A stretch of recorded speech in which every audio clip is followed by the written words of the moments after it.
puts me from my winter hell. I've got candles and candy, I can be your daddy if you only let me creep into your prison cell. Hey baby, can you tell I'm not a criminal? Your choice is seminal. I want you to stay true to what's right for you. No matter who or know what will others say, just find your way and try to stay true.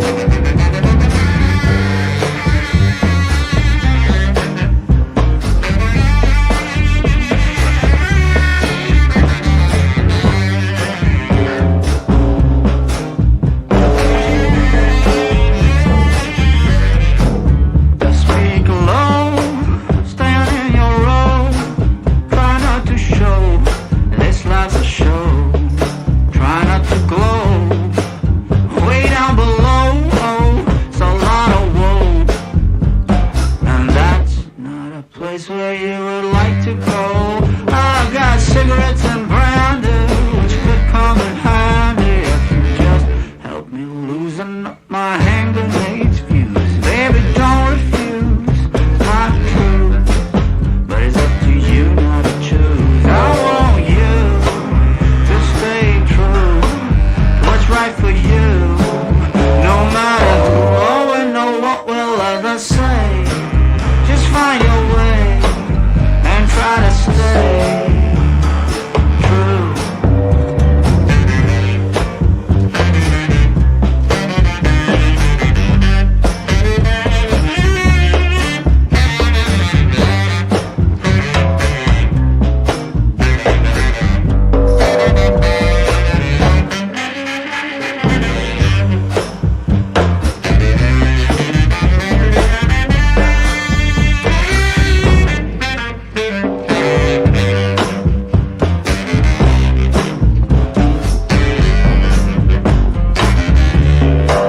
I want you to stay true to what's right for you. No matter who or know what will others say, just find your way and try to stay true, true, true, true, true, true.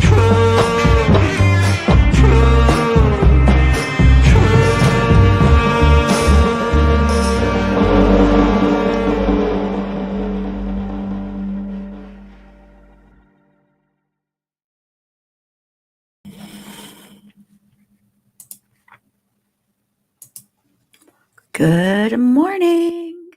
It's Friday. We made it through another week. Yay, us. Woo!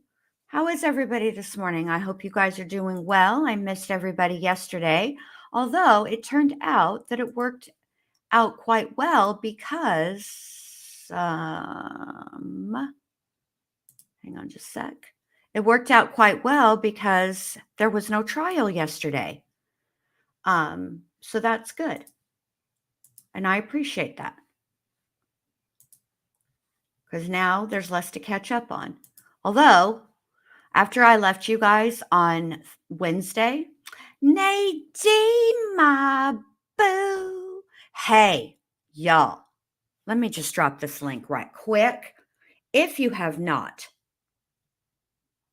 checked out Nadine's Music Melts, Wax Melts, the company is Music Melts, you need to. I don't know what you're doing. I don't know why you're waiting, but you got to do it. They are very, very, very, very well priced, and they smell delicious. All of them. It's not like some other wax melts where you need to put 42 of them in the warmer for it to smell up your entire house. One will do you. Of course, you can add more if you want a stronger scent, but you don't need to, is my point. They're the best. I am a fan of all of them. every scent that she has sent me that has been like for her to just, I've ordered the ones that I've ordered have smelled exactly like the description. That's number one. And then Nay has thrown in, a couple of here and there for me to sample, as it were. And they're all heavenly. I love them. Every single one of them. You must try. Plus, she's got a bendy loose scent. It's called Blister in the Sun. It's delicious. I'm telling you. I went to her last summer and I said, "Oh my gosh, Nay, we need to do another scent," because she made one up all by herself called Just Like Heaven. And that one, oh my Lord, smells delicious.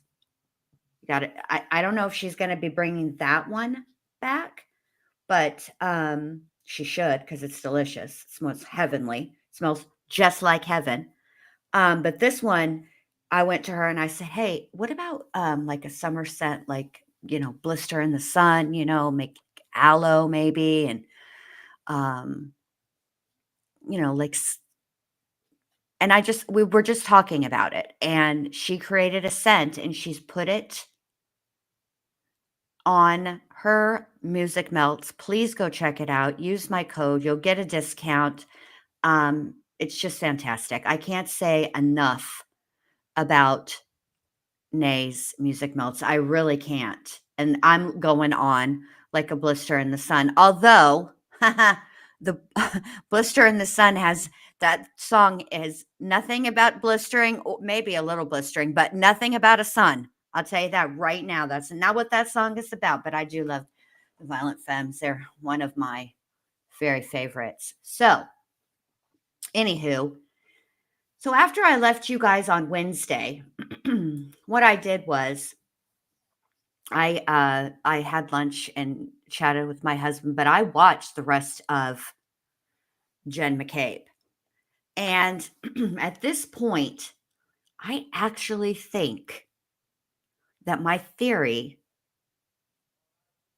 might be about what happened that night might actually be right. I came across a video on YouTube, and it's an older video. It's like, I don't know, 2 months old or something. Was now open to ABC. Oh, hold on. Have to wait. For the record, before the court is Commonwealth versus Karen Reed, 22 CR 117. The parties are present. The jury is not present. The matter is on for trial. So I was told that you wanted to see me, Ms. Gianetti? Yes, please. Okay, come on up to sidebar, folks. All right. So while they sidebar, it's an older video. It was out 10 months ago, but it is part of the waterfall video. And in it are Brian Higgins and Brian Albert, and there's a third person who I can't identify, but you know how Jen McCabe was testifying about like this little push shove situation between them?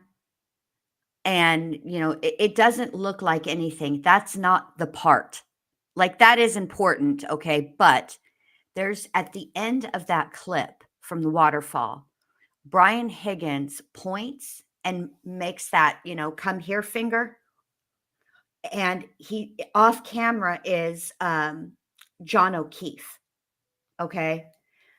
I really, really, really believe that how all of this came to be truly is I think that Brian Higgins was going to tell I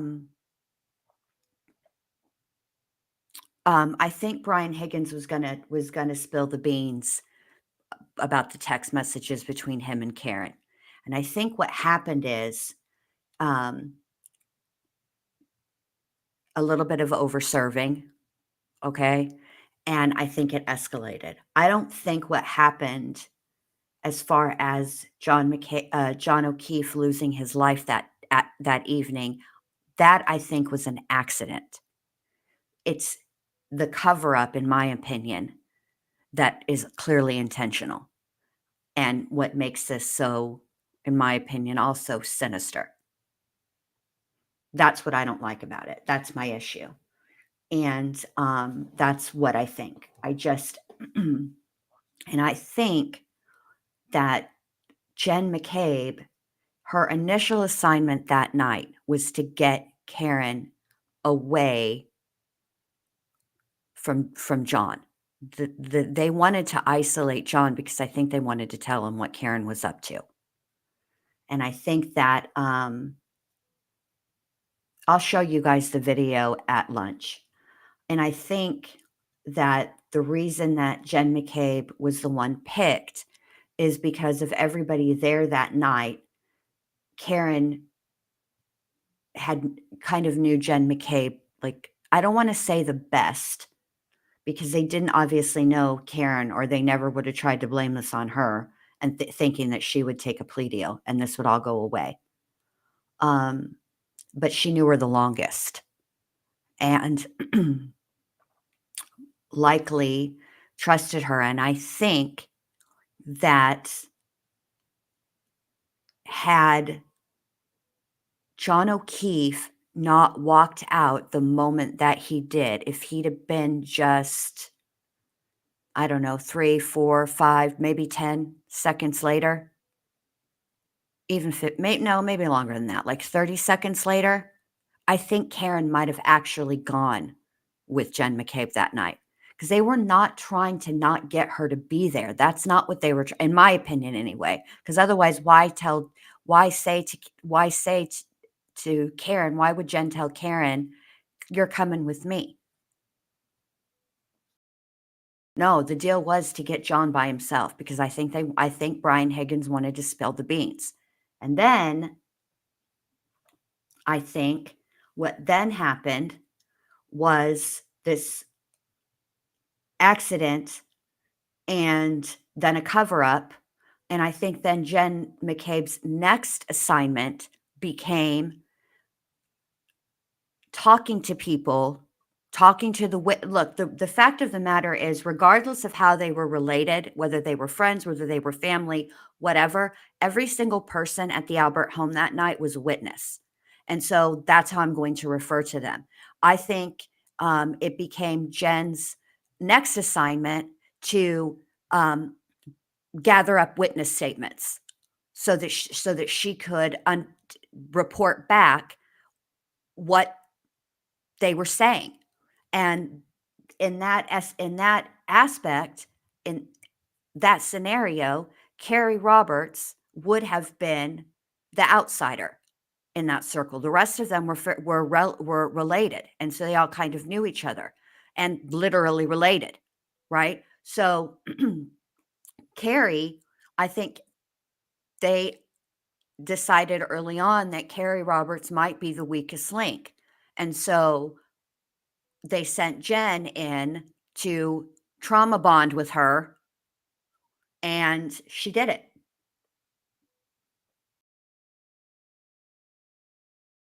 And I think that, Madeline, I don't know what his motivation for telling John O'Keefe would have been, unless, okay, part of me thinks that Higgins kind of realized that Karen was using All right, him, let's bring the jurors in. and I think it bruised his ego. And actually, like, I'll see you about scheduling while we're here. I forgot something. OMG, like, I'm not gonna, no way, Jose. Who does this chick think she is? Using me? Like she's, like that can happen? No, I use the chicks. The chicks do not use me. No. And then, then it became petty. Then it became, oh, okay. You want to play games? Cool. I'm going to be over here like the Parker brothers. I got all the games. That's what I think happened. I think sometimes, hey, Sarah, good to see you, babe. Hey, Birdie, good to see you. Good to see all of you guys.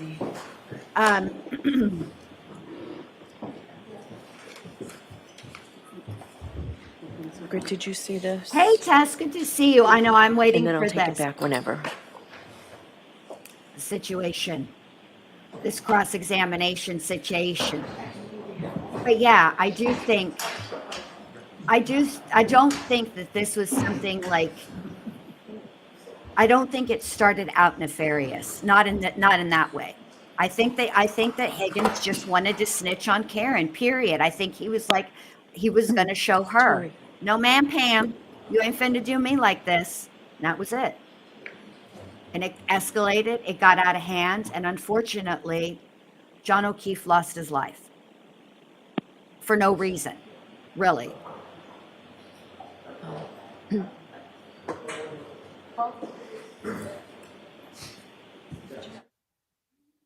So it's sad. It's really sad.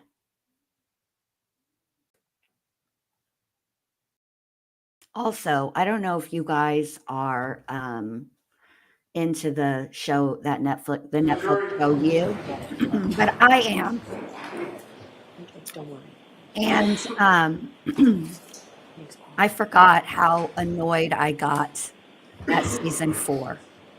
Season 4 is so annoying to me. I want to be through it already. And Violet, thank you for asking. So yesterday was Chicky Nuggy Pot Pie Esquire's appointment with her rheumatologist, and she, bless her little heart, she had to have her blood drawn, which she was so brave for. I was so proud of her. Yes, she screamed, but who does? I mean, I don't scream anymore. It's never bothered me to have my blood drawn, but even when I was a kid. All persons have any business before the Honorable Beverly Cannoni. But she Justice did of the really Norfolk well. Superior Court and for the County of Norfolk. Draw name. Excuse me, sir. But she did really, really well, and they were able to get some of her results that day. Like after we were leaving, they had got. Hold on. Excuse me, guys. I didn't mean to.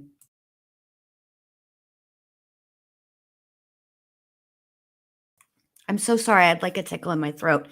Anyway, the creatinine, which is her kidneys, her levels were good. She's got, because she's on a steroid along with the Xeljanz, it causes her to have an elevated blood pressure.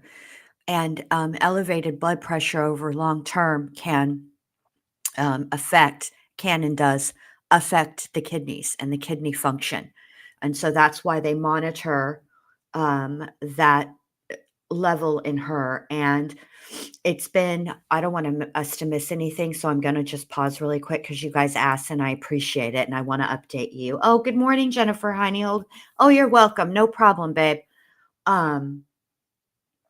So she's it's had been her, that level had been like, you know how they have the ranges, and it was on the high end of the range, and so we were concerned.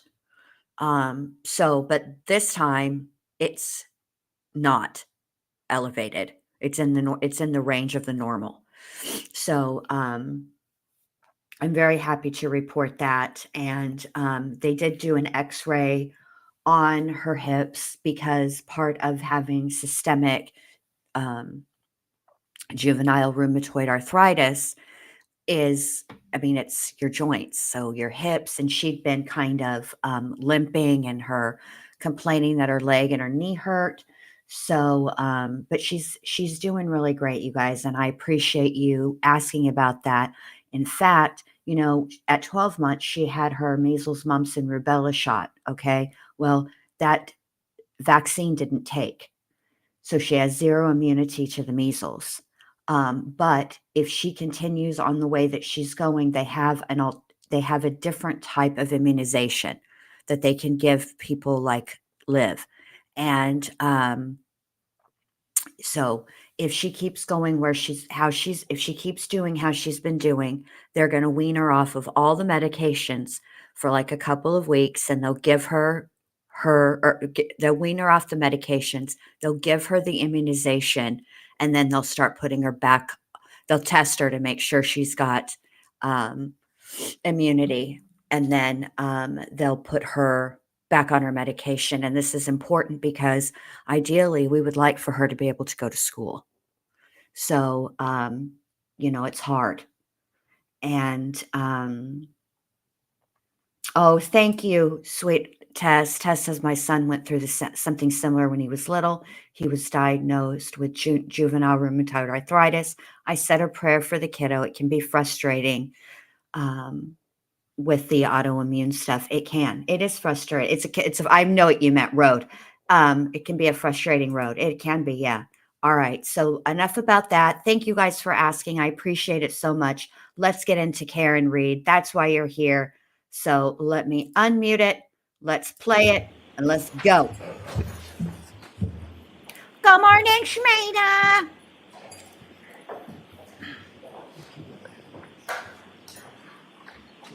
All right, please. Whatever you want.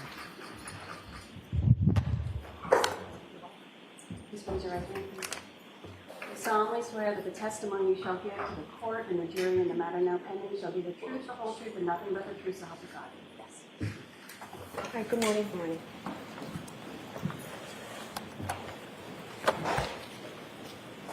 All right, Mr. Jackson, whenever you're ready. Thank you, Your Honor.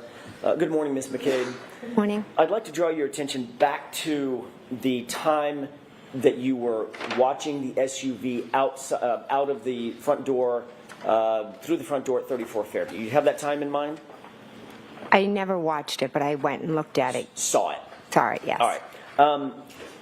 I just want to clear up one of the time frames that you indicated you last saw that SUV. You saw that SUV for the final time at 12:45 a.m., correct? It was up past the flagpole at that point. Can't be sure of a specific time. You indicated at a prior hearing in June of 2023 that you, in fact, did see it for the last time at 12:45, and you know that because of a text message that you sent at 12:45. Is that right? I did send a text message at 12:45. That is correct. Did you say, quote, and by the way, for court and counsel, this is at 782 lines 24 through 25, going to 783 lines 1 through 13 or so.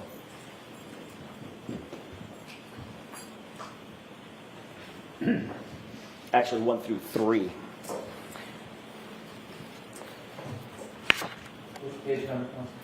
It's 782 going to 783. May I approach, Your Honor? Yes. Mr. Brown. Sorry. Okay, thank you very much. No problem.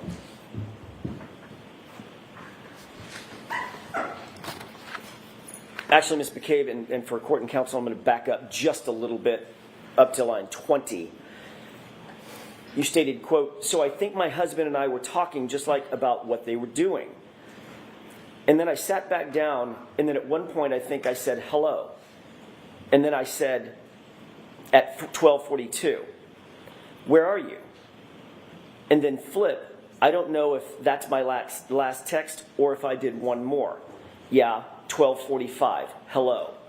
Because they were still there. And then question, so the dark SUV was still outside the house at 12:45. Answer, at 12:45. Do you remember that question and answer colloquy back in June of 2023? I've been asked a number of questions, specifically those words, no. I do remember testifying. I believe I said, I think, in there. I think that, and to be honest, I'm not sure of exactly the times. I didn't pay close attention to when I was texting and when I was sitting. I was going back and forth to the door. But in June of 2023, at a hearing under oath, you did say that it was at 12:45 that you last saw the vehicle. I believe I said, I think. Refresh your recollection, take a look at the transcript I just read from. I believe the word I think is in there. You believe, but you're not sure. Okay, I'll look at it. Refresh your recollection. Sure. May I approach? Yes. Same picture. Thank you.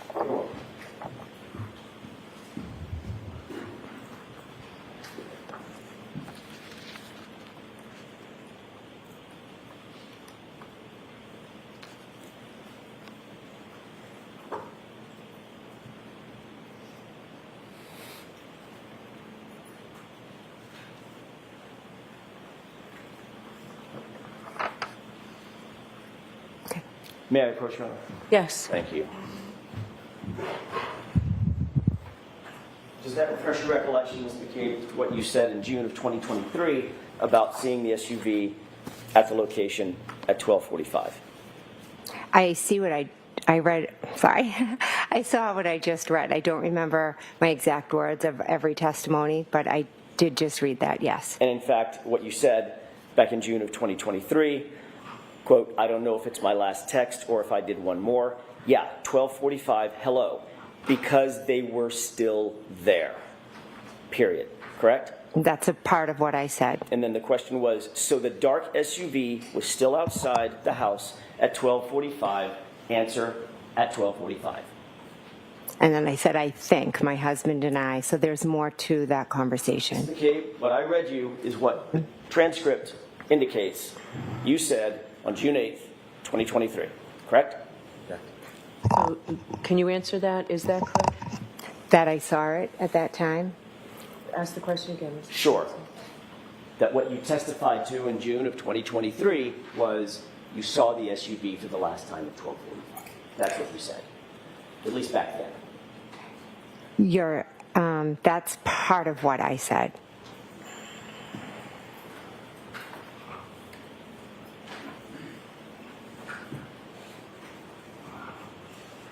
I don't know if that's my last text or if I did one more.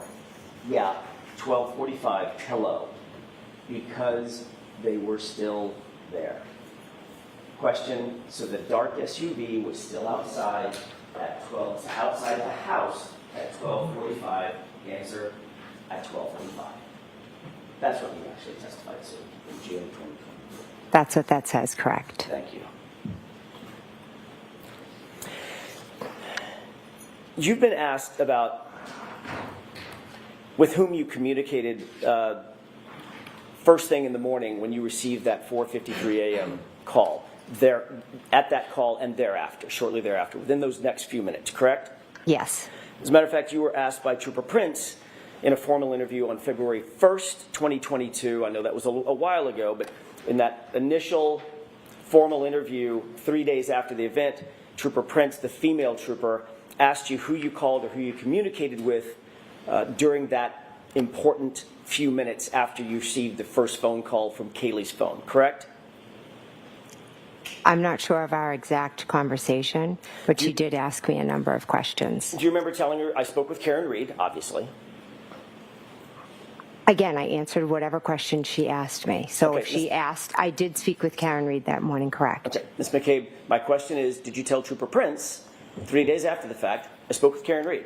Yes or no? If you have a report, I don't remember the specifics. I met with many, many police officers. Sure.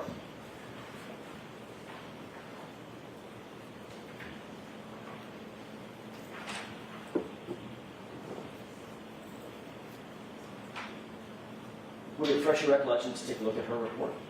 I'd like to take a look at it, yes. Thank you. May I approach? Yes. Thank you very much. You're welcome. Thank you.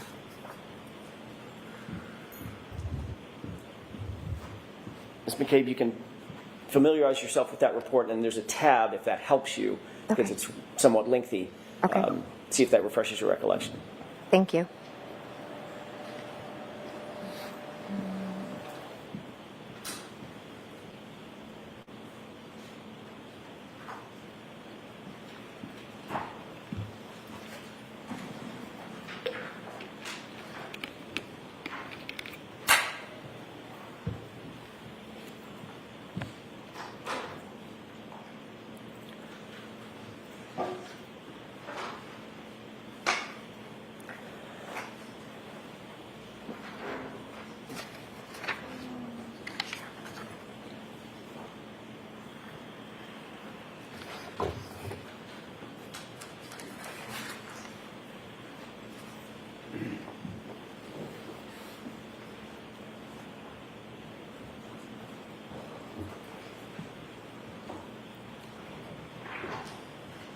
Okay.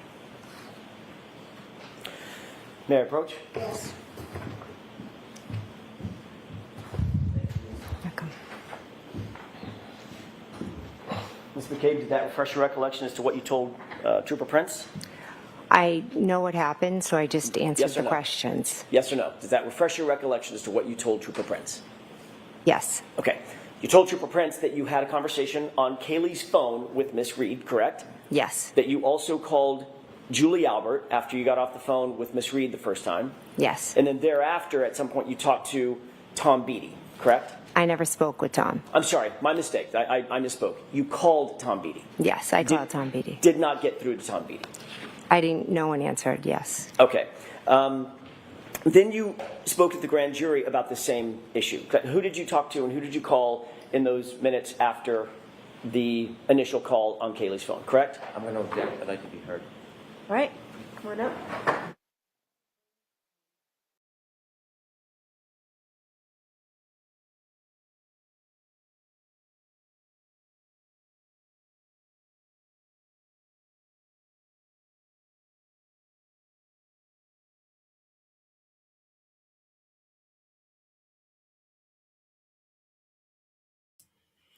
Okay. So I'm just going to try to keep my commentary to the sidebars because, but I Jen McCabe, I do believe that the friendship door between Jen McCabe and Brennan is closing because she's messing up the timeline for the state, for the Commonwealth. She is doing the problem with her is this, and there's several problems, but let's just remember that the jury doesn't know all the things that we know, right? So in my estimation, the main issue with her is her memory. She has what I like to call, if she had if there was a relationship status with memory, Jen's would be, it's complicated, okay? Because she has convenient memory loss and vivid memories, okay? And that, when you take that as a whole, if I'm a juror on this jury and I'm listening to her, I would have to take into consideration that she's got, the most complicated relationship with memory I've ever seen. It's convenient what she remembers and it's convenient what she doesn't remember, which makes her testimony very, if I had to give a rating, whether she's a credible witness or not, or a non-credible witness, Jen McCabe, you finna go in the non-credible because you cannot remember your memory. It's just bad. Okay. Just it's, it makes you wonder. I spoke with a lot of officers. Yeah, you did. You did. And yeah, and you're because you're not because they just were so interested in speaking with you so much as you were meddling. You were controlling the way that the investigation went. That's facts.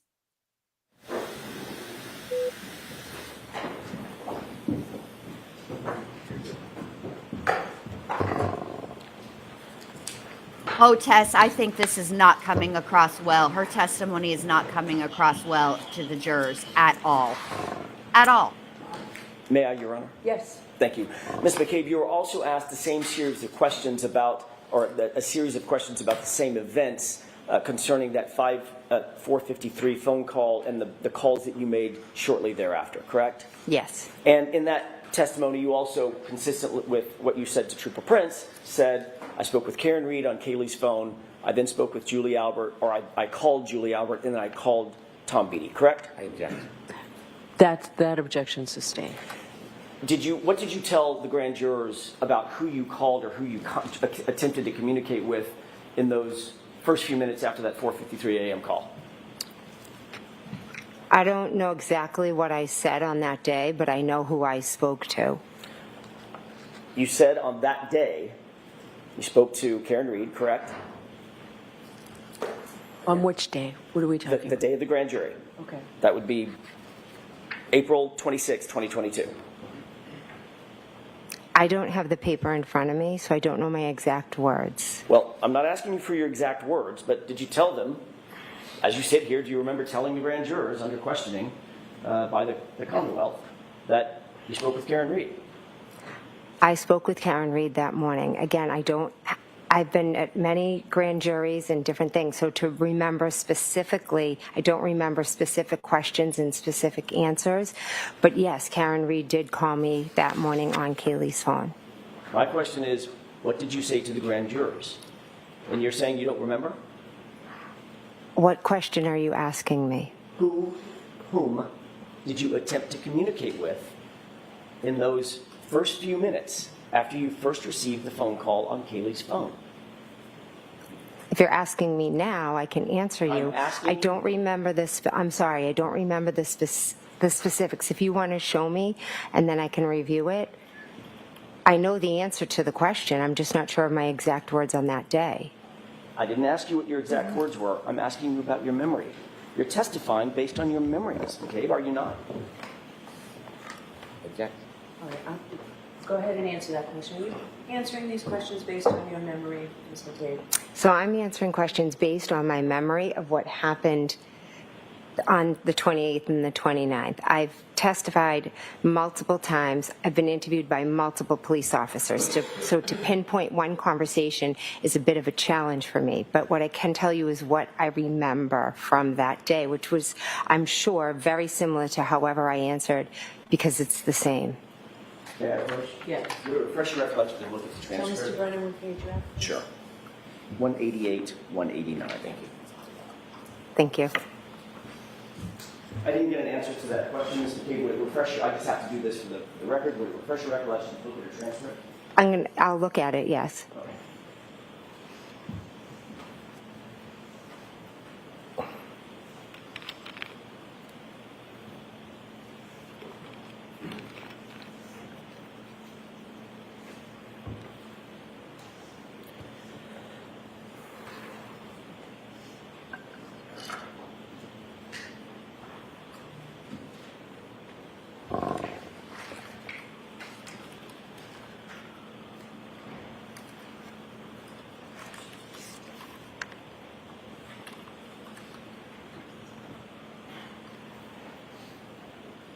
Okay.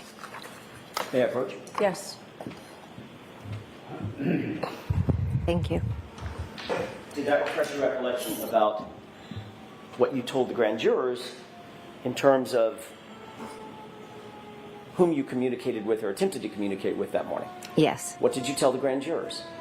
I told them that I communicated with Miss Reed and that I called Julie Albert. And Tom Beattie.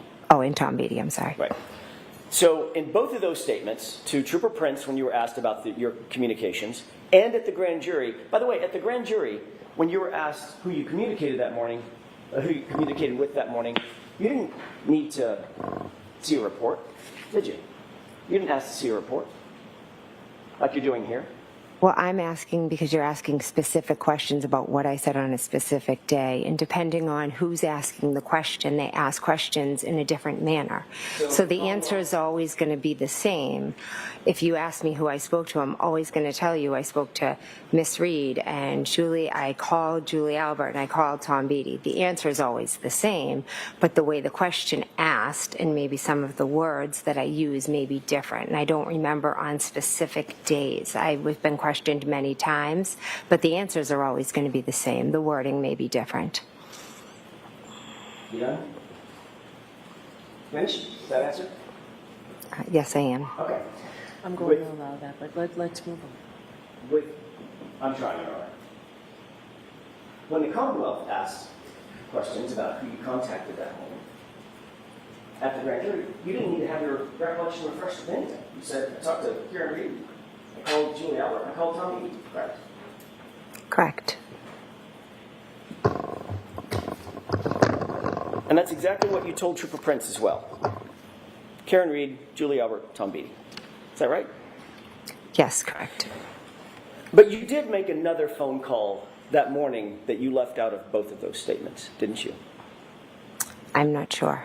At 5:07 a.m., you called over to 34 Fairview, didn't you? If it's in my phone record, then I must have. It's in your phone records that you're aware of. Well, let me ask it a different way. You're aware that your phone records actually show that at 5:07, you called to 34 Fairview Nicole Albert's phone, correct? Correct. It shows also that that call lasted 38 seconds, correct? I'm not sure what it shows. You actually spoke to your sister, Nicole, that morning? I did not speak to my sister, no. So that 38-second call went to voicemail? I'm not sure. All I can tell you is I never spoke to my sister Nicole that morning prior to waking her up. But you do acknowledge that you made a phone call at 5:07 to Julie Albert. I'm sorry, to Nicole Albert, your sister, over at 34 Fairview in those early morning hours, correct? Yes, I learned after. When I'm first being questioned, it's days after. It was a chaotic morning. I remembered the waterfall, Julie, then Tom Beatty. Calling to my sister wasn't as important ingrained in my mind at that point. No. And then you testified at a grand jury, not hours or days later. You testified at a grand jury months later, correct? Correct. And at that grand jury, you also left out the fact that you contacted your sister, correct? There's nothing nefarious. I remembered who I called. I didn't go back and look at phone records. I didn't say it was nefarious. Why would you use the word nefarious? Because there's nothing about me calling my sister that is nefarious, and I feel like you're insinuating it might be, and it's not. Did you use that word because it sounds nefarious? No, I just use the word because I think that's how you're trying to portray something that is nothing. Or did you use that word because you think that's how it's coming across? That's nefarious. No. Without contacting 34 Fairview. No, not at all.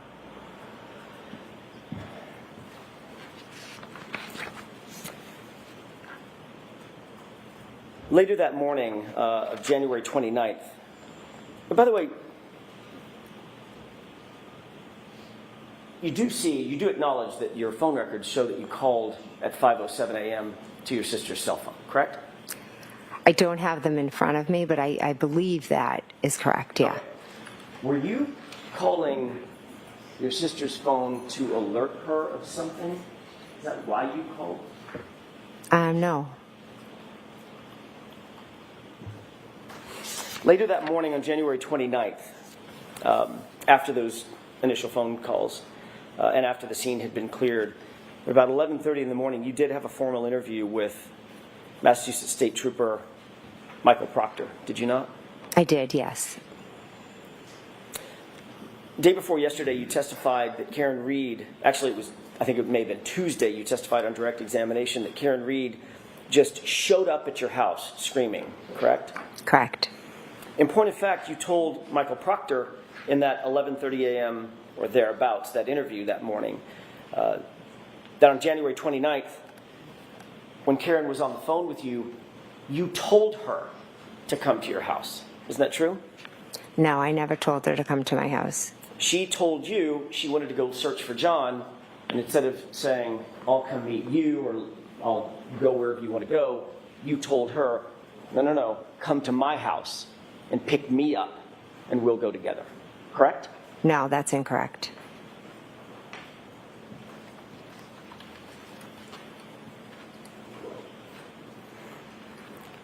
Do you remember talking to Trooper Proctor on that day? I do, yes. Do you remember exactly what you told him concerning the plan to either come to your house or go search for John? There was never a plan for Karen to come to my Do you house. remember exactly what you told him with that regard on that issue? No, I don't. Would it refresh your recollection to look at a police report that he drafted on that issue? Well, those are his words or summary. That's not my question. I know these are his words. He wrote it. Mm-hmm. My question is, would it refresh your recollection about what you told him to take a look at his report? I know what happened, and I know what I told him. I don't know what's written in that report. Yes or no? I don't need to see the report, no. Because it would not refresh your recollection to see a report where he indicated that you told him that you directed Miss Reed to come to your house. I object. The objection is sustained, and I'm going to strike that.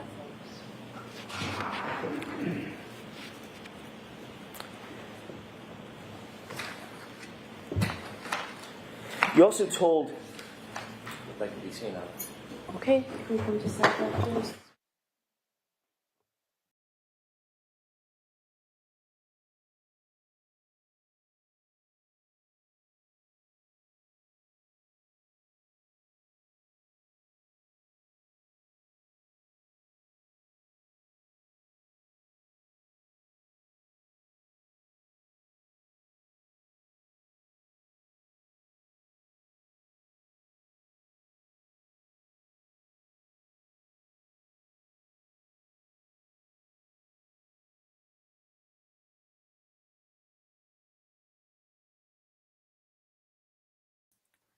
Wow.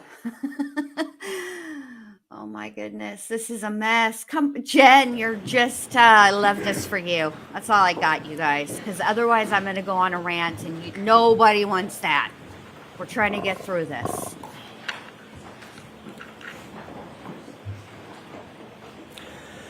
May I? Sure. Thank you. Ms. McCabe, during that same interview, you also told Trooper Proctor that while driving back to One Meadows, after you had been picked up by Karen at your house, while driving back toward One Meadows, that's actually when Miss Reed told you she had broken her taillight, correct?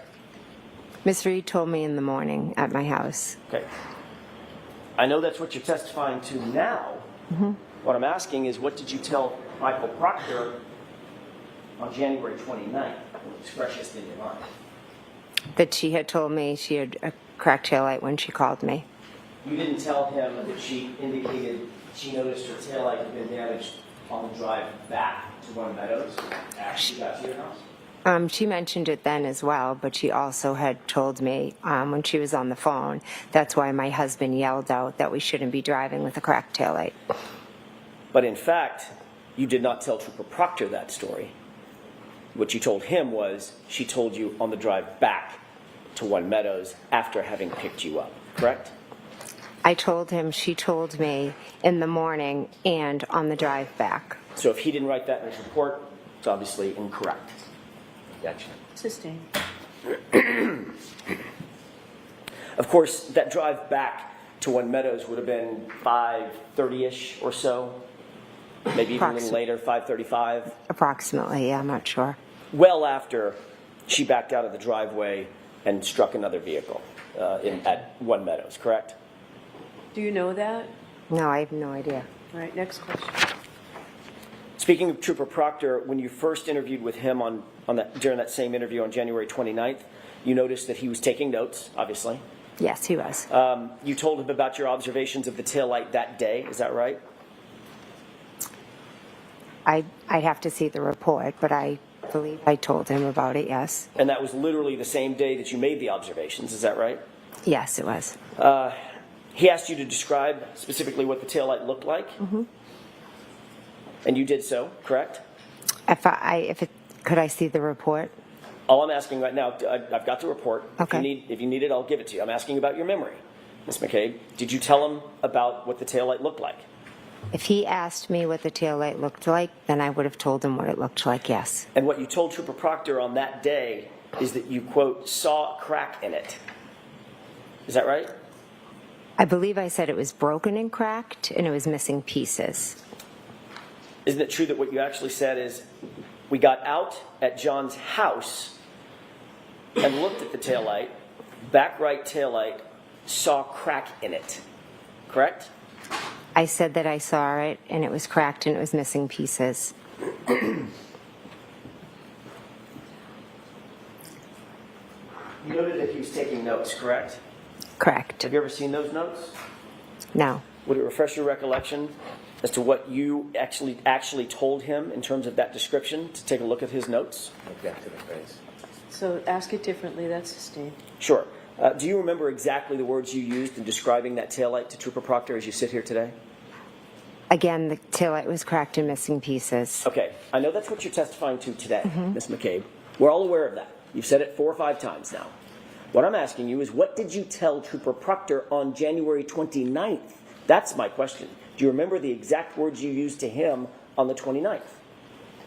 I believe I said it was cracked and missing pieces. Do you know that, or are you guessing? I'm not guessing. Okay. Do you remember that specifically?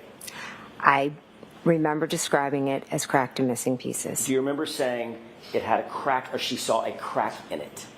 I do not remember saying that, no. Would it refresh your recollection to look at a copy of his notes? Those are his notes. Ms. McCabe, we can do this all day. Would it refresh your recollection to look at a copy of his notes? If it wouldn't, just tell us. No, it wouldn't. Okay.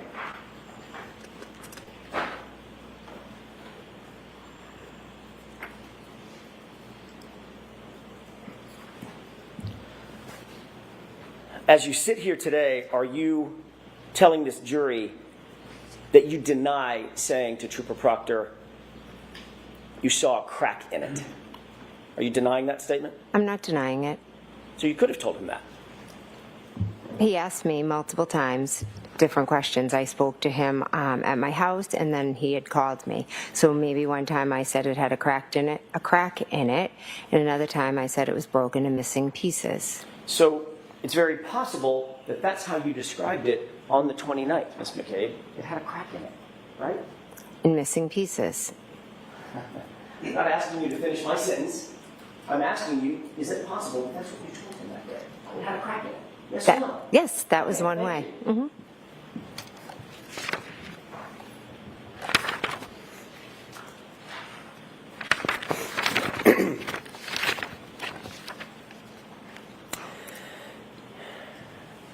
In the days following January 29th, in the events of January 29th, 2022, were you and your family coordinating your versions of the events that occurred on that morning?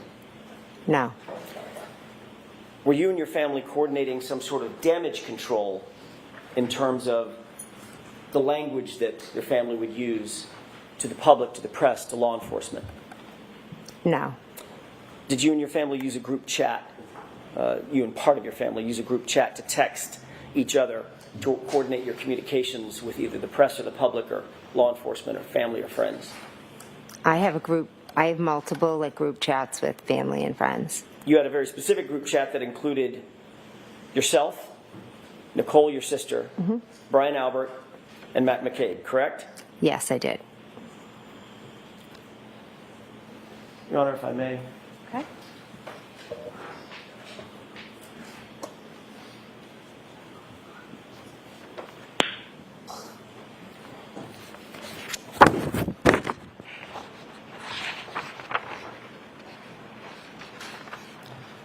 I have a 2-page document that I'd like to have marked for identification. All right.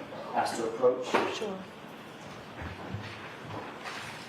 Thank you. Did you show Mr. Brennan what it was? Mr. Brennan, I failed to show you. It's okay. Thank you. It's the one from the 29th. Thank you. You're welcome. Thank you.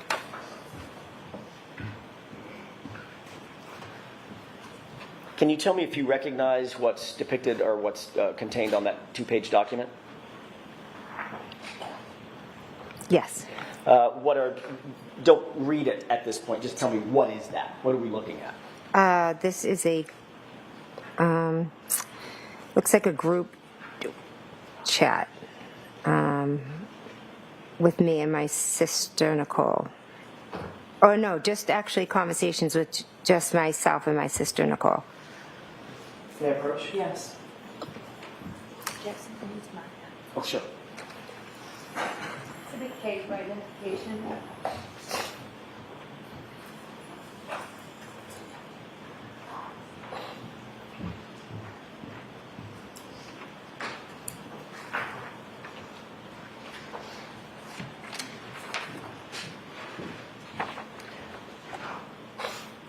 Did you happen to catch the date of these chats? I just took the document away from you. I apologize. It's okay, I didn't know. May I approach? Sure. Do you have an extra copy so she has one and you have I'll one, just leave Mr. that one. Jackson? I've got an extra copy for myself. I'll leave that one.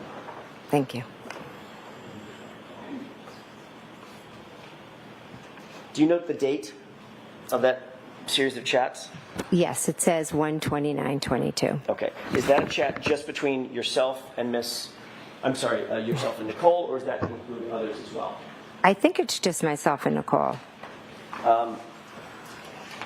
There was another series of chats, we'll get to that in a second, that does include Nicole, Brian, Matt McCabe, correct? Yes. On this particular set of texts, do you see the first text starting in the green box? That is a text from you to, it says Coco, correct? Yes, that's my sister, Nicole. Okay. And you recognize this text?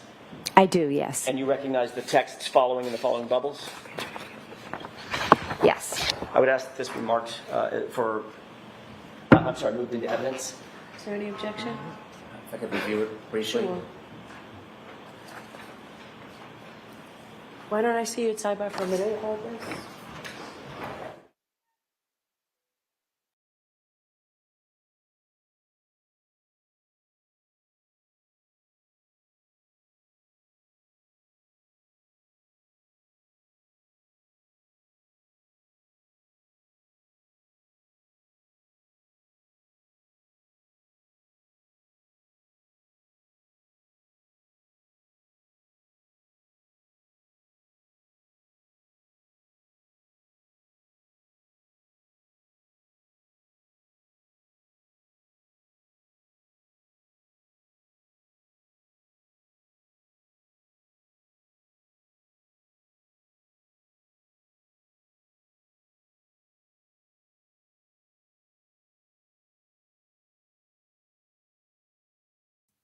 Wow, another sidebar, and we're having another sidebar because, well, this ain't looking good for Brennan.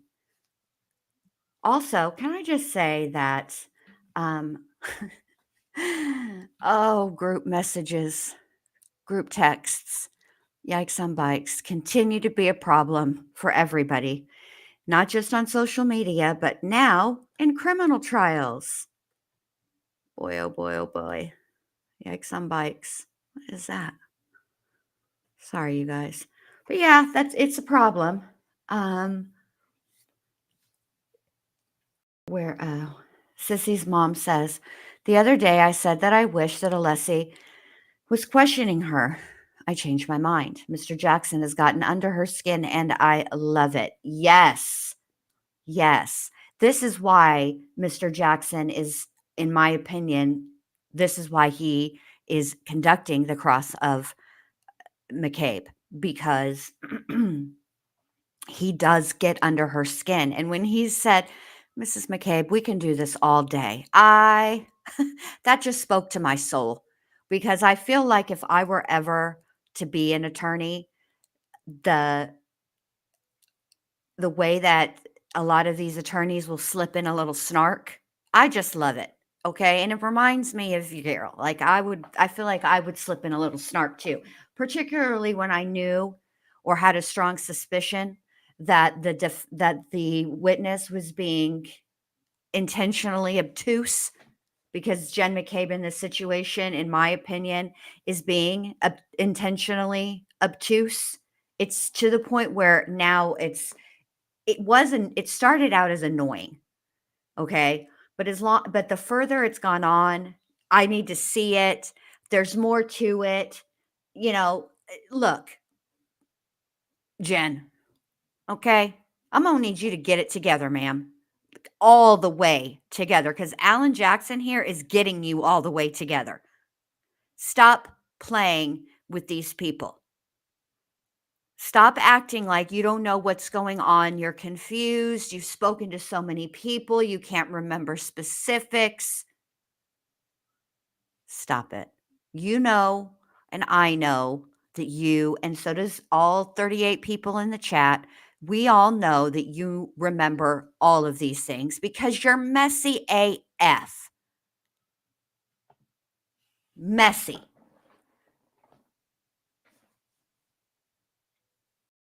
Just messy. You meddled, you controlled, you attempted to control. I don't know how much control you actually had, but I will say that it was a fairly significant amount, just because of your information gathering mission, where you're speaking to witnesses, albeit some of those witnesses, yeah, they're your family. So I suppose, it you could make the argument nothing, to use your words, nefarious. It's nefarious, but okay.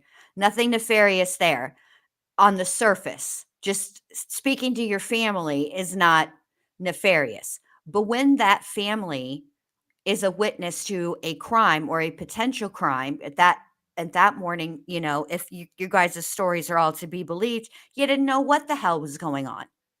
What had happened? So why do you need to go on some sort of, fact-finding side quest if you had no idea what happened? What would be the need to gather information and talk to people and find out what happened? Did you not trust the police to do a good investigation? You know, I get it that you're trying really hard to come across as, a helperton, but you're not coming across that way at all. You're looking like a messy, meddling Marvin. That's what you're doing. And trying to control the direction that the investigation took. You're trying to, it certainly appears that you would direct Trooper Proctor on who he should speak to next, quite frankly. It's getting to the point where now I'm just annoyed and irritated, and you're getting me incredibly angry and frustrated.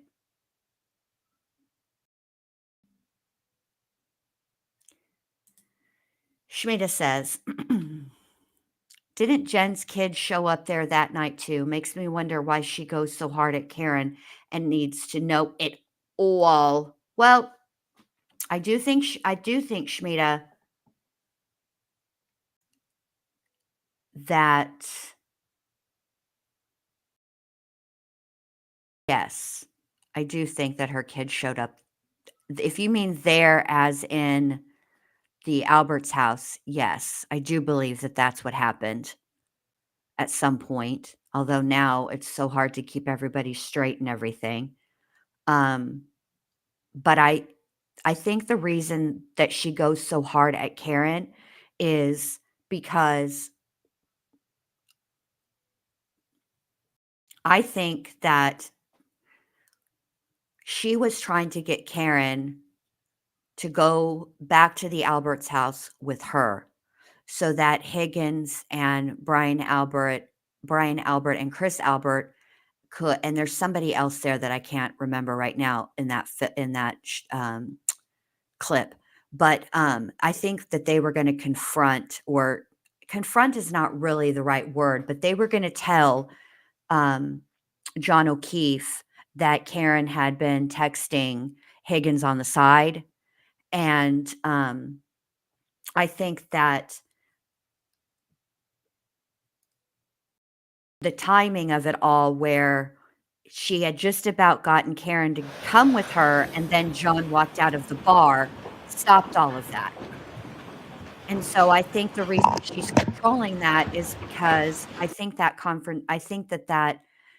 spilling of the tea occurred at the Alberts' home, which I think caused a fight, a physical altercation between Brian Higgins and John O'Keefe.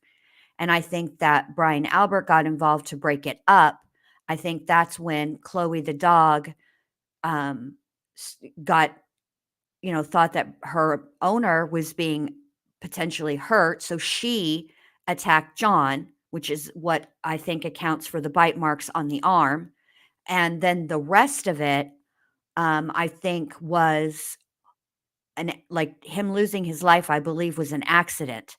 And I think that they all panicked and were like, well, what the hell are we going to do now? And then comes the evil part when they decide. And I think that they decided at the scene when Karen, or perhaps earlier that morning, when Karen asked, did I hit him? Could I have hit him? I think that's the light bulb moment. We'll just blame Karen. And then it snowballed from there. Let's keep going. All right, so the objection is noted and overruled.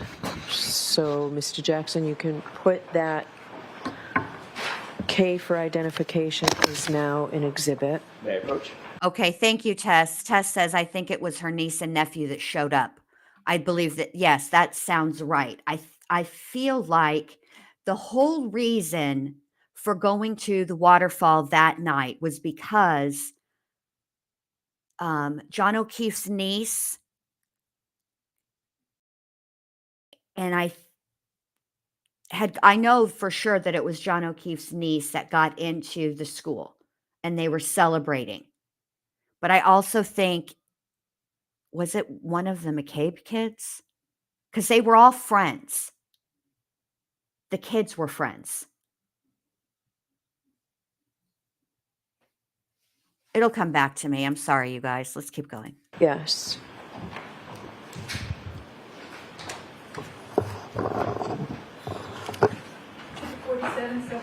Thank you. Thank you, Your Honor. Before All I right, proceed, so, jurors, before you consider any electronic communications in your deliberations, and you heard Trooper Garino read a lot of text messages the other day. I didn't interrupt him, I probably should have, but before you consider any electronic communications in your deliberations, you must first find that it is more likely true than not that the person who either authored or created or transmitted the communication was in fact the person alleged. So here we have communications between, allegedly between Ms. McCabe and her sister. Before you can consider them, you must find that it's more likely than not that they were the people who sent and received those. If you do not find it's more likely true than not that the person alleged to have created or sent them, then you may not consider the electronic communication in deciding your case. Now, when you read or hear about these text messages, you may not consider the statements for their truth, but you may consider them solely for the limited purpose of understanding the state of mind of here Ms. McCabe when she sent those messages. All right, so now that's what I needed to do. Mr. Jackson, your turn. thank you, Your Honor.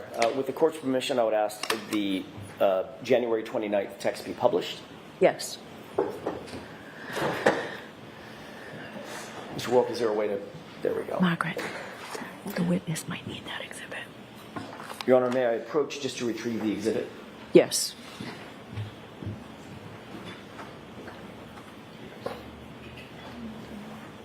Oh, thank you. You're welcome. Yeah, I was just going to say, could you please enlarge that? Any way to make that bigger? And we'll take one bubble at a time. Ms. Thank McCabe, do you need lights on, or are you okay? Oh, I'm okay. All right. Thank you. Ms. McCabe, does this appear to be a representative copy of what you're looking at that's just been marked for evidence? Yes, it does. Starting at that top text, which is the green bubble here, can you see at the very top where it says from, there's a redaction? Yes. The last 4 digits of that phone number, do you recognize that? Yes. Is that your phone number? Yes. Do you see just beneath it, it says 2, and there's a line that says Coco? Yes. Is that your sister? Yes, it is. That's Nicole. Yes. And if you look down on the bottom right corner of this exhibit, do you see a time and date stamp? Yes, I do. What is that time and date? It's 1:29:22 at 7:54. Is that 7:54 p.m.? Yes. Okay. Can you read for the jurors what you texted to your sister at 7:54? Sure. Carrie talked to the cops and kept it simple. Who's Carrie? Carrie Roberts. And this is a text that you sent about Miss Roberts' interview with the police. Yes, it is. If Mr. Wolk, can we pull up the next text, please? Do you see the response in the blue bubble? Yes, I do. Who's responding to whom? I'm responding to my sister, Nicole. Can you please tell us the time? And we know it's the same date. What time is that? That would be 7:56. Or 58, sorry. I'm not sure if that's an 8 or a 6.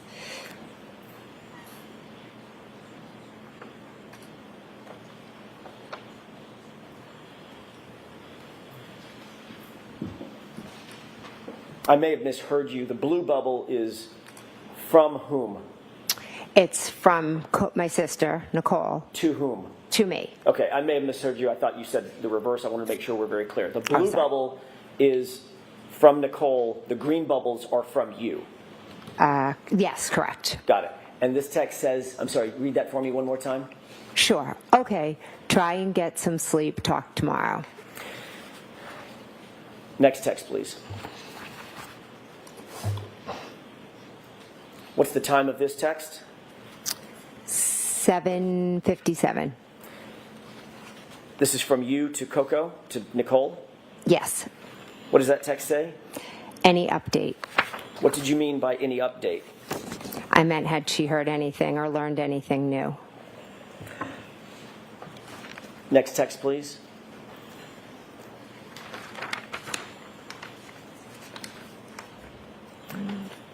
Do you see a response from your sister to you? Yes. What does that say? We'll get more info tomorrow. Don't want to text about it. Next text, please.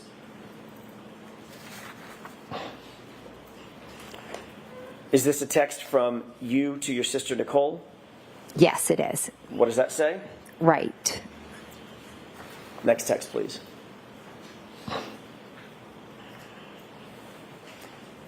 What is the date and time of this text? It is 1:29 and 2022 at 8:01 p.m. And this is in response to the text that you just read from you to your sister. And this Yeah. is now a text from your sister back to you, correct? Correct. What does this text say? Okay, text me in AM or if you hear anything later. Thank you. We can bring the lights up for just a moment.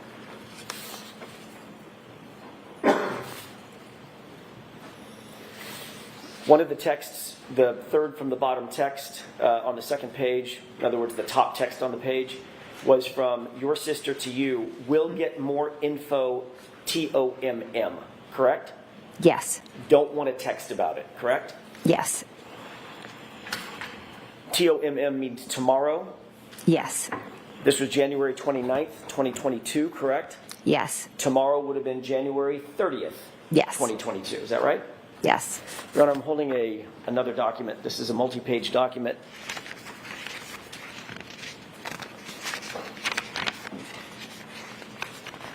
Eight pages in total length. There's a base page on the bottom, 02148. You got a copy. Thank you. May I approach the witness? Yes. Thank you. Can you please take a look at that document, flip through it, and let me know when you're finished? This is the document we discussed at sidebar. It is, Your Honor.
May I approach, Your Honor? Yes. Thank you.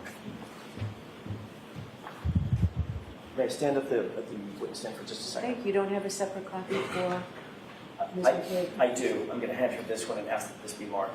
Just Okay. a couple of foundational questions. Ms. McCabe, do you recognize what was depicted in these documents? Yes. Does this appear to be a group chat between and among yourself, Nicole Albert, Chris Albert, and Matt McCabe? I don't believe Chris Albert's on that. I'm sorry, my mistake. Brian Albert. Yeah, Brian, Okay. sorry. So the four of you? Yes. Okay. And does this appear to be a group chat that was engaged between and among y'all on February 1st, starting, I'm going to try to bookend it, starting Okay. at about noon, ending at about 5 or 5:30 that evening?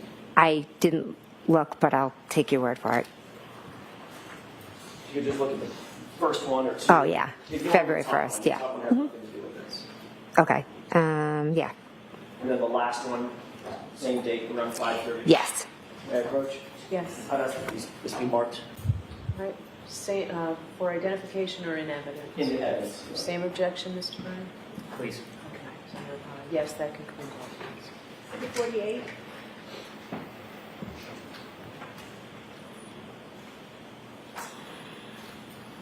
Oh, can I?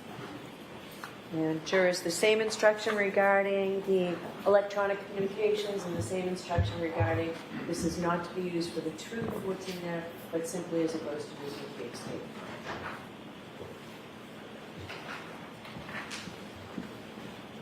With the court's permission to publish, please? Yes. If we could start at the second text down. Ms. Wool, can you make that a little bigger? I apologize. Thank you. Do you recognize what's depicted both on the screen and in your hand? Yes. Does it appear to be the same thing? Yes. Okay. Taking a look at that first text, who is that from and who is it to? Okay. All right.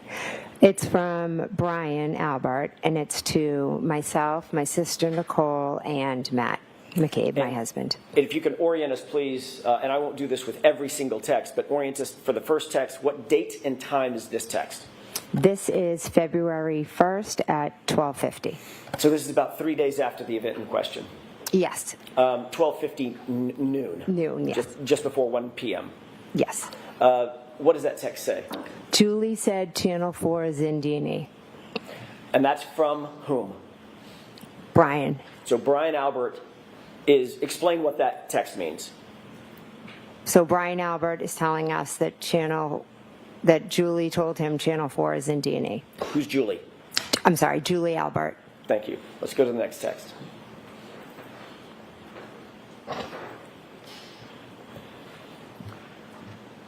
Is this in response to the text that you just read? Yes. The prior text mentioned Channel 4 and D&E. What is D&E? D&E is a sub shop that is owned by Chris Albert. Is that in Canton? Oh, sorry. Yes, it's in Canton. On the main street of Canton? Yes. Directly next door to what? Waterfall. Across the street from Waterfall. Oh, sorry. C.F. McCarthy's, yeah. Thank you. Across the street from Waterfall, directly adjoining, they have an adjoining wall to C.F. McCarthy's, correct? Yes. And D, is it D and E or D in E? D and E. D and E. Okay, Yeah. that's just the name of the pizza sub shop. Yeah. All right. Thank you for that context. Ms. McCabe, can you read what this text says, who it's from and who it's to? This is from Matt McCabe to myself, my sister Nicole, and Brian. Can you read it for us, please? Sure. Eating, I assume. Ask Chris to ask some questions. Tell them the guy never went into the house. What does tell them the guy never went into the house mean to you? How did you take that? I took that as John never came in the house. Who's the guy? John. John O'Keefe. Yes. And the beginning of that sentence is tell them that the guy never came in the house, correct? Yes. And the sentence before that is ask Chris to ask some questions, correct? Yes. So this is Matt McCabe directing that Chris ask questions of Channel 4, correct? I wouldn't say directing. Whatever word you want to use. He was No, I'm saying that Matt. suggesting.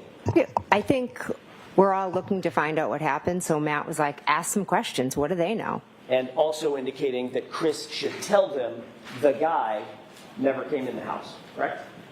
John never came in the house, correct? Okay. Next text, please.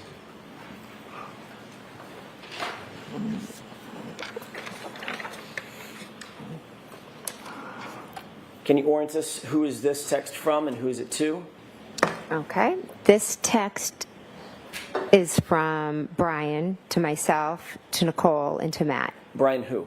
Sorry, Brian Albert. And this is in response to the text above that you just read, correct? Yes. Where Matt McCabe said, tell Chris to find out, get an update or something, and tell him that the guy never came in the house. This is in Yes. response to that text. Yes. And what does Brian Albert respond? Exactly. One word, correct? Yes. Next text, please.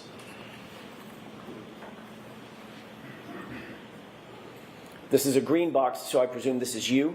Yes, it is. And this is to whom? To Nicole, to Brian, to Matt. And what does your text read? It means, oh my God. It's O-N-G, but it Yeah. meant to be O-M-G, correct? Yes, yeah, I do a lot of errors. Which stands for oh my God. Yes.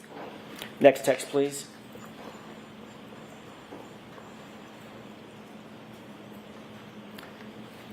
Who is this from and who is it to?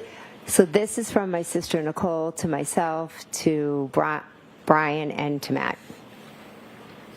And what does that text read? It says, I assume it's just to eat, but Brian, if she is there, ask her what the deal is. Next text, please.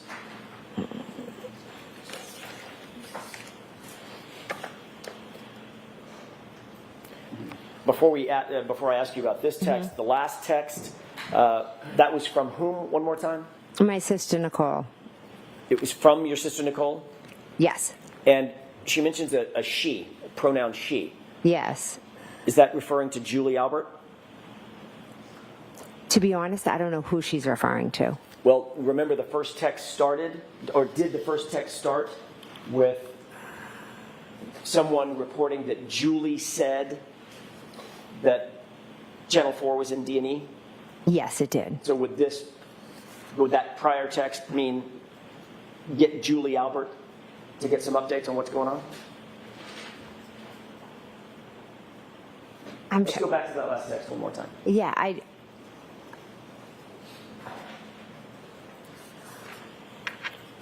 You see where it reads, if she's there? Does that mean if Julie is at D&E, hence she just reported that Channel 4 is there? I'm truly not sure if who she's referring to as the she. Okay, fair enough. Let's go to the next text, please.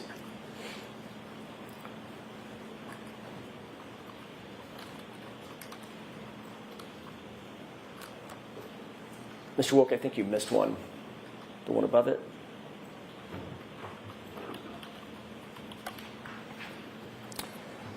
Who's this text from and who's it to?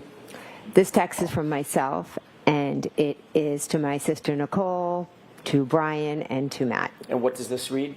This says to ask if we heard if she is in a mental hospital. Next text, please.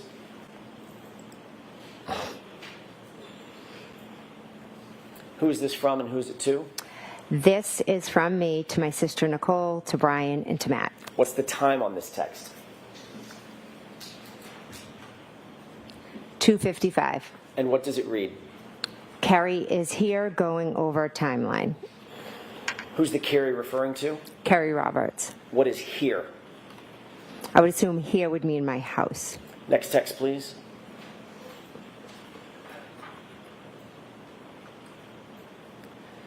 Who's this from and who's it to? This is from Brian to me, to Nicole, to Matt. And what does this text read? I did hear that. Next text, please.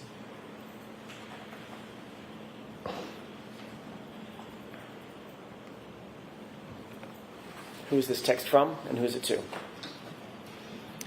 This text is from me to my sister Nicole, to Brian, to Matt. What does it read? And we handed the phone to Kerry Who's Carrie? Roberts. What phone are you referring to? Mine. Who was on the other end of that phone? On February 1st, I believe it could have been Michael Proctor. Next text, please.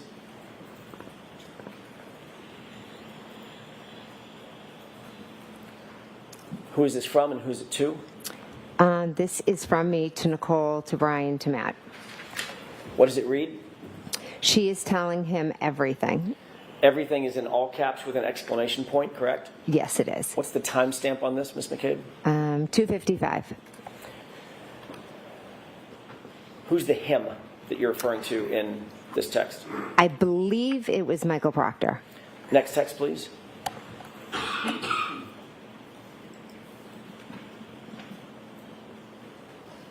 Who is this from and who is it to? This is from me to Nicole, to Brian, to Matt. What's the timestamp on this text? 2:55. Same minute that you sent the last text? Yes. She's telling him everything? Yes. And then you follow up with what? All the stuff. Next text, please.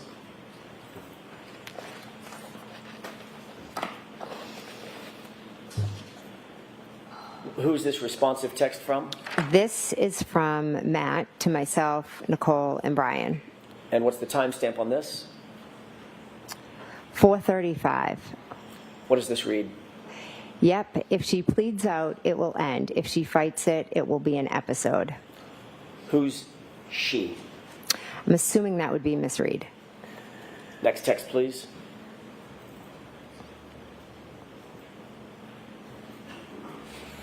Who's this from and who's it to? This is from Nicole to me, to Matt, and to Brian. And what does this read?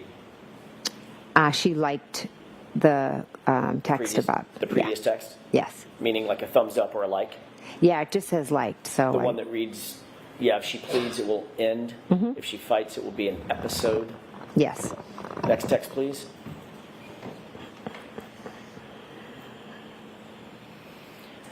Who's this from and who's it to? This is from Matt. Oh, sorry, to me, to Nicole, and to Brian. And what does this read? Brian, sitting separate. Is that a period or a comma? I honestly can't see. Is that a period or a comma between Brian and sitting? Or can you tell? I can't tell if it is or it's just like the way it printed out. I'm not sure. Next text, please.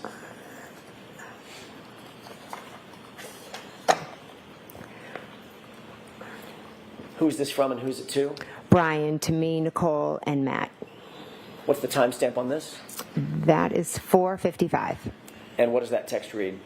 Okay. And the next text. This is another green bubble. Who's this from and who's it to? This is me, Matt, me, Nicole, Matt, and Brian. And what did you say, what did you write in this text? I wrote you listening. And what's the timestamp on this? That is 5:15. I'm sorry, it would be what time? Oh, I'm sorry, 5:15. And in fact, at 5:15, Ms. Roberts was in your house being personally interviewed by Massachusetts State Police, correct? They were there. I'm not sure if this is the exact time, but yes, they did come over. Just to be clear and to orient us, there was a phone conversation that you were privy to between Carrie Roberts and Michael Proctor telephonically, correct? She was Earlier in the day. Yeah, earlier in the day he had called me and then Kerry had asked to speak with him. And that's the handage of the phone. Yes. And later, a couple of hours later, 5-ish or so, she was still at your house. Michael Proctor came over and interviewed her at your home. No, I'm sorry, not Michael sorry. Proctor, Massachusetts State Police. Came over and spoke to myself, her, and Matt. And you wrote, you listening to the group, correct? Yes. Who was that specifically directed to? I honestly don't know. Was there anybody else in the house during her interview other than you and the troopers? My husband, Matt, my daughter, her friend. My other daughter. There So was- of the people on this text chain, the only person that would have been in the house that could have conceivably, quote unquote, listened would be Matt. Okay. Yes. Okay. Next text, please.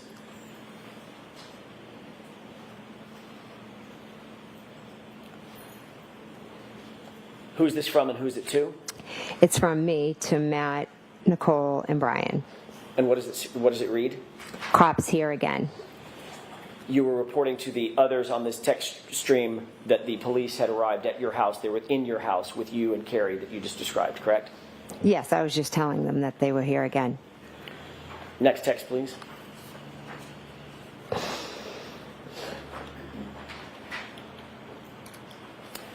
Who's this from and who's it to? This is from my sister, Nicole, to myself, Brian, and Matt. And Nicole says, call us after. And what time was this? This was 5:23. Did you take this to mean that she wanted you to call the group after Carrie Roberts' interview and update them about that interview? I took it as that she just wanted, to call and see what the cops said and if there was any update, any information. Next text, please.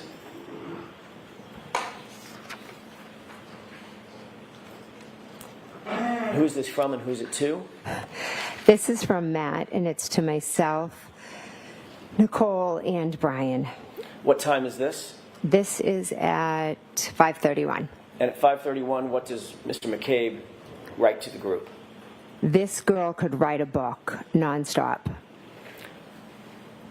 Was that in reference to Carrie Roberts having her interview with the Massachusetts State Police? Yes, it was. And this girl is Carrie, correct? Yes. Next text, please.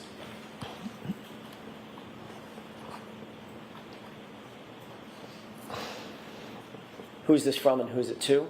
This is from me to Nicole, Brian, and Matt. What time is this text? 5:32. And what do you write to the group? I love it. And this is in direct response to Matt McCabe's, your husband's text about Carrie Roberts could write a book, correct? Yes. Suggesting that both you and Mr. McCabe were listening to her interview, correct? We could hear different parts of it, correct? Next text, please.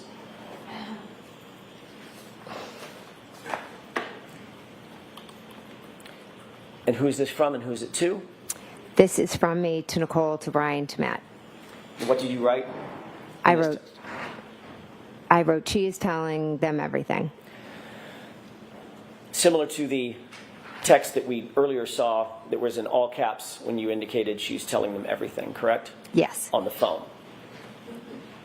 That was in reference to what she was saying on the phone. Yes. This is in reference to the live interview, correct? Yes. Also indicating that you were listening to and were privy to the content of her conversation with the police. I could hear bits and pieces of it, yes. Enough to say that she's telling them everything. When I used the word everything, I meant it in not only was she telling them what had happened, but she was also telling them opinions and different things. Okay, so you could hear it that much. I could hear her saying some opinions. Okay. Next text, please.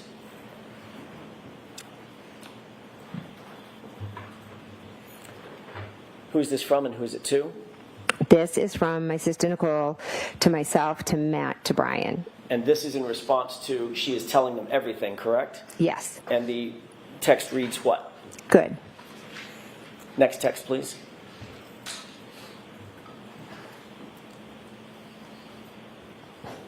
Who's this from and who's it to? This is from Matt to myself, to Nicole, and to Brian. And what does it read? He says, going to miss the basketball game at this rate. You mean Matt says. Oh, sorry. Matt says, going to miss the basketball game at this rate. Indicating that he was still in the house and still privy to the conversation between Carrie Roberts and the Massachusetts State Police. He was waiting for them to talk, but Carrie kept as he said, she could write a book, so he felt he was going to miss the game because she just kept talking. Next text, please.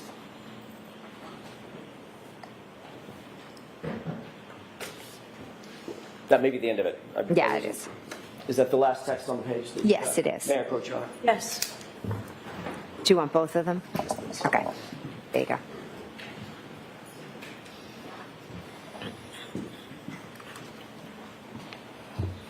Ms. McCabe, Yes, these text messages were on a private chat, both the one between you and your sister, as well as the group chat, correct? Those are private chats, not open to the public.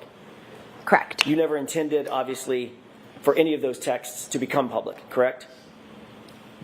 I handed my phone over, so I knew all my texts would be seen. When you were writing the text, when the group was chatting back and forth or texting back and forth, those were intended to be private texts between and among just the people on the text string, correct? I just was texting my family. I wasn't thinking any more of who was going to see it. You certainly did not expect when you were writing those texts that the defense, Ms. Karen Reed's representatives, would ever get a hold of those texts. That was not in your mind, correct? Would never have been in my mind, no. That is a textbook example, what we've just seen, of witnesses colluding with one another about a subject matter that's under investigation, correct? And move for an instruction.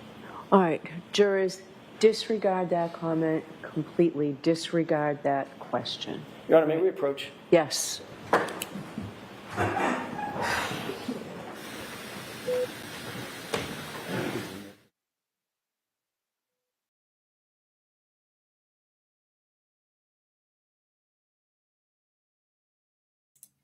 Oh my God. Let's rewind that. Yeah. Investigation, correct? And move for an What is the texts? Just the people on the text string, correct?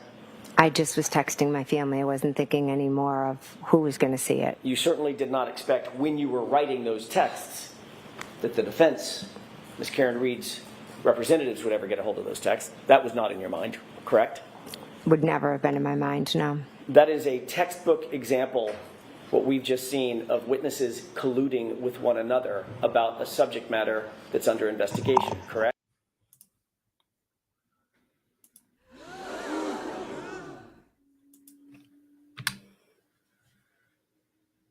Witnesses colluding with one another about a subject matter that's under investigation, correct?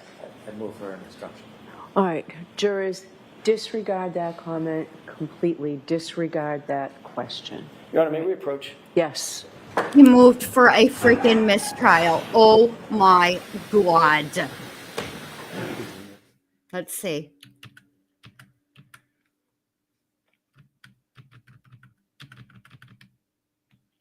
All right, they're sitting down. Let's see what happens. My God. Oh my God. No for a mistrial. Sit down, Roz. May I, Your Honor? Yes. Thank you. In the text that we just saw, you were colluding with other witnesses, percipient witnesses, in this case. Through the Hold the phone. Judge Bev is letting it in. Let's rewind. I'm sorry, you guys. I know this is inappropriate. I know this is not professional, but you can't, you can't, I can't help it. Just cut me some slack, okay? All right, let's hear it again. All right, this is exciting for me. May I, Your Honor? Yes. Thank you. In the text that we just saw, you were colluding with other witnesses, percipient witnesses, in this case, through those text messages, were you not? I was not. You were organizing your statements to the police based on what you overheard and what you heard during Kerry Roberts' interview with the Massachusetts State Police, weren't you? No, I was not. You were reporting back to other percipient witnesses what you heard and saw during other witnesses' statements to the police, to wit, Kerry Roberts, correct? I was telling them Carrie was speaking with the police. And you told them she's telling them, quote, everything, correct? Yes, I told them some of the opinions that she stated. And when Mr. McCabe said she could write a book, she's going on, in other words, she's going on and on, your statement was, I love it, correct? Yes. And you reported that back to other witnesses who were not privy to Ms. Roberts' statements to the police, correct? To my sister and to my brother-in-law, yes. And then your sister. To your sister and your brother-in-law, whose house it was, and who were also witnesses in this case. Stop it. You knew what you were doing, Jen McCabe, and now the jury does too, and I love that for you. Sister asked for updates when Carrie Roberts was done, correct? I don't know if it was in regard to updates when she was done or updates like, did they tell us anything? Is there anything new? We were still all trying to figure out what had happened. The four of you were discussing the facts surrounding this case, not only with each other, but discussing interviews, formal police interviews that you heard or overheard with another witness, weren't you? I told them some of the things that Carrie Roberts said, yes. And you were happy about what she said after you had created this timeline with her, correct? The timeline had nothing to do with it. But it was certainly chronologically. Her interview with the police was after this timeline had already been created between you and Carrie Roberts. Yes, we both put down what had happened so we would remember. And then once she was interviewed, you were responding to the rest of the group. She's telling them everything, meaning everything we just crafted in this timeline, right? No, I meant she was telling them everything. She was telling her personal opinions about Miss Reed.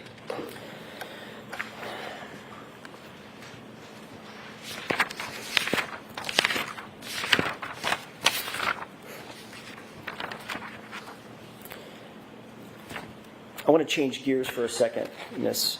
McCabe, and ask you about that visit that you took to Michael Lank's house. May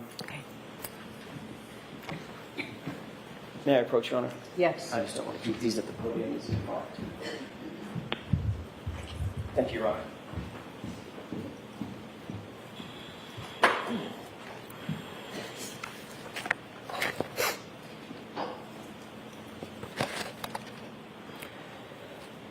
Have you and Ms. Roberts discussed that visit to Michael Lank's house before your testimony, before you testified to it for the first time in May of 2024, about a year ago? Did y'all discuss that at all?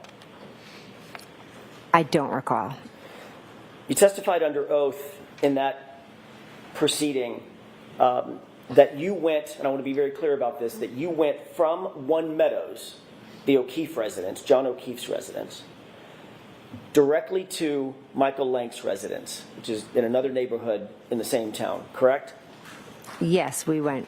Correct. And you indicated that you were there to drop off one of Carrie's daughters. Is that right? Yes. That's how you testified in May of 2024, about a year ago. Yes. Just a moment, Your Honor. Yes.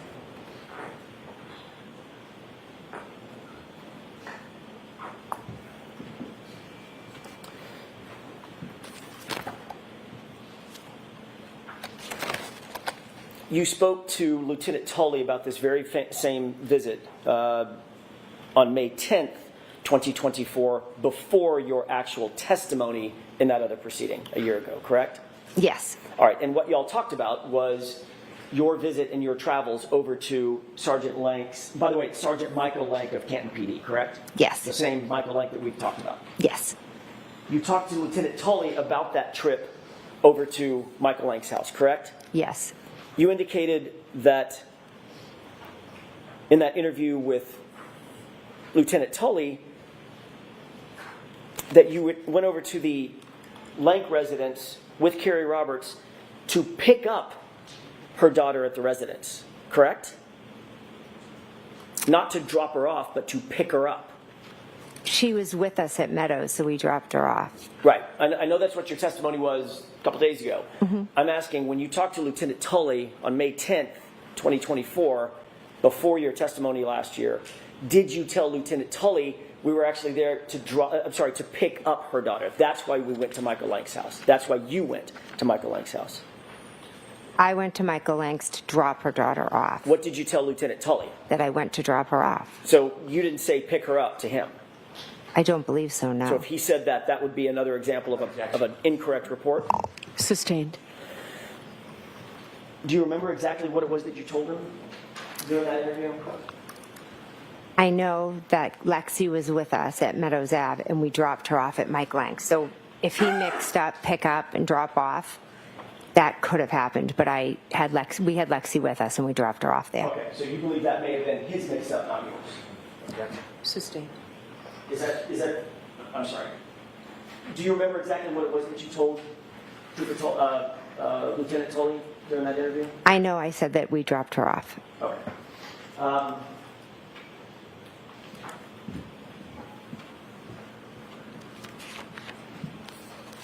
It was 11 days later that you actually testified, correct? 11 days later from... After the interview, about 10, 11 days after the interview with Lieutenant Tully, that you actually testified in court about in a proceeding about this issue. Ben, I don't know the exact dates of when I testified. If you testified, say, May 21st versus May 10th, it's about 11 days. Yeah. All right. Mm-hmm. When you testified in that other proceeding, you did testify that you had dropped off Carrie Roberts' daughter, not picked her daughter up. Is that right? I know I dropped her off, yes. Did you also talk to Carrie Roberts about her testimony and what she was going to say about dropping off or picking up her daughter? No. Okay. You never talked to her about it before you testified or before she testified last year? We both know what happened, so I don't... I'm just asking if you had a discussion. That's all I'm asking. I have no idea if we discussed that. So you might have. I have no idea. And in the last year, let's clock it around all the way to now, you've probably discussed it additionally with her, correct? Probably not that detailed, no. Now, you also indicated, by the way, the reason that this subject matter came up with Lieutenant Tully is you were confronted with certain location data records indicating that you were at Michael Lank's house for a period of time, correct? Correct. Sustained, ask it differently. Were you provided any records and asked about records that showed that you were at Michael Lank's house on January 30th, 2022? I was asked if I had gone to Michael Lank's house, and I had, to be honest, I had completely forgotten because those days were just a complete blur. But then I remembered that after we left Meadows Ave, we did drop her daughter, off at Michael Lank's. All right. Do you recall ever seeing a document, seeing something that indicated that you were actually a piece of paper, a document, a record, anything indicating that you were seen at Michael Lank's house through GPS location data forms? Did I ever see a record of that? Correct. Did Lieutenant show? No, he didn't show me a record. He just asked you about it. He just asked me. Did he tell you during that course of that interview that he had been provided with GPS data records indicating that you went to Michael Lank's house? I don't remember the specifics of what he asked, but I know that he did ask me if I had been there. Did he tell you that he had received those GPS data records from the defense? Sustained. Did he tell you anything about receiving any documents from the defense that prompted the question where you were on January 3rd? I don't recall.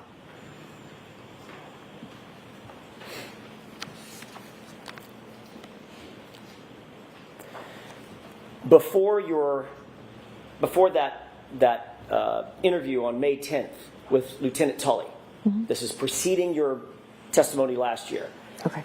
Had you ever reported that you went to Michael Lank's house, Sergeant Lank's house, on January 30th to anybody? No, to be honest, I completely forgot about it.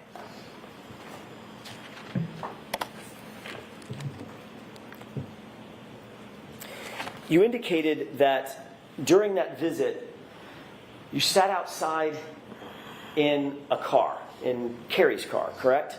Yes. Basically for the entire visit. Is that right? Yes. You indicated that you did not go in the house except to use the restroom possibly, correct?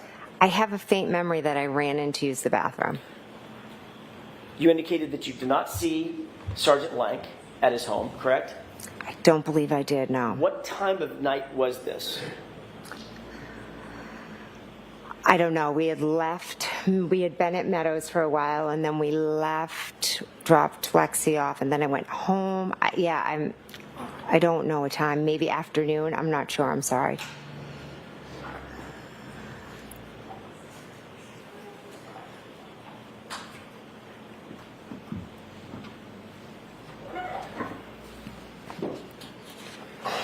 Your Honor, I have a 10-page document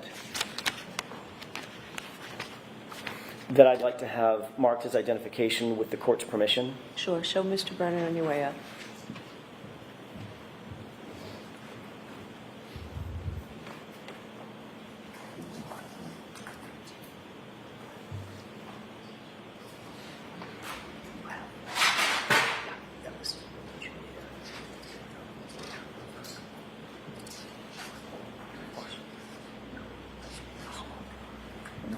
Take your time.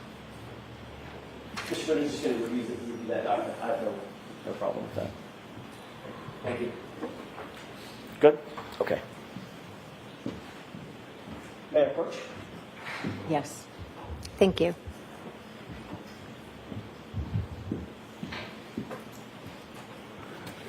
Do you recognize the document there? So has it been marked yet?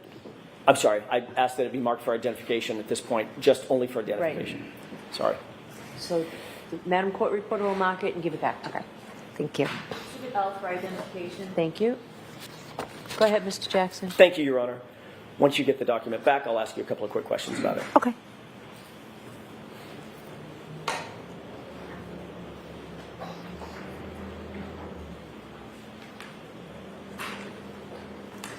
Thank you. Sorry, Gracie. You have the document in front of you? Yes. Let's take a look at the first page of that document just to orient yourself. Do you see that that appears to be a map, generally? All right, so I'm just going to ask you to take a look at the document and don't describe it. Sure. Take a look at the first page and tell me if you recognize anything on that page. I do, yes. What do you recognize generally about that document? I'll see counsel at sidebar. May I have that, please, Ms. McCann? Sure.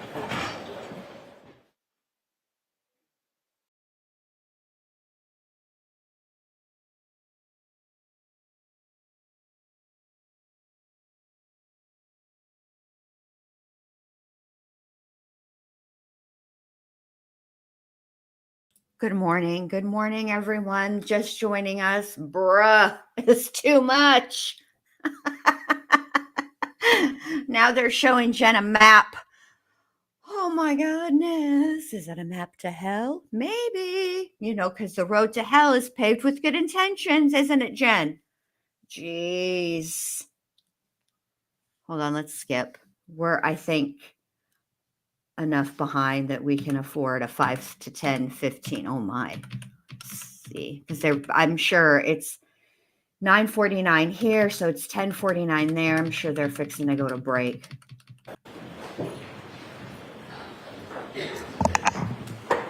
May I continue, Your Honor? Yes. Thank you. Taking a look at that first page, do you recognize a location that's pinpointed on that page? I do. Okay, without telling me the address, what do you recognize that as being? My house. Okay, and do you see in the call-out box in the middle of the page, Yes. do you see a date and time? Yes. What is the date and time? It is January 30th at 12:13. Take a look at page 2 on what's been marked for identification. Okay. Do you see a location pinpointed on that page? I do, yes. What do you recognize that location as being? John O'Keefe's home. Is that what we've talked about on Meadows? Yes, Meadows. Do you see a time and date for that location? Yes, 1/30/2022 at 12:19. At 12:19 p.m. Yes. Okay, thank you. If you could turn to page, pardon me, 4, skip over page 3 and just go straight to page 4. Mm-hmm. Do you recognize something that's been pinpointed on that map as well? Yes. What is that? Again, don't give me the full address. What is that location that's pinpointed? That is my house. Okay, and do you see a date and time for that location? Yes, that's 1:30 at 5:21. When you say 1:30, January 30th? Sorry, January 30th, 2022 at 5:21. Okay. Looking at page 5, do you see a location Yes. pinpointed on that map as well? Yes, I do. And what's the date and time of that location? That is also 1/30/2022, and that is at 5:28. Got it. Taking a look at page 6, do you see a location pinpointed on that map?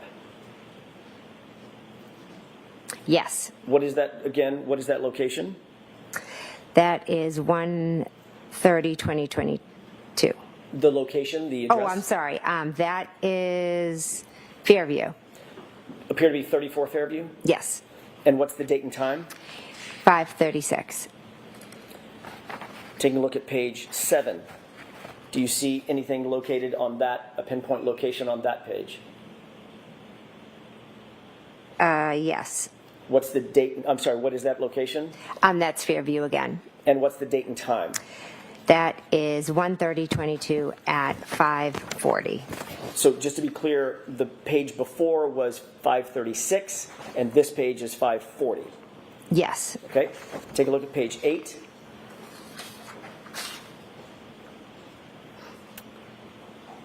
Do you see what's pinpointed on that page? Yes. What is that location without giving me the address? I believe that's Mike Lank's What's the date and time? 1/30/2022. January 30th, 2022. And Yes. the time, please? 5:43.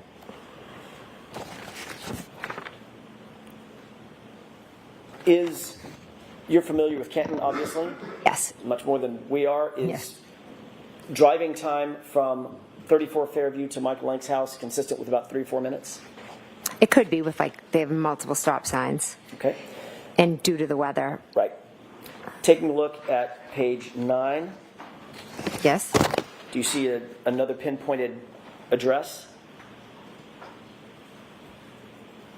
Yes, I believe it's the same one Okay, the same address on as Oakdale? Mike Lank. Okay, and what's the time? What's the date of that?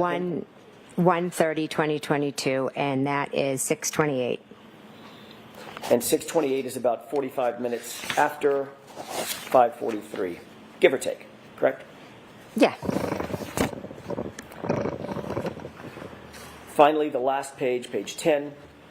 Do you see yet another pinpointed address? I do. Yes. Is that your address? Yes, it is. Okay. And what's the date and time of that pinpoint? That is 1/30/22 as well, and that is at 6:34. And would it be safe to say that your address from Mike Lank's address, maybe 6 or 7 minute drive? Yeah, depending. Mhm.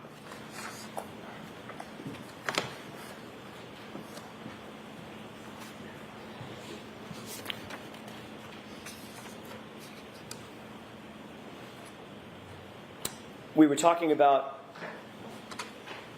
what happened when you were at Mike Lank's that evening.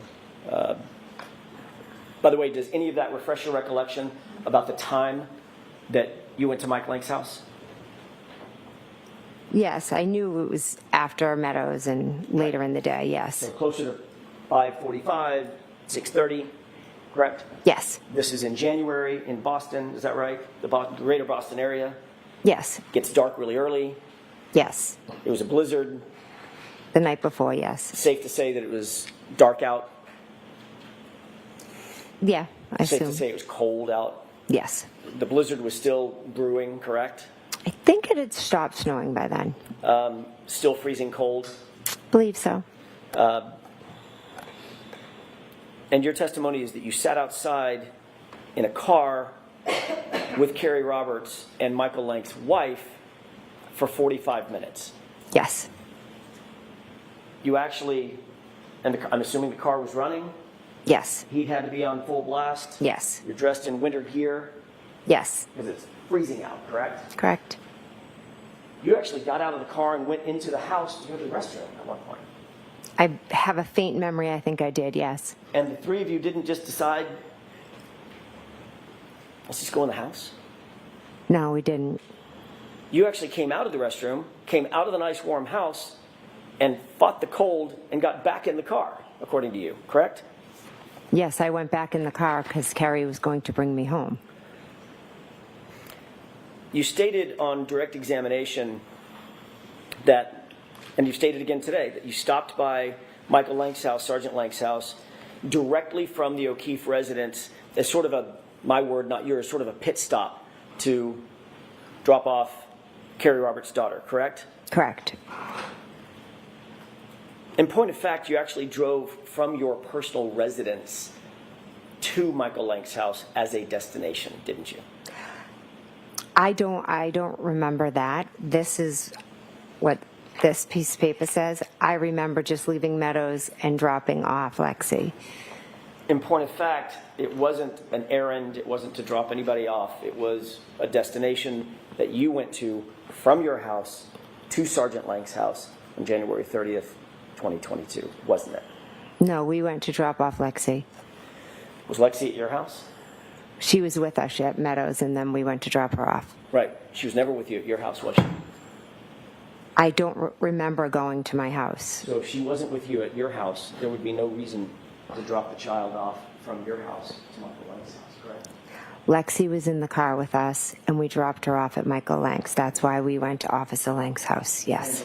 And in point of fact, you actually went from your house and did make a pit stop to 34th Fairview before you went to Michael Lank's house, didn't you? We drove by and stopped, yes. Slowly stopped, yes. You went in the house and spoke with someone. No, I never went in the house. Why did you go by and just stop? I think Carrie and I just went by to take a look at it. We were still trying to figure everything out. Stay there for 4 to 6 minutes? I have to look at the report, but yeah, we were sitting in the car kind of just like, oh my God, looking. Didn't go in the house. We didn't go in the house, no. Nobody came outside to talk to you. No, You didn't speak to Nicole. I don't believe so. Possible. Like I said, Carrie and I just kind of drove by and were looking at the area. And that's before you went to Michael Lank's house, correct? That was on the way to Michael Lank's. So in point of fact, you didn't go directly from One Meadows to Michael Lank's house. I thought I had. I truly thought I had. And now your memory is refreshed. My memory is not, this isn't refreshing my memory. I do not remember going by my house before Michael Lank's. Do you remember testifying a year ago that, well, let me ask it this way. Do you remember denying a year ago that you ever even stopped by 34 Fairview? I don't remember that now. Would it refresh your recollection to take a look at your prior testimony? Sure.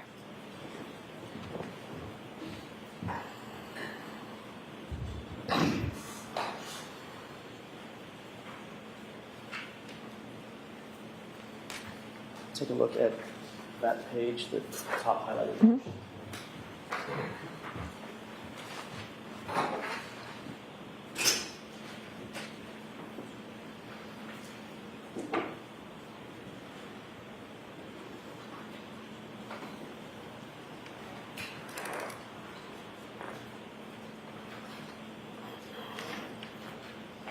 May I?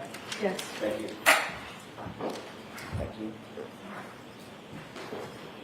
On May 21st of last year, you were asked about this very thing in a prior proceeding, correct? Correct. And at that time, you denied altogether ever going by 34 Fairview, correct? No, I believe the paper says I never stopped by, but we drove by. And now you're saying that you did stop. Stopping by and driving by meant something different to me. Stopping by, I look at as like, then you pop in the house. Driving by is you just drive by. So we just drove by slowly and kind of looked at the scene. And Ms. McCabe, I think you just said that you may have even spoken with Nicole. I didn't speak with Nicole, no. We were in the car, Carrie and I, and Lexi. You were denying that you ever spoke with Nicole or any other member of the Albert family or anybody at 34 Fairview as you sit here today. As I sit here today, I'm telling you that we slowly drove by. So again, last question on this point. You did not, you now admit, drive from One Meadows over to Michael Lank's house directly to drop off Carrie's daughter. My memory is we did drive from One Meadows. I know what this piece of paper says. I'm telling you that just my memory is we left Meadows and went down Fairview and then went to Michael Lang's. But this paper is saying we stopped at my house first. I don't remember that. But all of again, I was in shock. Sorry. So a All of lot your- of things from that day are foggy. Certain things, certain details I may have forgotten. And all of your testimony over the last several days is based on that memory that you just described to these jurors, correct? There are certain things I'll never forget, correct?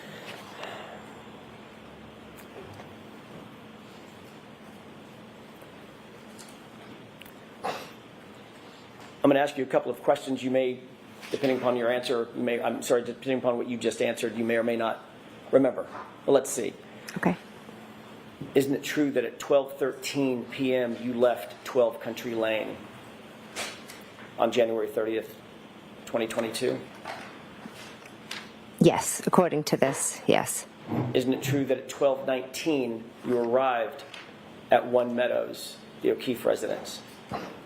According to this, yes. Are you asking her regarding I'm asking her memory, not according to the document. Oh, my Your memory. Your I don't memory. remember exact times. Thank you. Isn't it true, Ms. McCabe, that at 5:12 p.m. you left One Meadows, which is the O'Keefe residence? 5:12 in the evening. That I don't remember the times that I left. Isn't it true that at 5:21 you arrived back at your address on Country Lane? I do not remember that.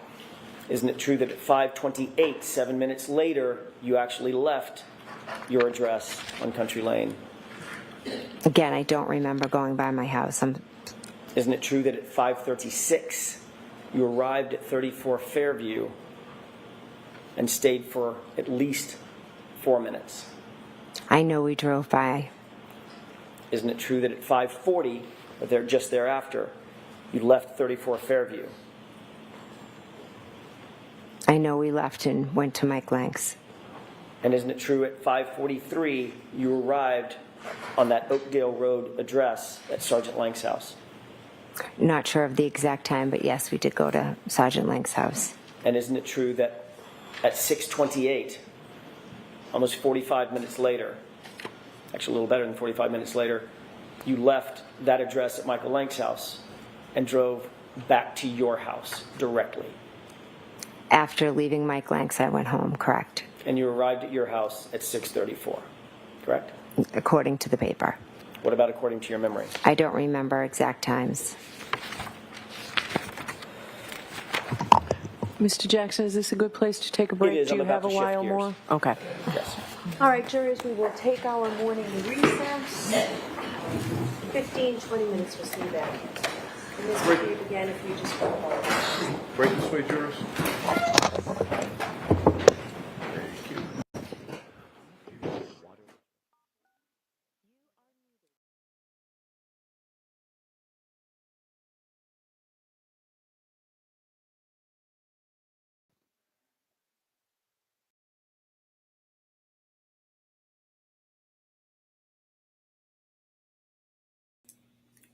Well, well, well. Oh, Jen McCabe, you're not getting off that stand anytime soon. Let's go ahead and skip forward, although we still will have to do a fair bit of talking. Hold on. I want to just, But yes, we did go to Rewind it a- Sergeant Lang's house. sorry, I just want to rewind it just a scotch for me because I missed a part. So hold on. And isn't it true that at 6:28, almost 45 minutes later, actually a little better than 45 minutes later, you left that address at Michael Lang's house and drove back to your house directly? After leaving Mike Lang's, I went home, correct? And you arrived at your house at 6:34, correct? According to the paper. What about according to your memory? I don't remember exact times. Mr. Jackson, is this a good place to take a break? is. Do I'm you about have a to shift while gears. more? Okay. Yes. All right, jurors, we will take our morning recess.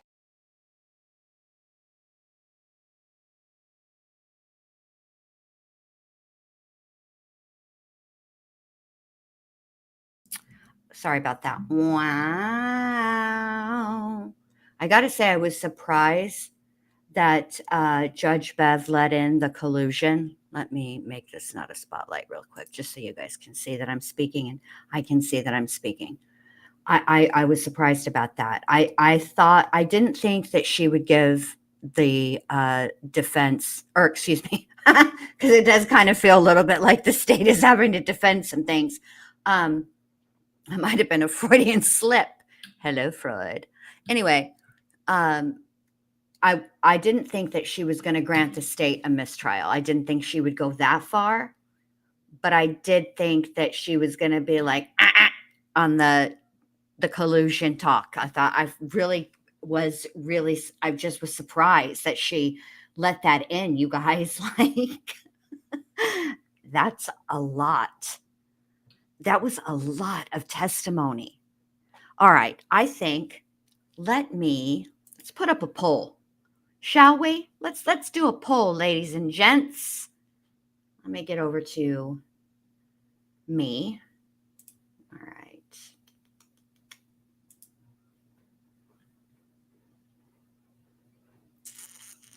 Here we go.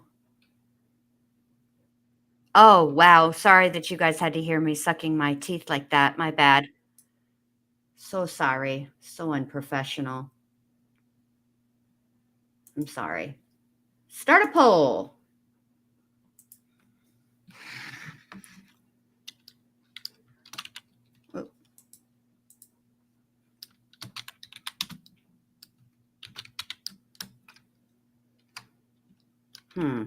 What should I ask?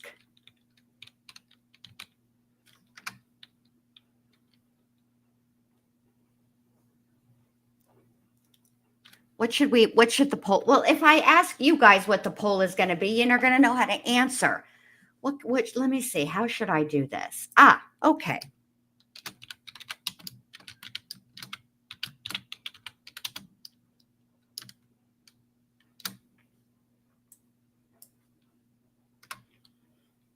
Oh, baloney. What the hell? I can't even type either. I can't talk. I can't type.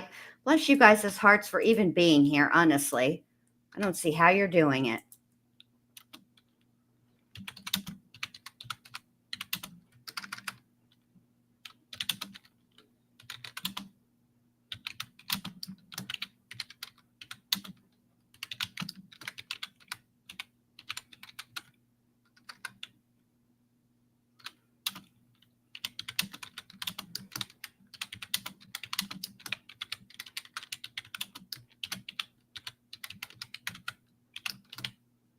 There we go. There's the poll. Oh my goodness. Look, Seven Lilies, I appreciate that, babe, because Seven Lilies says, it's okay, Jen Lou. I'm wearing my professional underwear and t-shirt. Let me tell you how I started out this stream. Okay. I started out this stream in my PJs. Show did. Now, where I got out of my PJs at roughly, let me Jen McCabe this. I don't remember exact times, but if that's what the paper says, that's what I did. I just know I saw it. Shut up, Jen McCabe. I don't know, probably about 8:15 or so is when I decided, you're streaming, Jen. Get attire on. Wear some clothing. Okay, so the poll is, for those of you guys who are listening and not like participating in chat, come on over and vote in the poll. Will Jen McCabe be voted the new mayor of Liarsville in the town of Cahooting Cahooters? Yes or no? Now, so far, we only have 8 votes.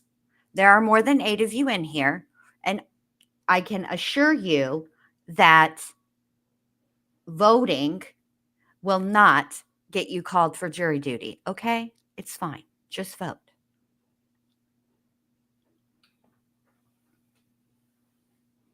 See, me too. Sissy's mom says, Tess Mac, you said earlier that you're usually on the side of the prosecution. I am as well. But this is blatant cahooting against Karen Reed. Exactly. Now, see, this is the thing. Okay, so for other trials that we've watched together, all right, Megan Boswell, Leilani Simon, Letitia Stout, Donna Adelson, Charlie Adelson. Normally, I am on the side of the prosecution because I've watched the investigation unfold. What I do during a trial of a case that, speaking of Donna Adelson, y'all, shenanigans. We're going to have to talk about that this weekend too. Put it on the agenda. But I like to see how I follow the investigation. I've seen the evidence as that comes out and whatnot, but I like to see how it fits together. And I'm always interested in or watching for, can the prosecution prove it? Can they prove that this person is guilty beyond a reasonable doubt? That's their job. That's their burden. That's what they're supposed to prove. That's what I watch for. But in this situation, and let me just tell you, for me personally, the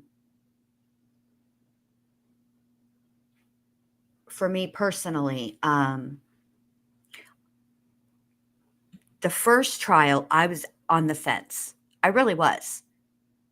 But as more things have come out, and they're allowed, and the witnesses are allowed to testify to things this trial they might not have been allowed to testify to last trial, etc., it is really starting to shape up into a cahooter situation. It's not a good look. I don't like this, but I would be remiss if I didn't remind people, okay, that can you imagine if Karen Reed didn't have the means for a defense and she was declared indigent and had to be appointed a public defender. And the thing about being appointed a public defender is it's not that they're not good attorneys. It's not that they're not competent attorneys. It's not that they don't care about their clients, or it's actually not a negative connotation just in and of itself that a public defender is a lesser attorney. Okay. That's not, look at Ann Taylor. Look what she's doing over there. Okay. She's a public defender. The problem is that when you're appointed a public defender, you're not their only client. You're not the only person's, it's not your case, isn't their only case. And their resources, being part of the public defender's office, even though they're paid by the state, right? They don't have the same resources available to them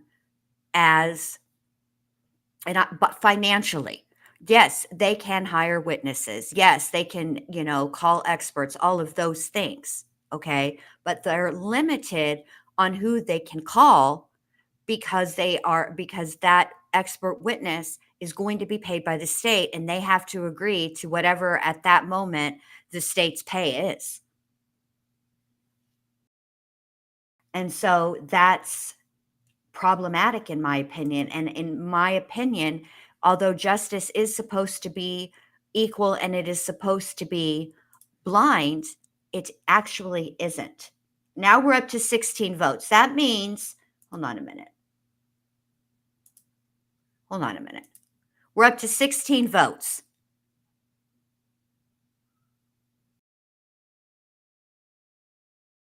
$18 of y'all or something like that aren't voting. Half of you have voted, which I appreciate,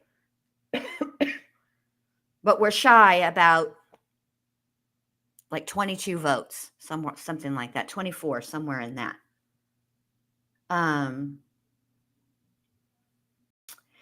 Madeline P., I don't actually know of any law tubers who believe Karen Reed is guilty. I don't. Not that I can think of off the top of my head, but that doesn't mean anything because I frequently can't think of things off the top of my head these days. I don't know what my deal is. Good job, Rachel. I appreciate that, babe. Let me see how we're doing over here. Let's see. All right, we're up to 18 votes now. But by and large, the majority of all the people that have voted, all 18 of you guys, think that Jen McCabe will be the new mayor of Liarsville in the town of Cahooting Cahooters. I mean, it shows these text messages show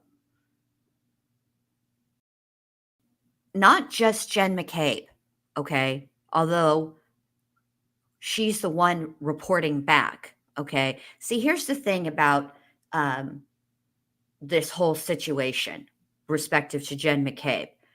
Jen McCabe is wrong AF for reporting back, right?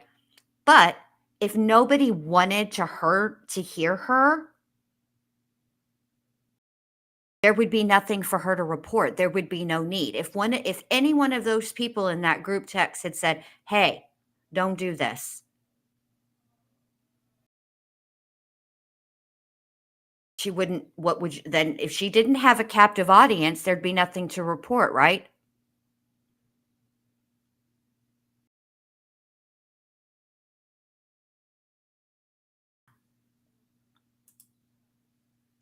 But she does have a captive audience.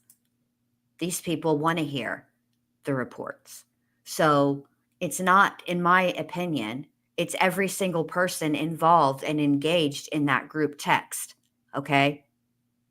That's why if you're ever added to a group chat and you're like, oh no, I don't want it. No, no, no, no, no, no. My name's Paul. That's between y'all. I don't want to be any part Hey of there, this. Karen Reed trial Oh watchers. my We had a lot of the trials. God. No. Let me let them get their ad in. That's not nice. Come on, Jen. All right, here we go. We cover remind me of that the world is unfortunately very unpredictable. And I'll tell you what, having a great lawyer matters so much. That is where a great partner and sponsor, Morgan & Morgan, comes in. This is a firm with over 1,000 attorneys. You know why? Because they win a lot. In the past few months, Morgan & Morgan secured a $9.3 million verdict for a car crash victim in Florida, a $5.6 million verdict for another car accident victim in Atlanta, and not to mention $1.8 million in Kentucky after insurance offered them a mere $5,000 in that case. And even if you think your case, isn't worth millions of dollars, why not start a claim and fight for what you deserve? Morgan & Morgan makes it so simple. You can start a claim from your phone in just 8 clicks. That's it. It can all be done on your phone. So if you're injured, you can easily start a claim at forthepeople.com/LC Live by clicking the link below or scanning the QR code on screen. Well, thank you, Jesse. Now, I just want to point out, you guys, that Jesse's background sort of reminds me of Watch What Happens Live with Andy Cohen. I'm just saying.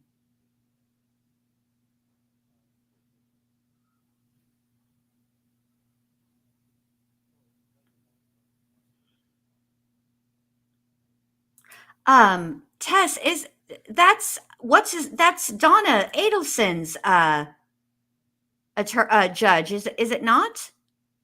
Hold on, let me see. Let me do a quick Google.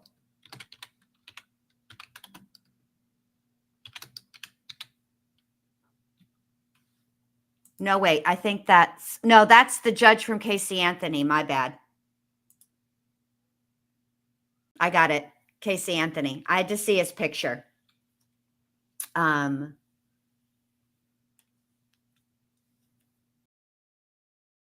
Yeah, wow. I do a little bit, Neat Noodle. I do think that they might have upped the charges. I also think that because of that, they're embarrassed. But I also think that they have new witnesses this trial that they think proves their case beyond a reasonable doubt. So, it's hard to say why they decided that they needed to up the charges. As soon as I saw his picture, Tess, I knew exactly who he was. But yeah, so there's stuff going on with Donna Adelson, but I need to get caught up on that so that I can tell you guys what it is. I need to familiarize myself with that.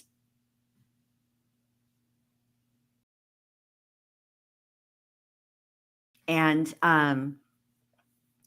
yeah, so anyway, to me, every person in that group text is problematic because, like I said, if none of that, if this wasn't a situation of colluding or cahooting, however, whichever term you want to use, colluding sounds worse than cahooting, but still, anyway, they mean the same thing. If this wasn't that, then why be in that group chat? Why were those people engaged in when and responding to Jen McCabe when she would report back to that group chat what was going on, what she overheard? And that whole situation, I love that, respective to she's telling them everything, Carrie Roberts telling them everything. I think listen, McCabe, she says on the stand, she was giving opinions. Okay. What that translates to me is talking smack. That's what I think. When she was giving opinions, she was likely giving information that she had been privy to about Karen and John's relationship. And that's what she was doing, which of course, Messy Jen loves that. Of course she does. Of course she does. Look, I like gossip too. Okay. So I'm not even judging about the liking of the gossip. Okay. It's when you go from enjoying gossip to then using that gossip and meddling in an open investigation. That's a problem for me. I don't give a rat's fat kneecap who's doing it. It shouldn't be done. If it were my friend, would I be interested in the outcome of the investigation? I would. Would I call the police or law enforcement, whichever branch of law enforcement was investigating the crime, and ask for updates? Yeah, I would. I would. But you know what I wouldn't do? I wouldn't try to find out. And in this case, she knew who all the witnesses were because she was there. I wouldn't be talking to other people, other witnesses, in an attempt to get information from them. Because I understand what happens in those situations. The investigation into a case is the very beginning. It's a marathon, Jen McCabe, not a sprint. And you know this because you have family who's in law enforcement. So you understand this. It starts with the investigation. It ends with prosecution. There's a long way to go between the investigation and the prosecution.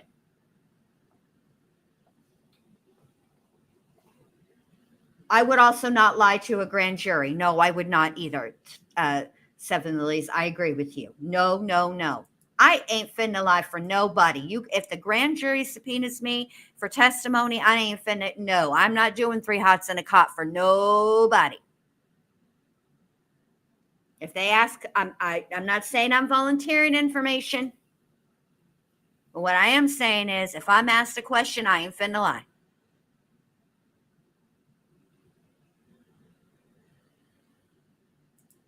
I agree with this. Tess says, but these people are from generations of power in that area. I believe they felt it would stay local and no one would care or find out, in my opinion. If Jen McCabe was going to be the Albert McCabe family factotum, she should have done her research. She should have found out who Karen Reed was, what kind of person she is. But she didn't. And I agree with this too. Sissy's mom says the police department dropped the ball. Carrie should have never been interviewed at the McCabe house to begin with. Carrie Roberts shouldn't have been allowed to leave the scene to go pick up Peg O'Keefe, John's mother, or his parents, to drive them to the hospital. She was a witness. She should have been interviewed right then and there. Maybe what she could have said is, hey, can I give you my statement first? Because I'd really like to go and get John O'Keefe's parents to the hospital to see their son. That is reasonable. I would do something like that. If I were a witness and in that scenario, under those circumstances, that's what I would say. Hey, excuse me, I don't mean to be a problem, but is it possible that you could take my statement first so that I can do, it's ridiculous. It's not, and that she didn't do that, that they allowed her to just be like, peace out.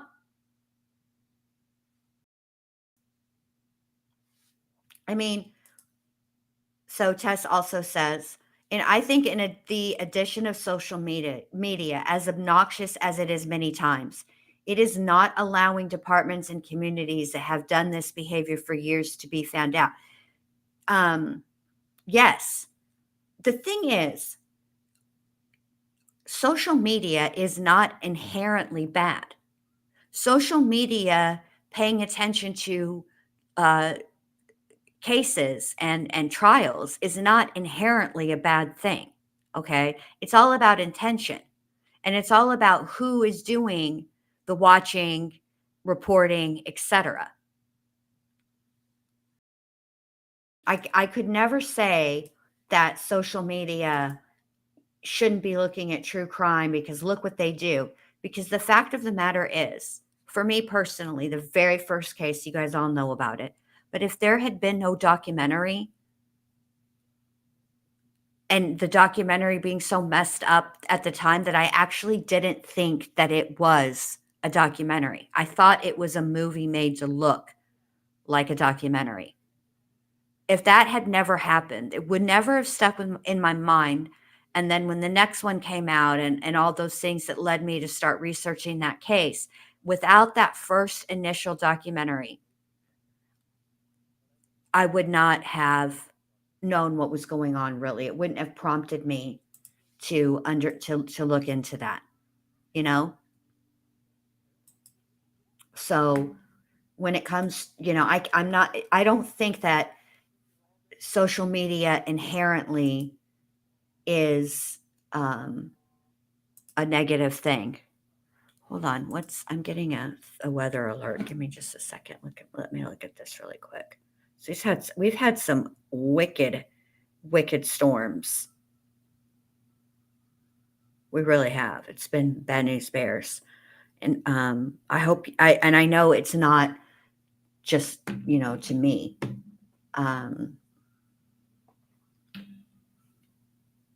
I agree, Tess. Yes, okay. I knew who Turtle Boy was before this case, but I understood his online persona, as it were. Like, I got it. And so I remember when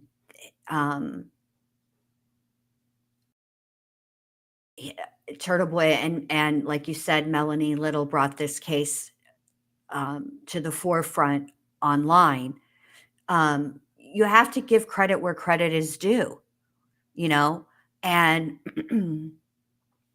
I think that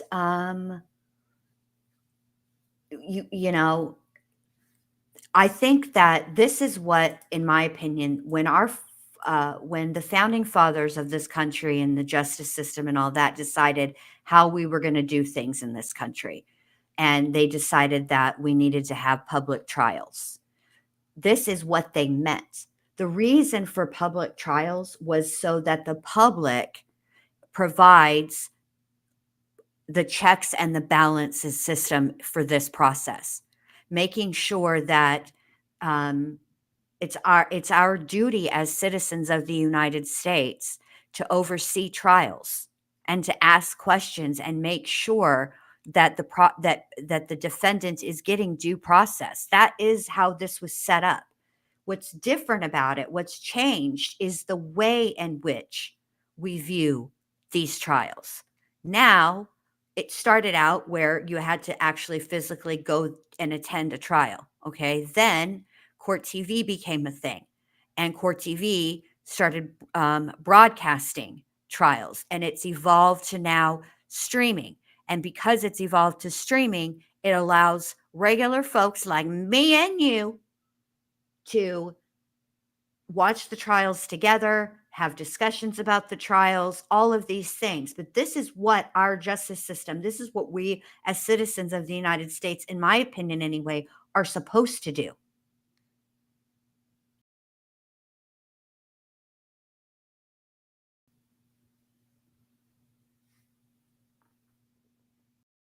This is what we're supposed to do. This is what our job and our rights as citizens of the United States.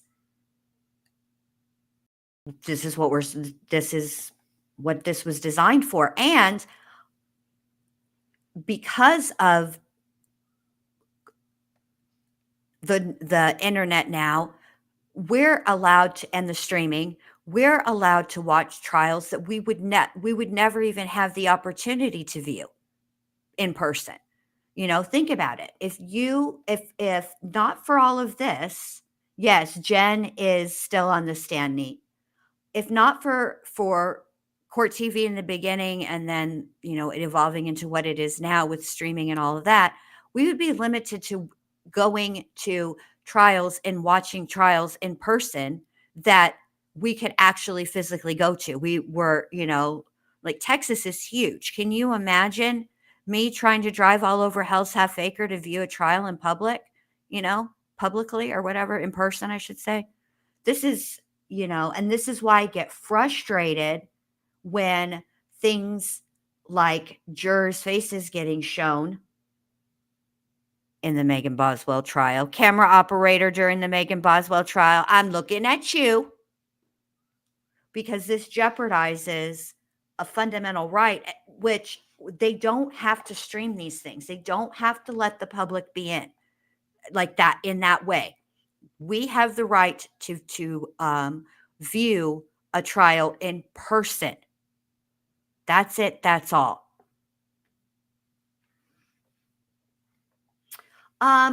Neat. They're getting the highlights. Really were. It's all highlights. You really need to watch the whole thing, but not right now. Please stay with me because I need you. Really, what it is, the biggest highlight for me would have been probably about 30 minutes before they went to break, and Alan Jackson was going through the text messages between Jen McCabe and the group chat text messages. And at the very end, he said, this is basically it. This is a textbook example of collusion between witnesses. It's not verbatim what he said. And Brennan got all huffily puffily and said, I move for a mistrial, Your Honor. There was a sidebar, came back. He was allowed to ask the question just slightly different. And Brennan is losing his. I admire the fact that he's able to sit there and not like audibly have a reaction. But like his case, Jen McCabe is probably at this point one of, thus far, the worst witnesses that the state has called. I think she has done more damage to the state's case than anybody so far. That's it. That's all. That's how I feel anyway. And, to Tess Mack's point, I saw this too. So Tess Mack says the other day, Law and Crime, Court TV, and Emily D. Baker all had over 350,000 viewers right at the end of the day. So the world is now watching this case. You have to give credit to Turtle Boy and Melanie Little, like you said. Yes, Jen Liu, but let me finish it out. Yes, you do. And the fact that, first of all, I know a lot of people are covering and streaming this trial, and I just want to take this moment to say you could watch this anywhere, but you're choosing to watch it with me, and I appreciate that. Now, I did, sidebar, have a little chit chat with Dr. B, who I was telling her my theory. Had a little chit chat last night. I'm going to just leave it like that. And she's going to check her pictures for her schedule so that perhaps there could be a time when she comes up with me, because she's the one who I intended to cover this trial in a very different way, the second trial, the retrial. But it was Dr. B who was like, girl, no. Listen, my suggestion would be, and she's like, you've really got to like watch some more things. She gave me suggestions. She didn't tell me, I want to make this very clear. She never at any point tried to tell me how I should feel or what I was, any of that. What she did was she pointed me to things that I should watch and make my own decision on where I stood. But what she encouraged me to do was whichever way I fell, I needed to fall on one side of the fence or the other. Thank you guys. I appreciate that so much. Sissy's mom says, I don't want to watch it with anyone else. I appreciate that so much. Tess says, I love watching it with friends and chatting together. So thank you so much for streaming it, Jen Lou. Go hit that like if you have not, to thank Bindi for streaming. You guys are welcome. So welcome. I mean, I'm watching this with you guys, and I'm just shook. Honestly, I am. But I know that they should be coming back from break any moment, you guys. But I need a human moment, if you don't mind. So just please excuse me briefly. I'll be right back. All right. Thanks. Please behave.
All right, I'm back.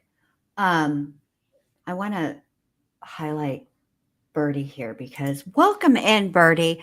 Birdie says, neat noodle. Hey, glad to be here with y'all today. Very rare that I'm able to catch a live. I'm sort of the new kid in class and appreciate the kindness of this group. Well, we appreciate you being here. Let me start there. Thank you for being here, all of you guys.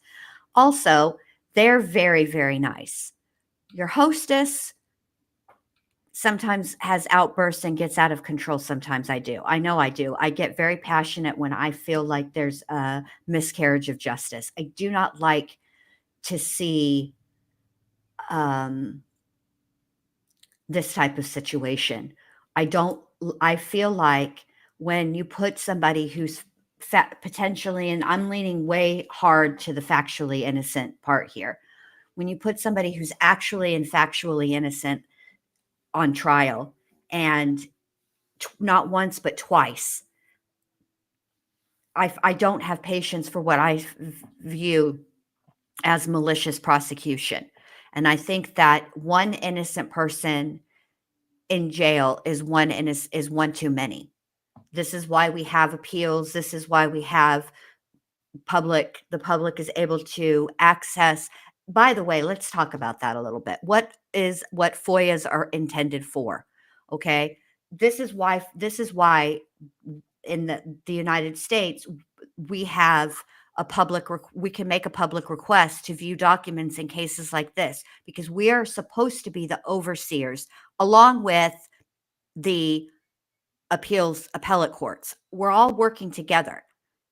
Okay. And when we see something that we view as a miscarriage of justice, we should look into to the actual documents, to the actual investigation, because you remember, we're not seeing the investigation a lot of times. We're not seeing every single thing that the prosecution has. We're not seeing in a trial, we're not seeing every item, everything that was investigated and all of the outcomes. We're not seeing all of that, because if we did, trials would last, 7 years. Okay.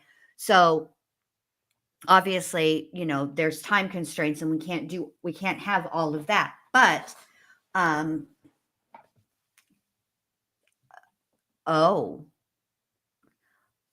get to Tess's little piece of tea, her little drops of tea shortly. But, that's what we're supposed to be doing. So I get really passionate when I feel like, feel is not the word, because I don't feel. When I believe, after careful consideration and investigation, that this is malicious prosecution at this point, in my opinion, I get very frustrated with that, and I tend to be very, very, very passionate. So Tess says, now Tess Tess, by the way, I emailed you back if you wouldn't mind, just, when you get a chance, no biggie. I'm sure that you already seen what I sent. So anywho, okay, Tess says, the other tea I heard on Twitter was the jurors were the ones who complained about the shitty looks Paul was giving Karen Reed. That's why they had that big meeting the other day and why he was moved.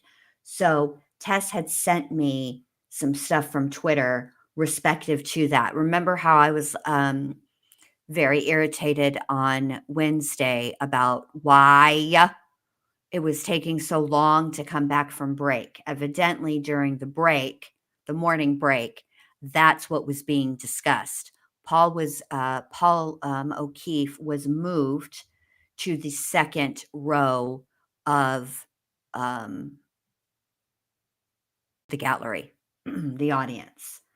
So, yes. So anyway, that's that. But yeah, this kind of thing frustrates me. Don't like to see it. Now I wonder what's going on, because they're on a much longer break. I feel like the jury is probably back at this point. There's probably something being discussed. Let's see. Let's go back. Oh, wait. And they might be coming back shortly because I just saw that we are unmuted. I almost was going to rewind, but I know if I choose that, if I take that, there we go. All right, here we go. Let me make this full screen so we can all watch.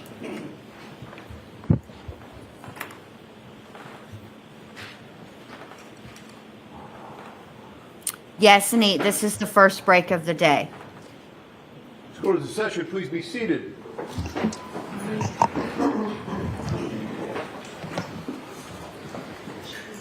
So, jurors, that break was longer than I told you it would be. We were waiting for some records to be printed, so it took a while, but we appreciate your patience.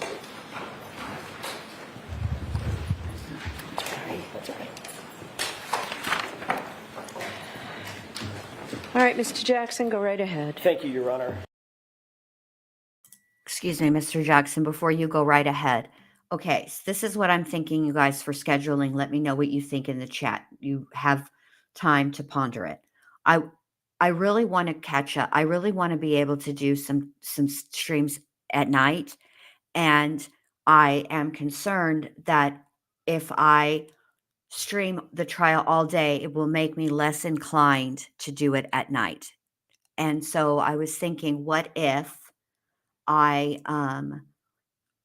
like at the lunch recess, I stop and then cover what happened at lunch tonight. How do you guys feel about that? Unless, just let me know in the chat.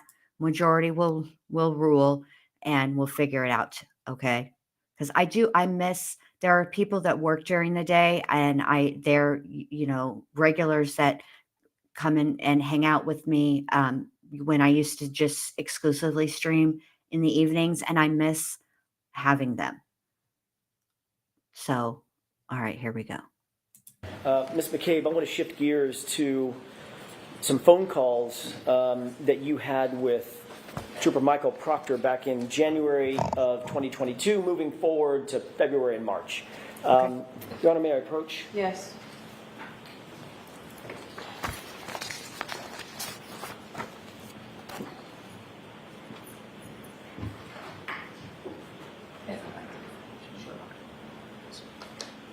Can you tell me, Ms. McCabe, if you recognize those documents that I just handed you?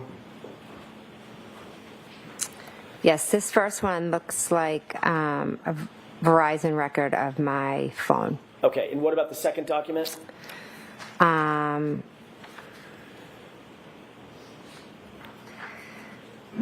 bill. And yes, more records from my phone. Okay. I want to ask you a couple of questions. Before I do, I'd like to have both of those documents respectively marked just for identification. I don't anticipate entering.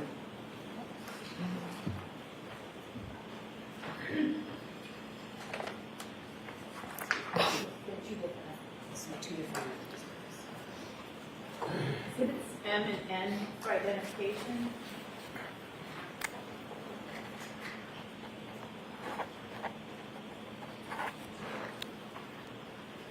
Thank you. May I continue? Thank you. Ms. McCabe, you had a number of phone calls with Michael Proctor on January 29th, moving into January 30th and on to 31st, correct? Are you asking her to read the records, or? No, not yet. I will in just a second. All right, so turn the records over, see if you can answer the questions. Without looking. Okay.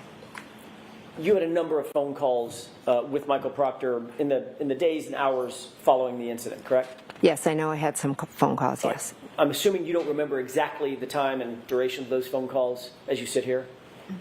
Correct. Would it refresh your recollection to look at your phone records that you supplied for this time period? Sure. There's two different documents, Ms. McCabe. One of them starts with January 29th. Can you grab that document, please? Sure.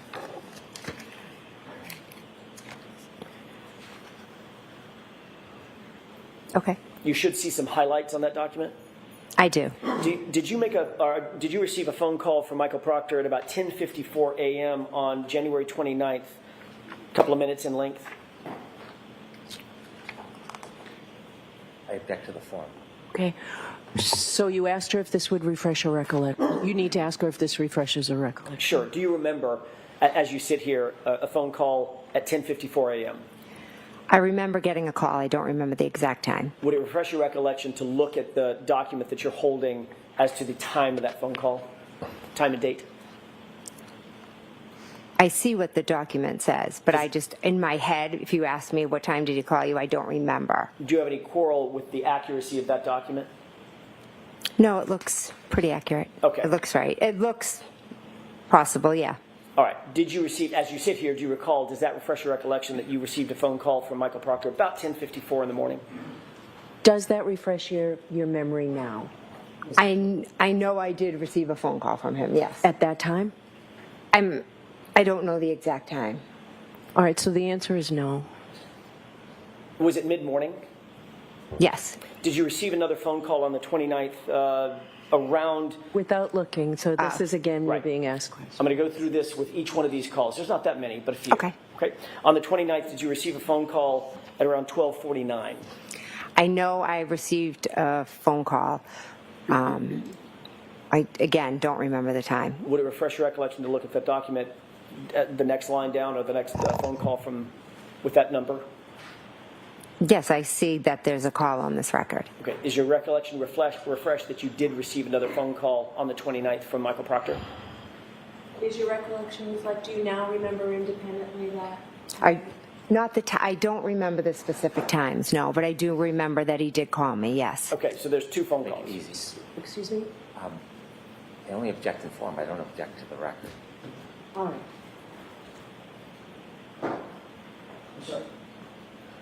So I guess the record is fine, but if you're asking it whether she remembers, you're not going to get anywhere, Mr. Jackson. Well, then So, I'll just I'm being told that there's no objection fine. to the record, just the question where you're incorporating several things from the. Fine. Then that'll speed things along. I Is that the appreciate nature of that. the objection, Mr. Brennan? Yes, I have no objection to the data coming in. Okay. Thank you. I'm just going to speed things along, and I appreciate Mr. Brennan's assistance with that. January 29th, you see the record indicates a phone call from Michael Proctor, 10:54 a.m. Yes, You also see on that same record a phone call on January 29th coming in from Michael Proctor at 12:49 p.m., correct? yes, Moving on down to January 30th, you see a record of a call at 9:51 a.m. from you to Michael Proctor, correct? yes, January 30th, about a minute later, you see a phone call from you to Michael Proctor lasting about 22 minutes, correct? yes, January 30th at approximately 4:45 p.m., you see a call from Michael Proctor to you, call lasting about 10 minutes. correct. Going on to the next day, January 31st, you see a phone call from you to Michael Proctor at 11:51 a.m., just before noon, lasting about 4 minutes, correct? Yes. Take a look at the second document, if you will. That covers that document, or that time frame. Okay. The second document, you should see some highlights, and I'm going to ask you to start where there's a tab at February 14, 2022. Oh.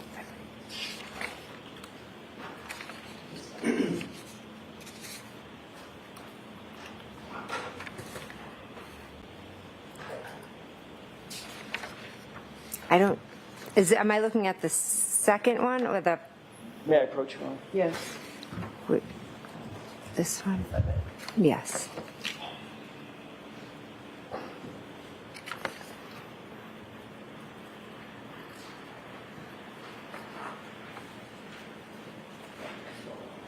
Let me see the other document. This one has the February 14th. There you go.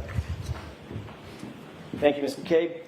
Taking a look at that document, and by the way, for the record, which one is that, M or N? This is M. M as in Mary. Mary, yes. Thank you. Do you see a record of a phone call on February 14th at about 3:55 p.m., lasting about 17 minutes between you and Michael Proctor? Yes. February 17th at about 5:19 p.m., is there a record of a call between you and Michael Proctor at that time? Yes. February 28th at about 12:48 p.m., is there a record of a call between you and Michael Proctor? Yes. On the same date, February 28th, do you see a call at 4:34 p.m. with you and Michael Proctor? Yes. March 1st at 10:16 a.m. Do you see a record of a call between you and Michael Proctor lasting 10 minutes? Yes. March 1st, you should see 2 calls, one at 4:51 p.m. and one at 5:06 p.m. Do you see those 2 calls between you and Michael Proctor? Yes. One was 1 minute and the other was 2. Thank you. And staying on that same date, at 5:50 p.m., do you see a call on March 1st between you and Michael Proctor lasting about 12 minutes? Yes. And then finally on March 29th, 2022, do you see a call at about 3:27 p.m. lasting about 4 minutes? I'm sorry, what was the date? March 29th? Oh, okay, yes. Okay. And that's about a 4-minute call at 3:27 in the afternoon. Yes. Okay. And you had in fact, and that's all I have on those records. Thank you for that, Ms. McCabe. You had in fact met Michael Proctor in person on January 29th, correct? Yes. He was actually in your home and personally interviewed you, correct? Yes. Not only did you have him in your home, it was for the purpose of a formal interview between the 2 of you in person. Is that right? Yes. That was the time that Brian Albert was there Yes. in your home as well. Yes. And you had at least, I think we went through about 14 phone calls with Michael Proctor in just the next days and weeks, going all the way up through February and March. We've just gone over those, correct? Yes, there are calls, but you're right about the number of calls, but some of them, I don't even know if they were answered. And of course, that doesn't, and that may be true, but you were communicating back and forth, certainly, Yes. in the weeks and months following. Yes. And that doesn't include, those records, just for brevity's sake, those records stop in March. But there were more communications in April, May, June, July, August, correct? I'm not sure about that. I don't know. I think initially we communicated, but I'm not sure how long it went. So, And then I know we started communicating again in the summer of 23, I believe, or April of 23. so you had spoken with Michael Proctor on the phone many times. We've just gone over those records, correct? Yes. You met him in person on the 29th. Yes, when he came to interview me at my house, correct? You just took the words out of my mouth. That was for a formal interview with you, correct? Yes. And it was in your house that you met him for that formal interview. Yes. And that was probably for some time. It wasn't a 2-minute conversation. No. Then in September or October of 2023, you were interviewed by Lieutenant Tully, correct? I have been interviewed by Lieutenant Tully. I don't recall the date. And you indicated just now that you began picking up conversations with Michael Proctor again in the summer of 2023, correct? Yes. So there were many more communications at that time, just before the September-October timeframe of 2023. Yes, but that was in regards to something different than this case. Not the subject matter, but you had met him and talked to him more times in the summer of 2023, correct? I never met with him. I just spoke with him. Okay. In that interview with Trooper Tully, you were specifically asked about your relationship with Michael Proctor when Trooper Tully sat down with you in that, I think it was a September or maybe it was an October interview, correct? I don't remember the specifics of the interview. He asked you specifically whether or not you had met Michael Proctor, whether or not you had any sort of relationship with Michael Proctor. Is that right? I'm not sure the specifics of the interview. Isn't it true that you told Lieutenant Tully that you had, quote, never met Trooper Proctor prior to September of 2023? No, because Michael Proctor was in my house in January of 2022. Exactly. The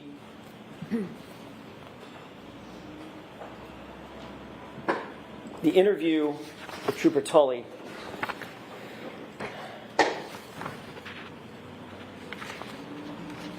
I may have just a moment, Your Honor. Okay.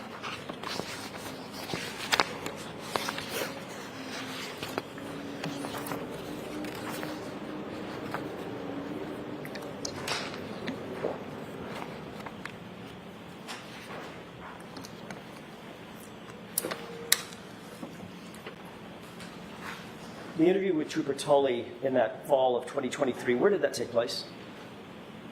I don't recall.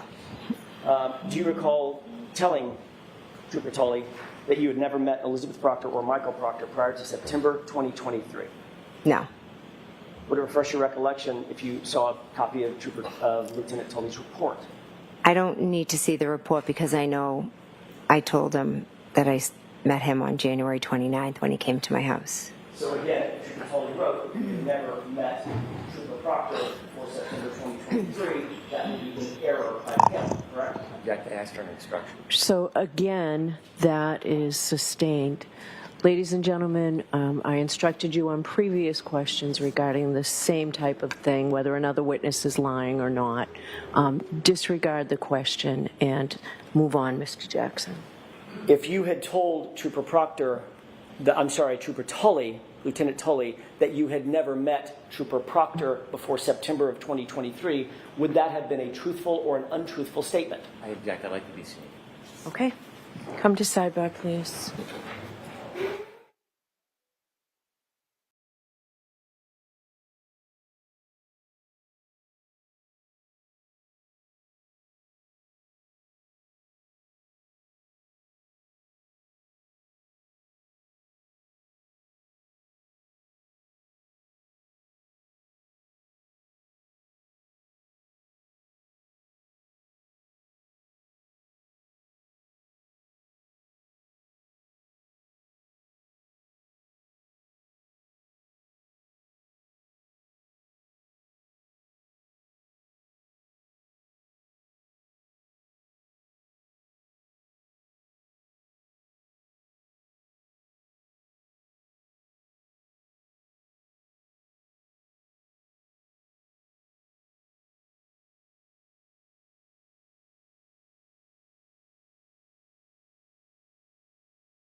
Next question. May I? Did you tell Trooper Tully, quote, you had never met Elizabeth Proctor or Michael Proctor prior to September 2023, end quote? I had never met Elizabeth That's not my Proctor question. prior. Okay. Well, there was a, Did you tell Trooper Tully, Lieutenant Tully, that quote? if I can break that quote up because it's two thick parts. No, you can't. So this my has question been is my asked question. and answered. Move on, Mr. Jackson. Do you deny, as you sit here, telling Lieutenant Tully that quote that I just read? Do you deny it? Sustained. Move along. The question's been answered. Let's talk for a second about your phone calls to John O'Keefe on January 29th, 2022. I'd like to go through those calls with you briefly, if I could. Your Honor, this has previously been marked Exhibit 26. Okay. Mr. Brennan has a copy. if I may. Yes. Thank you. Do you want this one? Thanks.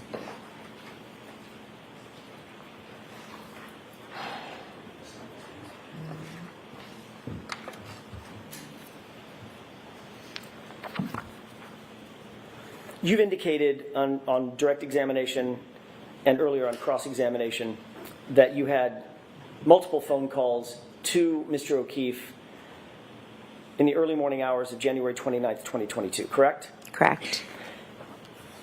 Those phone calls ranged from about 12:14 a.m. until about 12:50 a.m., correct? There was a call at 12:14 and then at 12:18. I'm sorry, I'm bracketing it. The calls I were between... apologize. That's okay. 12:14 all the way to about 12:50, correct? Are you saying 15? 50, 50. Oh, 50. Oh, sorry, I apologize.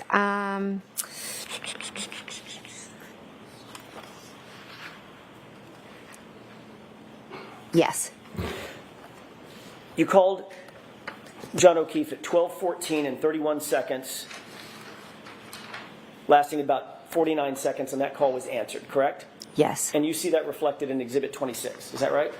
Yes.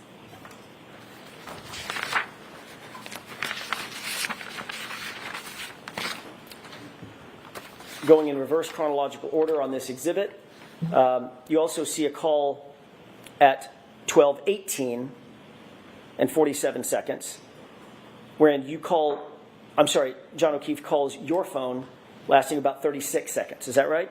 Yes. You know that call was answered, even though it says it says unknown in the document, correct? It does say unknown, yes. That 1, 2, 3, 4, fifth column over. That's where it says unknown. Yes. But it also indicates that call lasted 36 seconds, so you know it was answered. I don't know from this record it was answered, but I know from my memory that I spoke to him a second time. Yes. You also made a call, moving up to the page before this, starting at the bottom of the page, at 12:29 and 44 seconds. There was a call from you to John O'Keefe's phone lasting 7 seconds, correct? That's what it says. And the record indicates that it was an answered phone call, correct? According to the record, it was answered, but I never spoke to him. You deny speaking to John O'Keefe at 12:29 and 44 seconds. Yes, I never spoke to him after 12:18. Okay. Moving up, 12:41 and 10 seconds. There was a call from you to John O'Keefe's phone indicating that was missed. You see where it says missed? I do. 12:41 and 59 seconds. There was another call from your phone to John's phone, and that was also indicated as missed. Correct? Correct. 12:43, 19 seconds. You called John O'Keefe. That was a missed call. Correct. 12:46 and 16 seconds. You called John O'Keefe's phone, and that was a missed call. Correct. 12:47 and 52 seconds. You called John O'Keefe's phone, and that was a missed call. I'm sorry, which one was that? 12:47 and 52 seconds. Yes. At 12:50 and 37 seconds, you called John O'Keefe's phone, and that was a missed call as well. Yes. Ms. McCabe, there's 7 calls.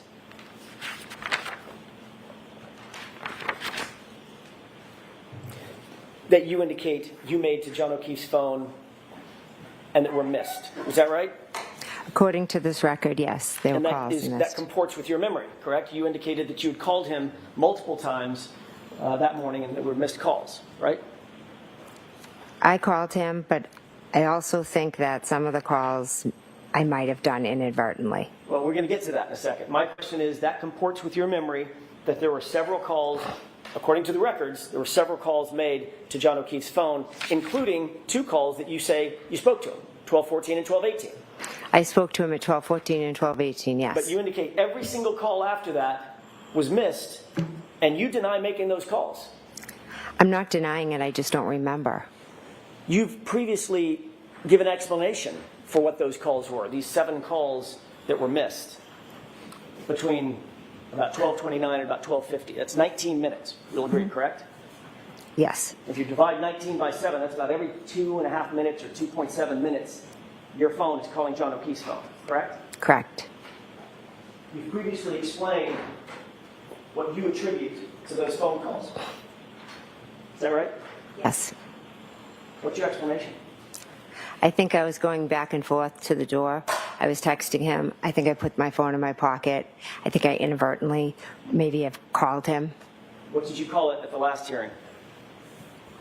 I believe I called it a butt dial. And it's not just one butt dial, correct? There could be multiple, yes. 7 butt dials in the course of 19 minutes, less than 20 minutes, correct?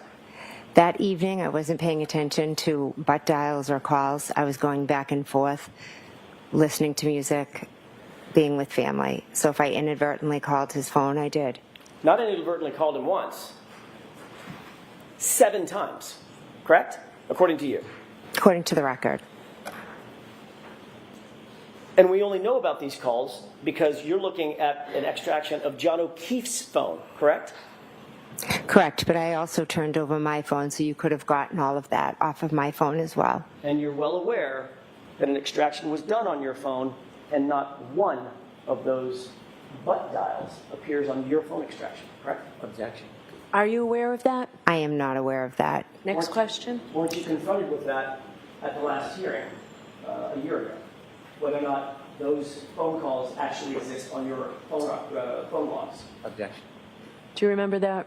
I remember you asking previously, yes.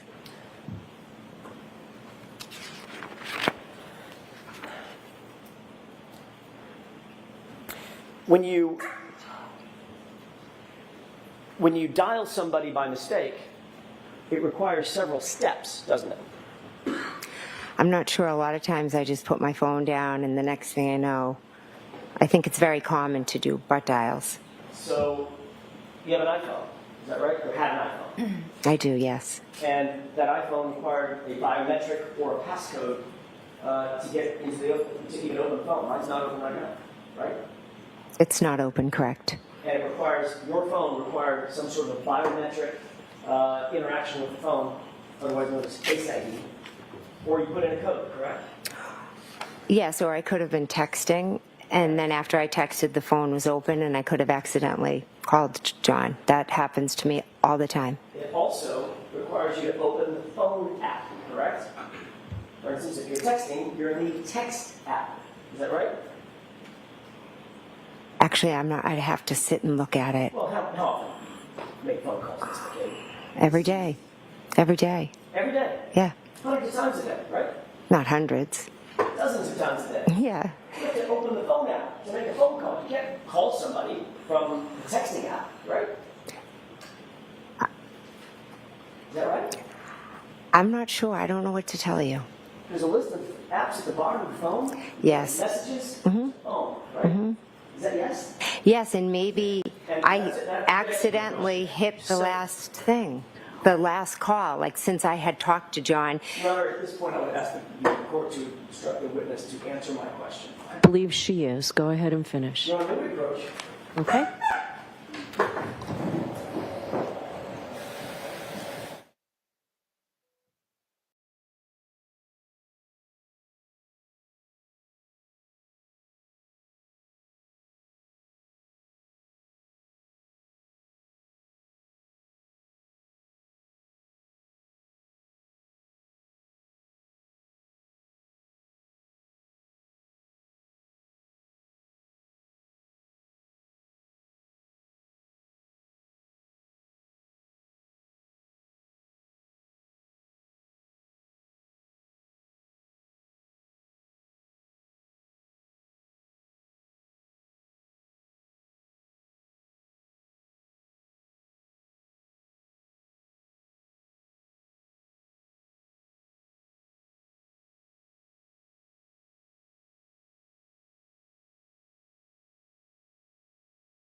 Ms. McCabe?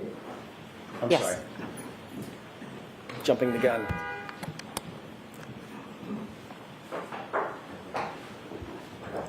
So let me, Ms. McCabe, answer only the question that's being asked of you, okay? Ms. McCabe, you're aware that when you're in the messaging app, you have to do something else volitionally to open the phone app, correct? Correct? You have to touch the phone, is that right? Yes. That would open a separate app, correct? Correct. Then, once that phone app is open, then you have to choose the person to call, correct? Yes, sometimes the last dialed. Right. Yeah. And if that happens to be the last dial, scroll through, pick a person, make one tap, and that calls the person and initiates the call, correct? That is one way, yes. But if you get out of the app, I'm sorry, if you close your phone, hit the lock button after a text message, none of that can happen without you having to open the phone and engage the phone additionally, correct? If you hit the button to lock it, yes. Right. So you indicated that these are all missed calls. Is that right? That's what the records show, yes. In addition to a missed call, you've had missed calls before. You both received a missed call and you've made calls that were missed. Is that right? Yes. When you make a call that's missed, generally goes to voicemail, does it not? It does, yes. So then you have to do something additional with that call. Push the end button, correct? Correct. Otherwise, voicemails just go on forever. And actually, they go on for 4 minutes, Okay. right? I don't know how long voicemails go for. So if you had missed calls, 7 missed calls, that's at least 14 interactions, double it, because you got to make the call, then you got to end the call. 14 interactions with your phone for a single missed call. One I'm sorry, missed for call. 7 missed calls. It could be, yes. And your testimony is you don't remember making a single one of those calls to John O'Keefe between 12:29 and 12:50, correct?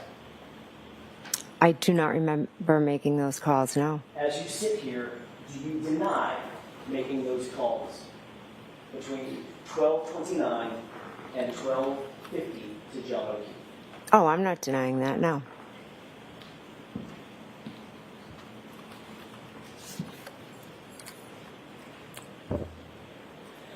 I'd like to ask you a few questions about January 29th, a little further on in the morning after you got home from 34 Fairview. Approximately what time did you get home? I'm not sure, maybe around 11:30, 12, I'm not sure. 11:30 or 12? It could be 11. Are you talking about, I'm confused, are you talking about, Let me rephrase the question. okay, sorry. On the night of the early morning hours of January 29th, 2022, when you left,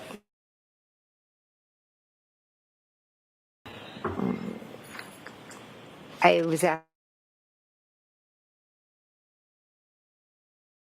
you went upstairs, is that right? yes, You began to engage with your phone at yes. that time. What application did you open up on your phone once you got upstairs? It could have been Hockomock Sports. I'm sorry, I'm backing up foundationally. What Okay. application on the phone? Was it Safari? Oh, okay, yes. I think, yes. Do you use Safari as your browser? I'm not sure what I used. You opened up a search engine as well within that browser, did you not? I just know I Googled Hockomock Sports, I believe. I'm not sure what app I opened or how I went about it. So Google is a search engine. You use Okay. Google. Possibly. I mean, that's just an expression, but I'm not, if you could show my record, I'm not sure what app I opened. Well, or Ms. what. McCabe, you've seen this record many, many times about that search early in the morning hours, correct? You know that it was a Google search. It was Google. Okay, it was a Google search. Okay, so it was a Google search using the Safari app. Okay. You indicated that you were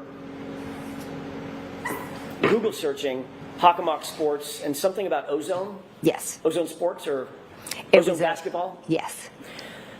What time was it that you did that Google search?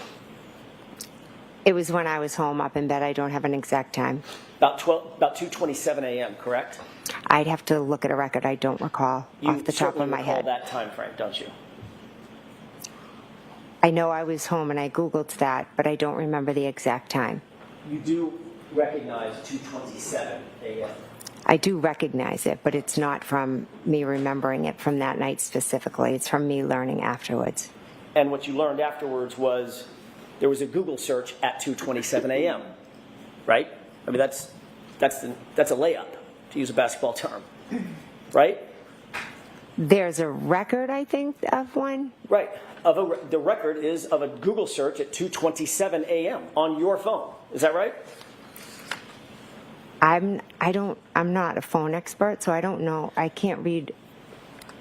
You're well aware. You don't have to be a phone expert to know that there was a Google search on your phone recovered at 2:27 in the morning. You know that. You've been told that. You've seen it. You've been asked about it dozens of times, haven't you? I have been asked about it dozens of times, yes. So let's set the foundation. There was a Google search on your phone at 2:27 a.m., correct? Which Google search are you referring to? It doesn't matter, Ms. McCabe. Well, I know I did Ozone and I did Hockomock Sports. And I didn't ask you And those that. were the only two things that I Googled. I didn't ask you what you Googled. I haven't gotten there yet. We're going to get there. I've asked you, was there a Google search at 2:27 a.m. on your phone? If you want to show me a report. Sure. Okay. You don't remember, as you sit here, you don't remember that. I don't. You have no record, you have nothing in your mind about a Google search at 2:27 a.m. That's what you're testifying to in front of this jury right now. Are you asking me if I made a Google search at 2:27? Yes. I don't know what time I was searching for Hockomock Sports and Ozone. I have no idea what time that was. You're well aware that your records have been pulled, correct? Yes, they have. You've been confronted with those records many times, haven't you? I've been asked by you, yes. And by others, right? Yes. I mean, the police have asked you about it. You've been interviewed about it. I've been asked by you. And Mr. Lally? Yeah, Mr. Lally asked about it, yes. And every time you're asked, it's about a Google search at 2:27 a.m. That's all I'm asking. It is, but it's not one that I remember doing or making or did. It's not one I did. It's just one that is in a record that was misread. Are you denying that you made a Google search at 2:27 a.m.? If you could show me this Google search, I'd appreciate it. Can I have a moment, Your Honor? Yes.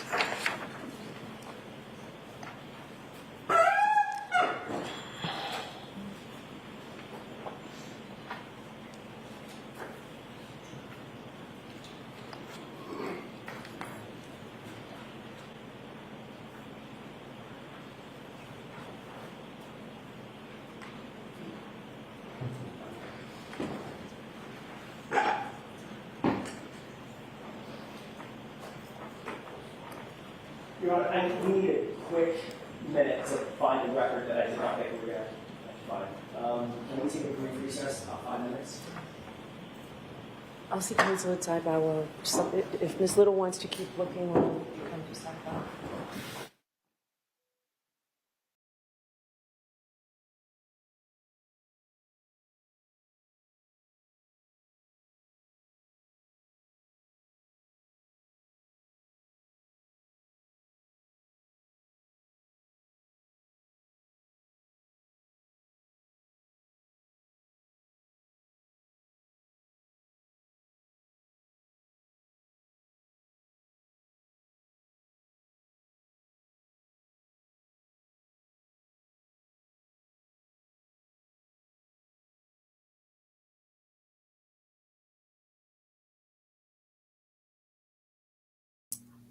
Hold on a minute. I need to.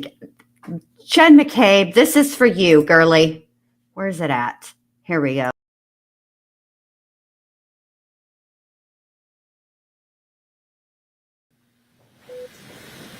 We're trying not to have you take a recess, so the lawyers are just going to get something done fairly quickly so that we can continue up into the luncheon recess.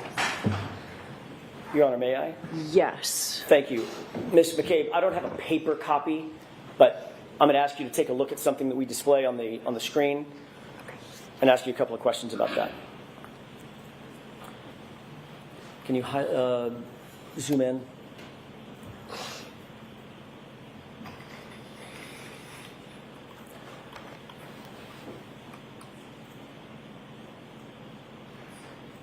I object to the way it's presented here. Okay, take it down. Oh my God. That's not how it appears. You need to get rid of the column. Brennan, That's exactly how it appears, Your Honor. That's the House of record. Counsel at sidebar. another sidebar because Brennan objects. Wasting time. Oh my God. Where's another video? We need another video.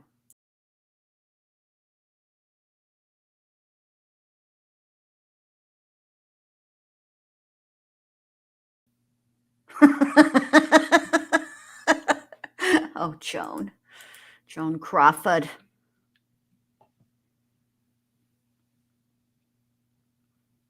We're going to stay right here, you guys. If you weren't, I know I said it out loud.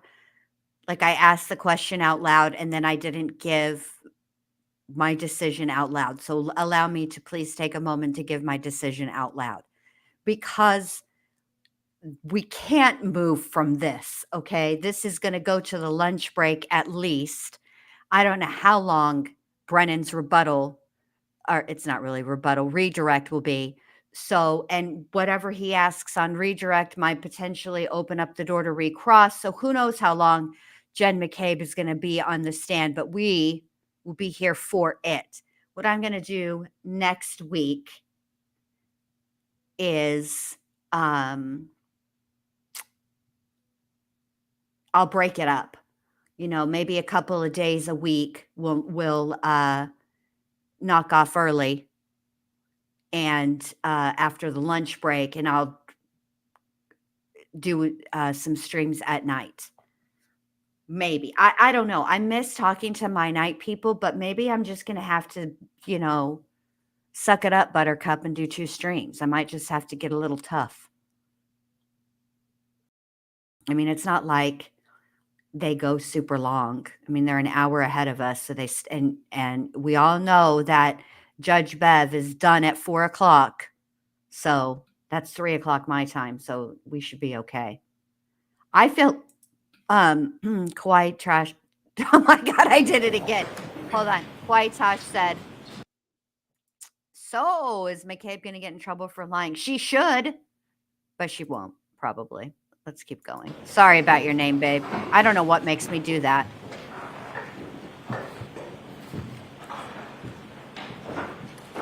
Go ahead. Thank you. Found the paper. Okay. Thank you for your patience, Your Honor, and Ms. McCabe. May I approach? Yes.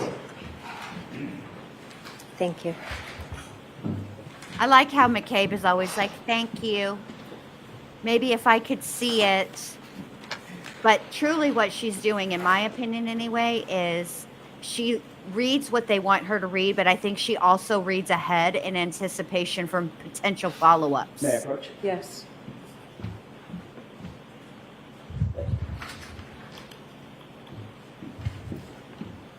You indicated you wanted to see a record, Ms. McCabe. Did you see a record that indicated a Google search? Not what the contents of the Google search is, but there was a Google search. I just saw a Celebrate record, yes. And did you see the time of the Google search? On that record, yes. It's at 2:27 a.m., correct? Yes. Ultimately, you will agree that there was a Google search done, and now I'm going to ask about the content of Hoslong to Dian Cold, correct? That was done in the morning at the request of Ms. Reed. Ms. McCabe, I didn't ask you that. I asked you a yes or no question. Did you understand my question? Could you repeat it, please? Sure, I'd be happy to. Thank you. Did that record indicate that there was a search at some point done, at some point, for Hoslong to Dian Cold? I object to her reading the record. So was there a search on that at some point? Yes. On that paper, was there a search that said that? Yes. Is that the question? Let's start with that. Yes. Yeah, there was. Okay, now let me ask you a different question. You Google searched the phrase Hoslong to Dian Cold. Yes or no? Yes. On January 29th, correct? Yes. So you agree that you were on Google, correct? Yes. You agree that there was a search done at 2:27 a.m., correct? I don't recall doing a search at 2:27. The paper says it. I don't. Okay. And you also agree that at some point that morning, you plugged into that phone, Haas Long to Die in Cold. Is that right? Yes, after we found John O'Keefe. Now, you claim that that was at 6:23 and at 6:24 in the morning, two iterations of How Long to Die in the Cold. Haas Long to Die in Cold, How Long T.I. Die in CIKD, correct? I'm not claiming it. It's the truth. It's what happened. You're testifying to that. Yes, I am. You also testified that at the time you Google searched those phrases, it was Karen Reed screaming and yelling at you, shaking you, to Google hypothermia, correct? She was pulling on my sleeve, Is that yes. yes or no? Yes. Okay. You have discussed this Google search and the issue of the hypothermia with Carrie Roberts, correct? I told her in the days following. You discussed it? Or no? Yes. You discussed it in the days following January 29th, correct? Yes. You discussed it before her testimony at the grand jury, correct? We discussed it after. We don't talk about what we're going to say before testifying or anything like So in that. the 3 months between this incident and the testimony by both you and Ms. Roberts, you two did not discuss this hypothermia issue?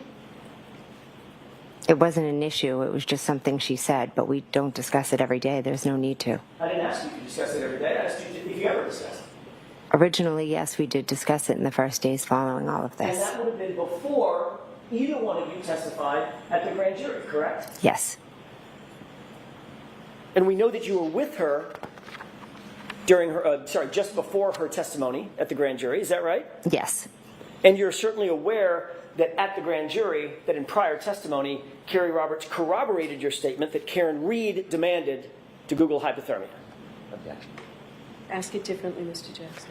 Are you aware that Carrie Roberts, well, let me ask it a different way. Have you and Carrie Roberts ever discussed the fact that she corroborated your statement that Karen Reed demanded that you Google hypothermia? No. She ever told you that? No. Did you ever ask her that?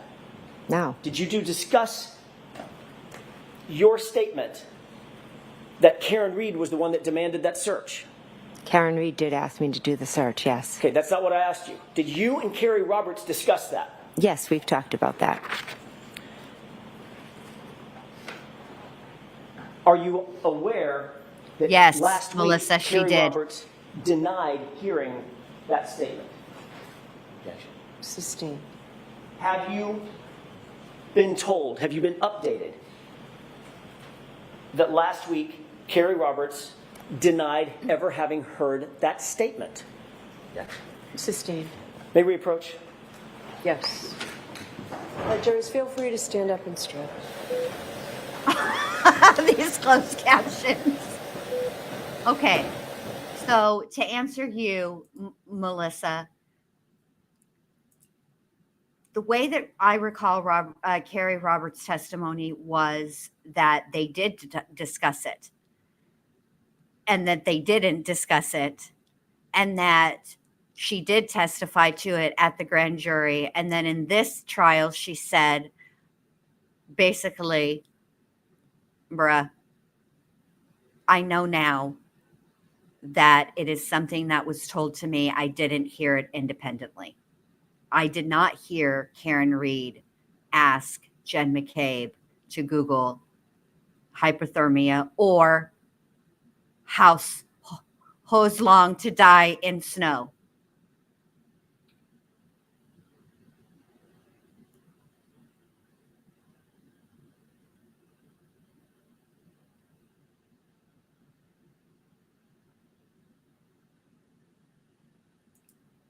Yes, this is what I'm thinking. Tess says, good question, Neat Noodle. Nobody in the Commonwealth would currently.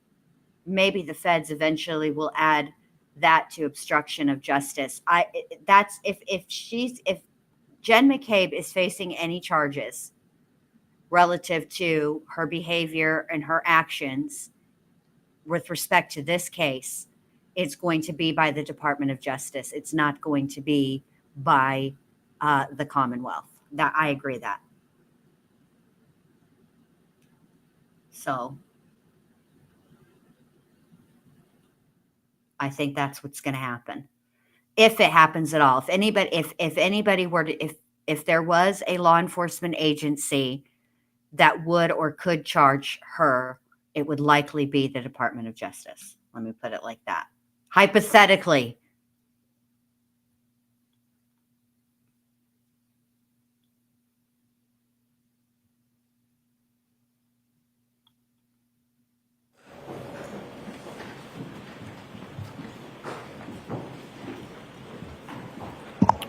So just one question on this. Just one question on this, please, Mr. Jones. Have you become aware from any source that last week Carrie Roberts denied having heard the statement that was attributable to my client? No. You read that? No.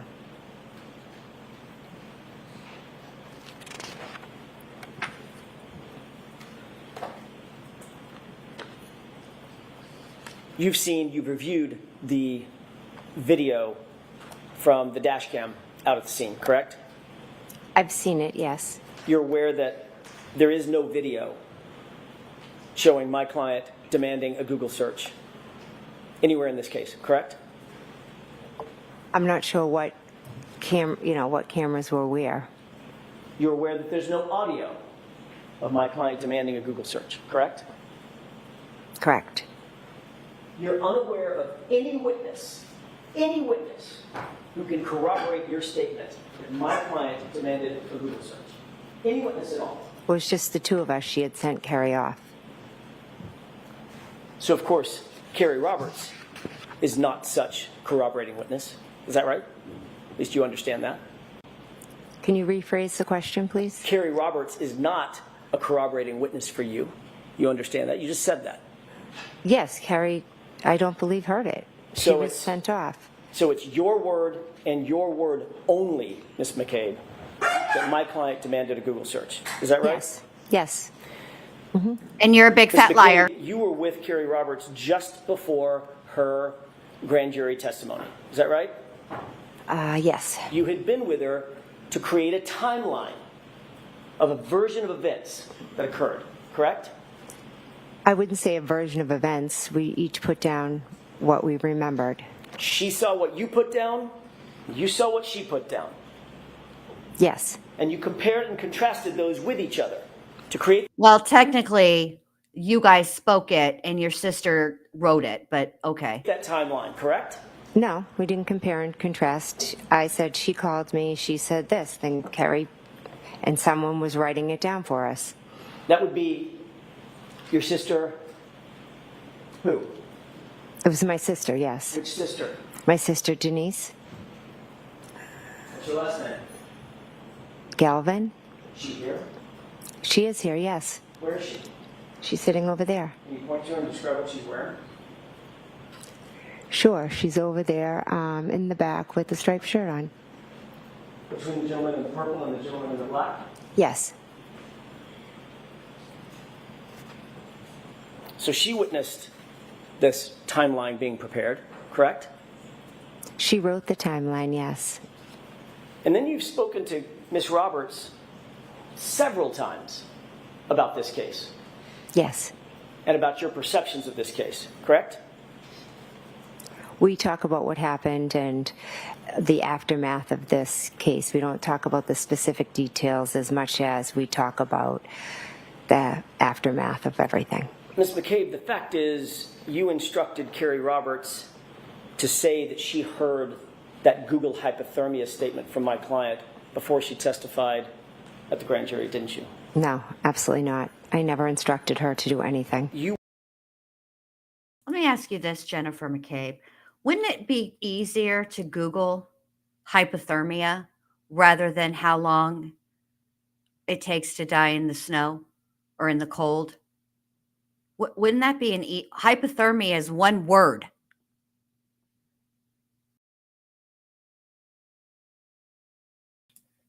Wouldn't that, so if she asked you to Google hypothermia, then why did you Google something completely different? You wanted some witness to back up your story about this Google search, correct? No, absolutely not. I don't Ms. need. McCabe, It was said. Karen said it. It's that simple. so you're the only person saying that, though. Yes, and I stand by that 110%. And the reason that you wanted another witness to back up that statement is because you knew that that Google search for Hosselong to die in cold points a very uncomfortable finger right toward you, correct? I never did that search at 227. I never needed to instruct somebody. No, I'm sorry. There's that apology again. Has someone told you that you need to apologize when there's an uncomfortable question that you don't want to answer? No, Have you discussed this with anybody? no, and that's not an uncomfortable question. I'm fine to answer it. How many times did you say, I apologize yesterday in cross-examination? I didn't count. Probably more than 15, right? I have no idea. I'm just trying to answer the questions and be truthful as I can. And you're aware that the Celebrite extraction that was done on your phone determined that of the three searches, 2:27 a.m., 6:23 a.m., 6:24 a.m., only one of them was recorded as deleted, correct? Objection. Sustained.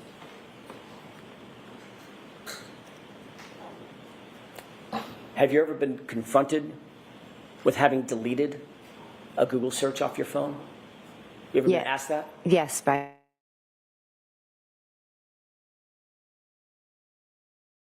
a Google search.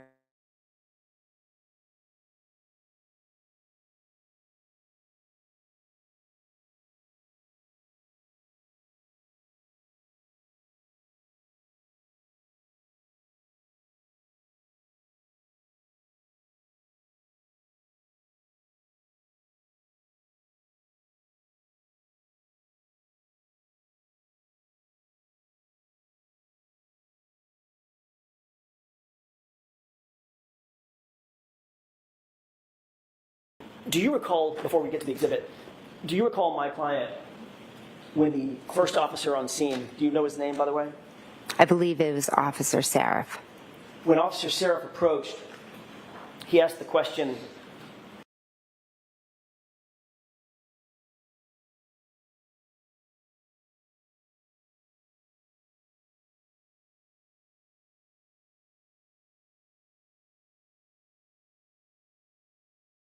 with having deleted a Google search off your phone? You ever Yeah. been asked that? Yes, by you. Do you deny that you deleted a Google search off your phone? I never deleted a Google search off my phone. So you I deny never did that. I deny it, yes. that you ever deleted a Google search? Yes. I never made the search. I'd like to move back to the time of about 6:03 in the morning, Ms. McCabe, when you, along with Carrie Roberts and Ms. Reed, approached 34 Fairview. This is Exhibit 4. It's been previously entered into evidence, and I think you've seen part of this exhibit.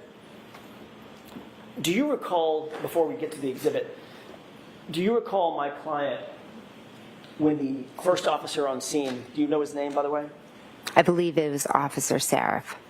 When Officer Seraph approached, he asked the question, what happened? Something like that. Open-ended question. Do you remember that? I don't remember what he specifically said. Do you remember my client a few seconds later saying, my boyfriend, I left him, he never came home? I don't remember the specifics of what was said. Your Honor, if we could, I would ask that we queue up Exhibit 4 for the jurors at runtime 4:20. Okay. Before we play this, I'm going to play just like a second of it and ask if you can hear the volume. Okay. We could, Mr. Wolf? Could you hear anything? Oh, I can hear, yes, sorry. Okay. I don't know how loud it's going to be, quite frankly. Okay. Ms. McCabe, Will you please pay attention to the audio portion of this video as this is played?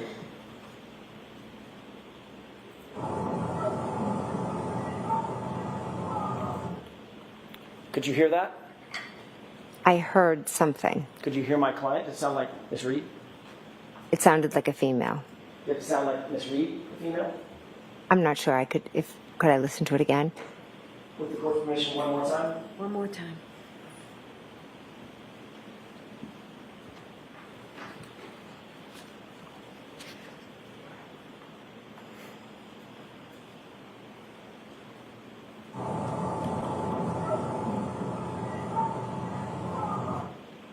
Could you hear it? I could hear it, yes. What did she say? I have no idea. Did she say, my boyfriend, I left him, and he never came home? I could not make that out. You testified on direct examination that you were basically a passenger along in this ride on the early morning hours of January 29th, 2022, that you were not the person in charge, correct? I was in the passenger seat and Miss Roberts was driving. It's a bad question on my part. Let me see if I can reframe that. You testified that it was Carrie Roberts who was basically the take charge person in the scenario between and among the three of you, Miss Reed and Miss Roberts. Correct? Yes, yes. Not you, correct? No. You were just sort of along for the ride, assisting how you could, correct? I was trying to help Miss Reed and find John O'Keefe. If we could play a clip starting at, and I'm going to ask you, Miss McCabe, to take a look at several clips. The first one starting at 6:21 runtime to 7:41. It's just over a minute. With the court's permission? Yes.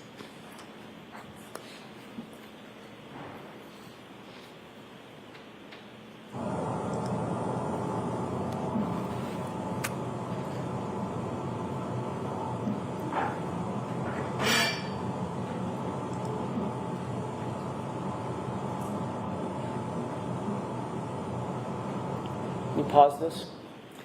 Do you recognize the three individuals in the foreground of this video?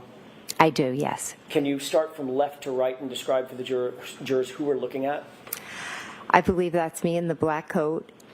To the right of me is Miss Roberts, and on the other side of the car is Miss Reed. Miss Roberts has, just to distinguish, Miss Roberts seemed to have fur on her hood where you did not. Yes. If you could go ahead and play that, please.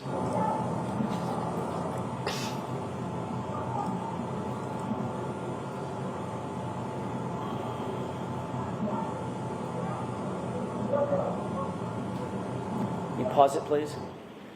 Can you see who it appears you're talking to at that point? I don't know who that is, no. Go ahead and play it.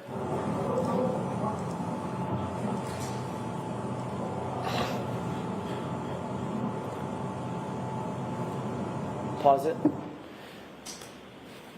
Does it appear that you're engaged in conversation with that person while Miss Roberts is attending to something in the truck and Miss Reed is running back and forth?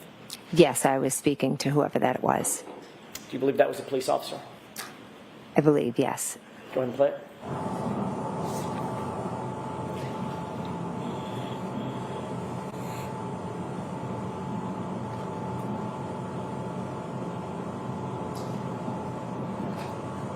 Mr. Wolk, if you'll stop it at 7:41, please.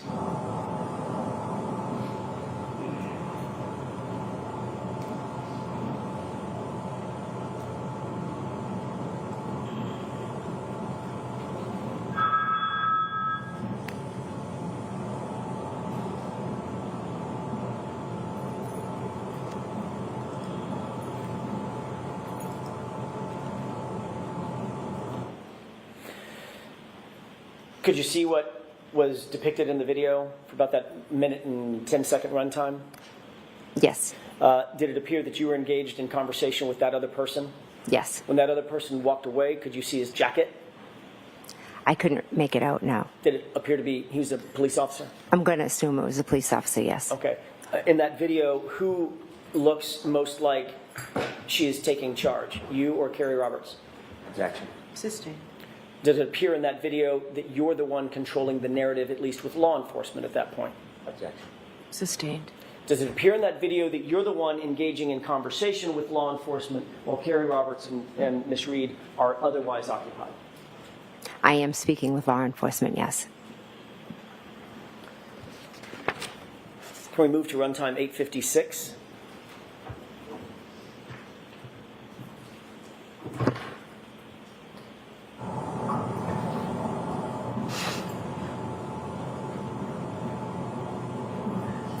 Pause it.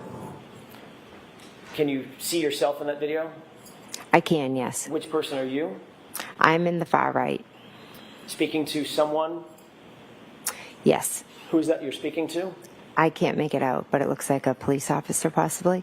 And Ms. Roberts is directly in the middle of the screen, is that right? I thought that was Miss Reed, but I could be wrong. Let's go ahead and play it. And at 9:26, you'll stop, please.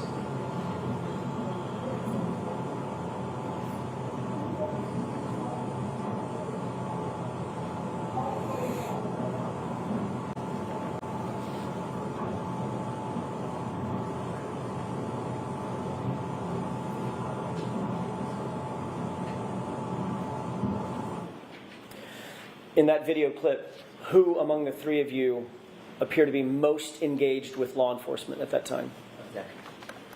Can you tell? Can you answer that, Ms. Reed? Can you answer that, Ms. McCabe? Yes, I can. I was speaking to police officers. Yes, I was trying to help them. Okay. Can we go to runtime 10:49? This will be from 10:49 to 11:55, Mr. Wolk.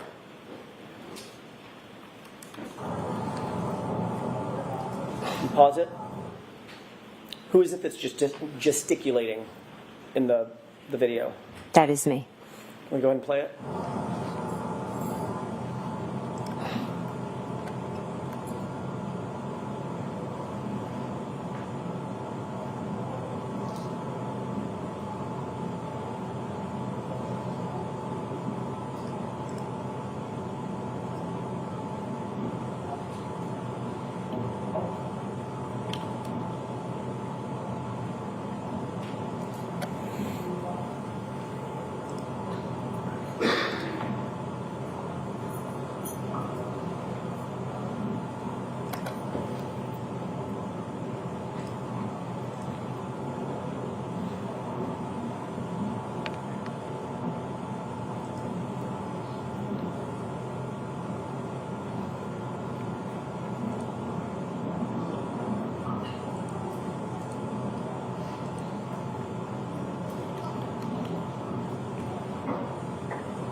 Did you see yourself in that video, that clip, about a minute-long clip? Yes, I did. Who among the three of you appeared to be most engaged with law enforcement in that clip?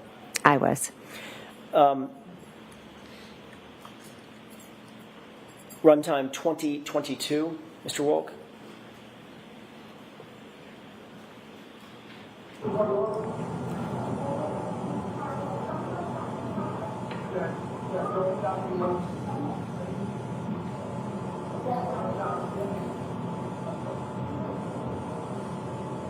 Stop it. Do you see yourself in that video? I do, yes. You've just walked in from frame right? Yes. From frame right going left? Yes, behind Miss Roberts. Okay, Yes. and that's you right in the middle of the screen? Yes, it is. And Miss Roberts had already run through, went to her SUV, correct? Yes. Okay, go ahead and play. This is about a 2-minute clip for the court's edification. All right. And this is the last of them.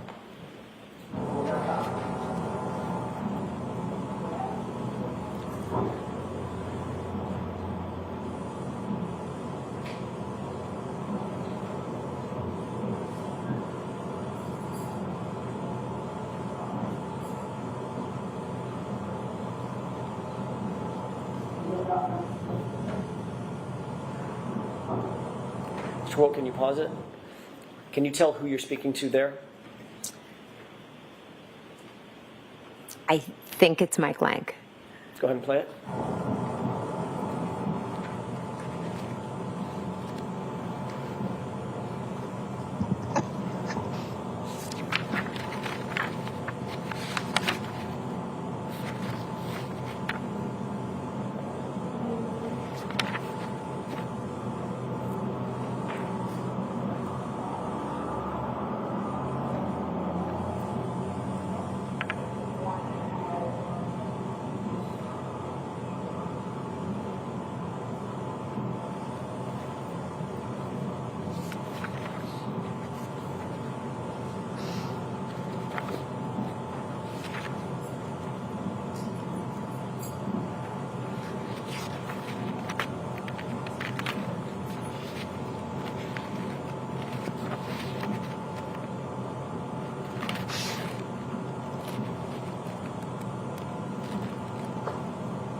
Yeah, just a moment, Your Honor.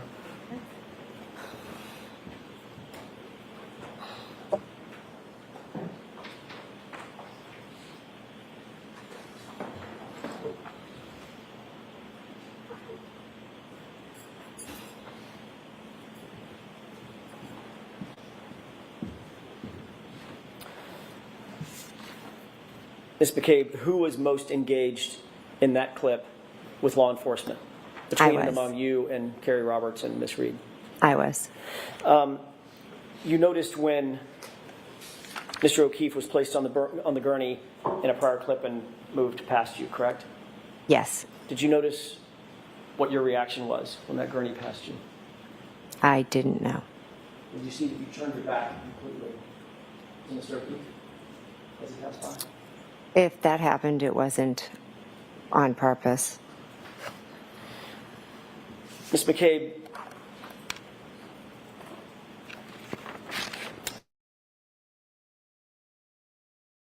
.03 in the morning, you immediately recognized, did you not,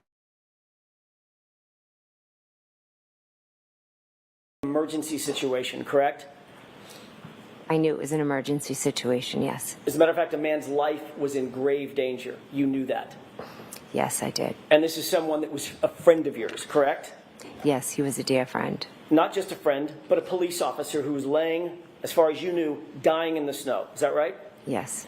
You knew that you needed to get immediate medical attention, emergency medical attention to him as quickly as you possibly could. Is that right? Yes. You knew that minutes counted, right?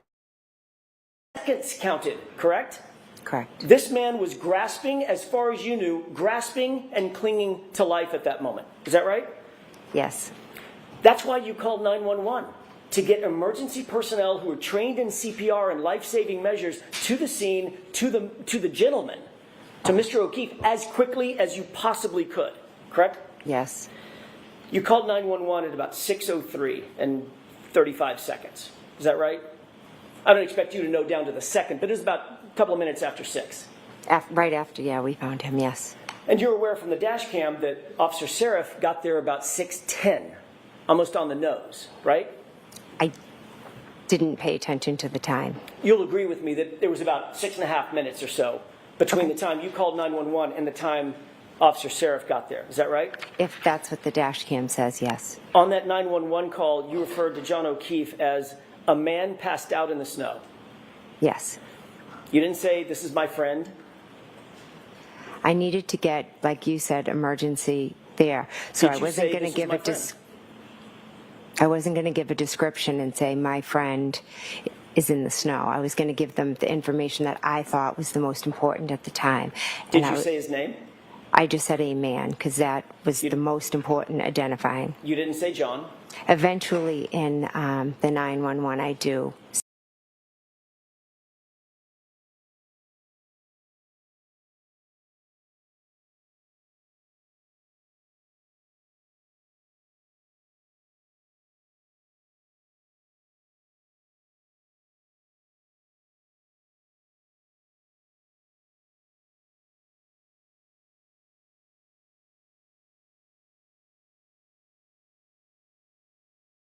Is in the snow. I was going to give them the information that I thought was the most important at the time. Did you say his name? I just said a man because that was the most important identifying. You didn't say John? Eventually in... Initially say O'Keefe, correct? No, none of that matters. It was... Off-duty police officer. Again, a man needed help. Yes or no? Did you No, say that? I didn't. Do you think that might, yes or no, do you think that might have sped things up if they knew, if the 911 operator knew that this was a fallen officer, a fellow officer? I think 911 comes to everyone equally. I don't think they would have... Do you think that might have been something important to relay to the 911 officials? I don't know. You were even asked by the 911 operator, does anybody know CPR? And your answer was no, correct? I'd have to listen to it to remember my exact answers. But it was basically in the negative. No, we're not professionals. We're just out here doing the best we can, correct? I wouldn't say that, no. You didn't believe Karen Reed knew CPR? I didn't know. I don't think I answered that question. I don't think it was asked. You didn't know if Carrie Roberts knew CPR, correct? I didn't know if they knew CPR, correct? And none of you were paramedics? No, None of you are first responders? no, None of you are trained in emergency life-saving techniques in any way, correct? correct. I have a question, Ms. McCabe. On all of Fairview, the entire road between Chapman and Cedar Crest, can you think of any person on that road who might have had life-saving techniques trained into them? First responder, someone who knew how to deal with someone in distress, someone with high skill level training. Do you think of anyone on Fairview who had that kind of training? Can I now or did I then? Which are you asking? Did you then? No, then my focus was on John O'Keefe. Okay, let me narrow the focus. How about on the property? How about at 34 Fairview? Could you think of anyone that was a first responder who would have life-saving training, life-saving technique training under his belt? Yes, my brother-in-law, Brian Albert. And you didn't go in the house, did you? No, I did not. When you arrived at the scene, you didn't go in? Not until much later, correct? Our focus was John. You knew that Brian Albert was inside the house. You'd just been with him hours earlier, correct? Yes, You knew that his window was 30 feet away. You were staring at it. You could look at it if you wanted to, correct? it's off to an angle. And you didn't go in the house then either. I did not know. You knew that John O'Keefe was clinging to life during those precious minutes and seconds. Is that right? I did, yes. And you also knew that Brian Albert, your brother-in-law, was a first responder trained to deal with people in that kind of distress, correct? In that moment, my only thoughts were John and everything we could do for John. And you knew that there were warm blankets inside the house.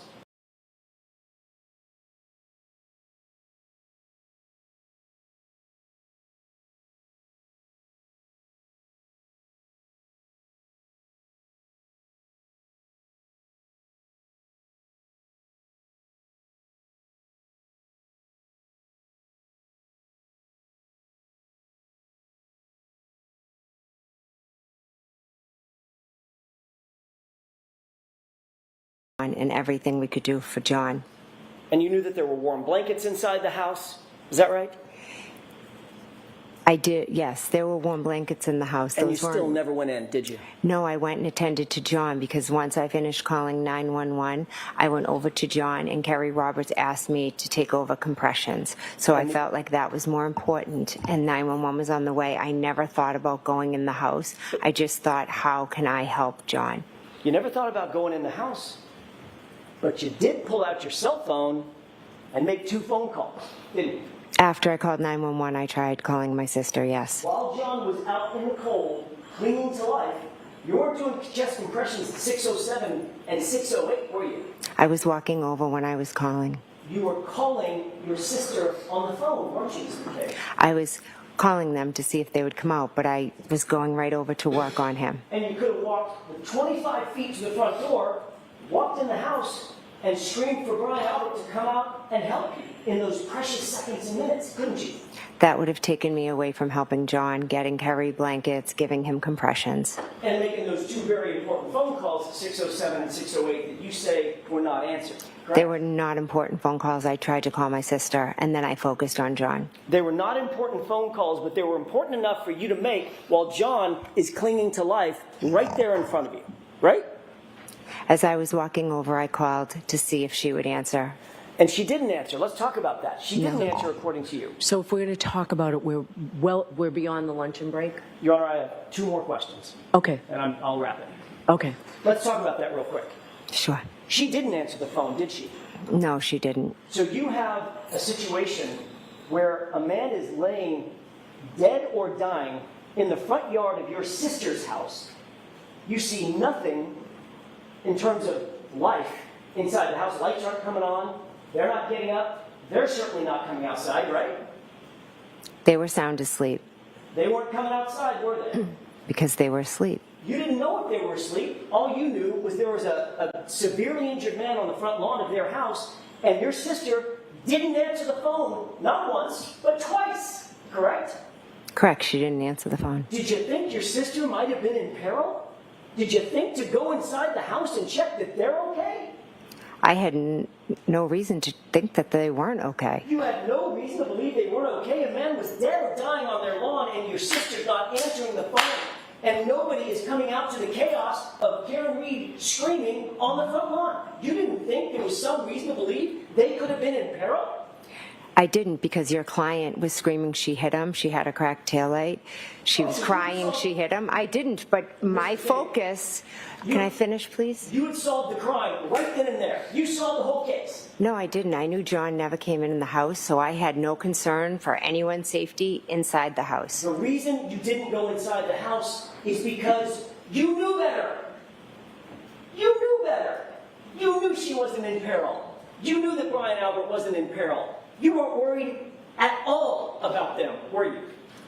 I was not worried at all because something happened on the front lawn that had nothing to do with anything inside that house.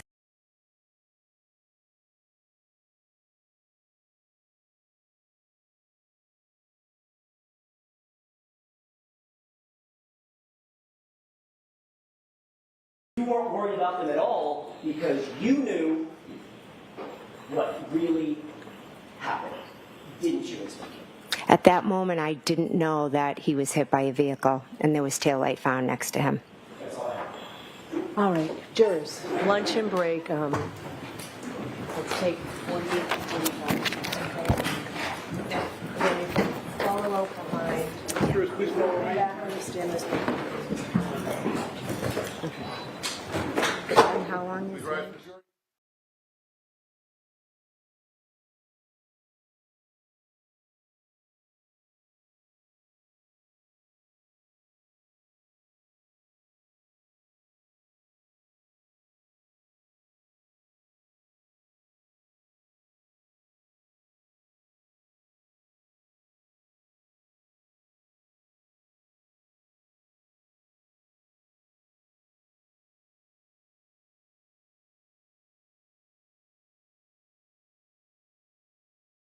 This is my sister, yes. Which sister? My sister, Denise.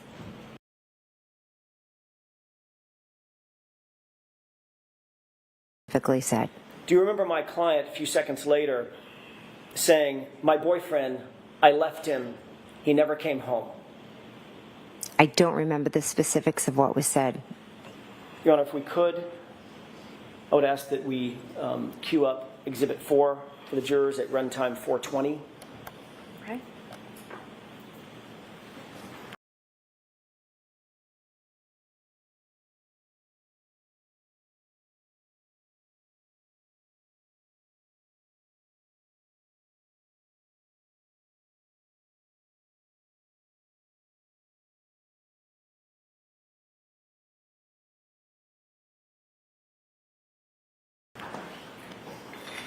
Before we play this, I'm going to play just like a second of it and ask if you can hear the volume. Okay. We could, Mr. Wolf? Could you hear anything? Oh, I can hear, yes, sorry. Okay. I don't know how loud it's going to be, quite frankly. Okay. Ms. McCabe, will you please pay attention to the audio portion of this video as this is played?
It sounded like a female.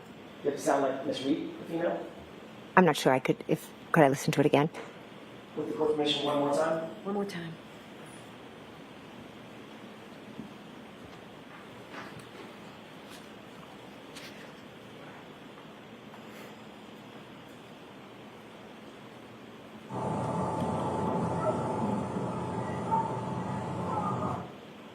Could you hear it? I could hear it, yes. What did she say? I have no idea. Did she say, my boyfriend, I left him, and he never came home? I could not make that out. You testified on direct examination that you were basically a passenger along in this ride on the early morning hours of January 29th, 2022, that you were not the person in charge, correct? I was in the passenger seat and Miss Roberts was driving. It's a bad question on my part. Let me see if I can reframe that. You testified that it was Carrie Roberts who was basically the take charge person in the scenario between and among the three of you, Miss Reed and Miss Roberts. Yes, yes. Not you, correct? No. You were just sort of along for the ride, assisting how you could, correct? I was trying to help Miss Reed and find John O'Keefe. If we could play a clip starting at, and I'm going to ask you, Miss McCabe, to take a look at several clips. The first one starting at 6:21 runtime to 7:41. It's just over a minute. With the court's permission? Yes.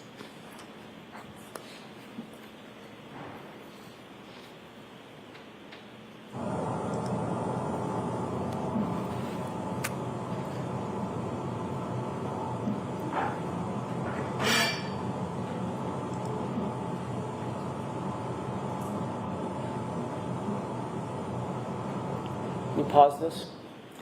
Do you recognize the three individuals in the foreground of this video? I do, yes. Can you start from left to right and describe for the jurors who we're looking at? I believe that's me in the black coat. To the right of me is Miss Roberts, and on the other side of the car is Miss Reed. Miss Roberts has, just to distinguish, Miss Roberts seemed to have fur on her hood where you did not. Yes.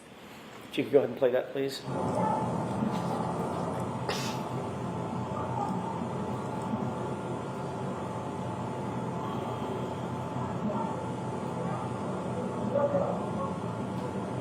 Can you pause it, please? Can you see who it appears you're talking to at that point? I don't know who that is, no. Go ahead and play it.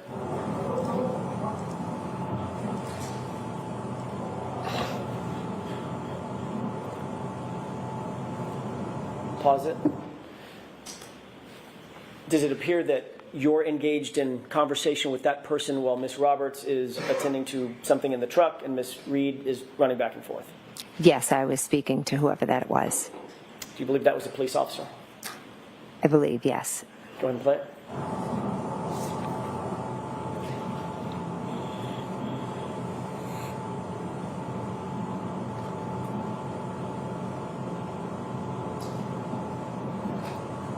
Mr. Wolk, if you'll stop it at 7:41, please.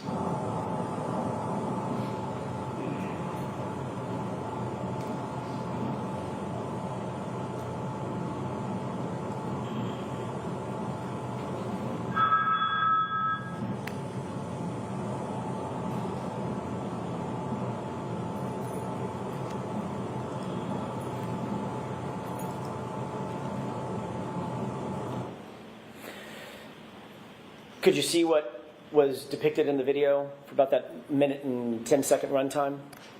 Yes. Did it appear that you were engaged in conversation with that other person? Yes. When that other person walked away, could you see his jacket? I couldn't make it out, no. Did it appear to be he was a police officer? I'm going to assume it was a police officer, yes. Okay. In that video, who looks most like she is taking charge, you or Carrie Roberts? Objection. Sustained. Does it appear in that video that you're the one controlling the narrative, at least with law enforcement at that point? Objection. Sustained. Does it appear in that video that you're the one engaging in conversation with law enforcement while Carrie Roberts and Miss Reed are otherwise occupied? I am speaking with law enforcement, yes. Can we move to runtime 8:56?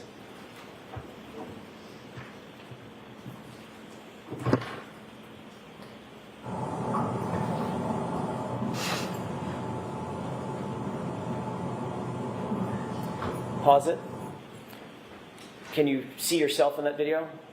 I can, yes. Which person are you? I'm in the far right. Speaking to someone Yes. who's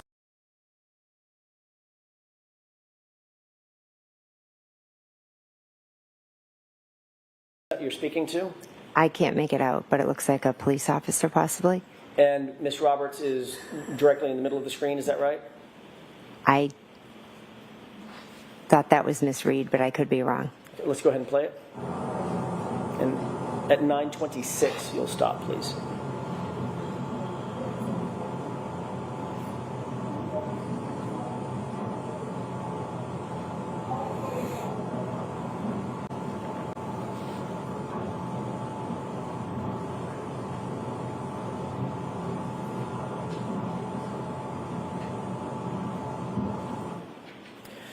In that video clip, who among the three of you appear to be most engaged with law enforcement at that time? Can you tell? Can you answer that, Ms. Reed? I mean, can you answer that, Ms. McCabe? Yes, I can. I was speaking to police officers. Yes, I was trying to help them. Okay. Can we go to runtime 10:49? This will be from 10:49 to 11:55, Mr. Wolk.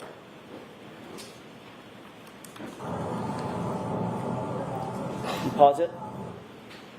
Who is it that's just gesticulating in the video? That is me.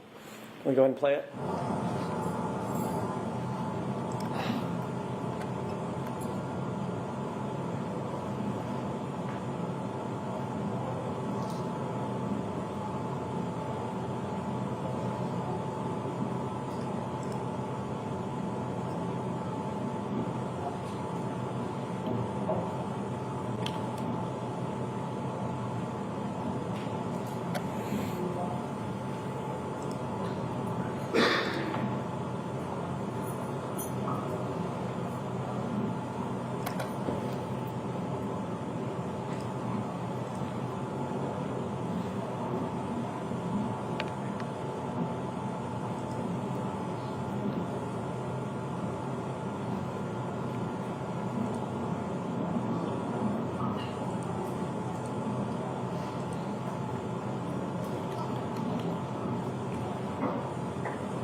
Did you see yourself in that video, that clip, about a minute-long clip? Yes, I did. Who among the three of you appeared to be most engaged with law enforcement in that clip?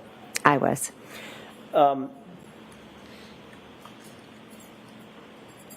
20:22, Mr. Wolk.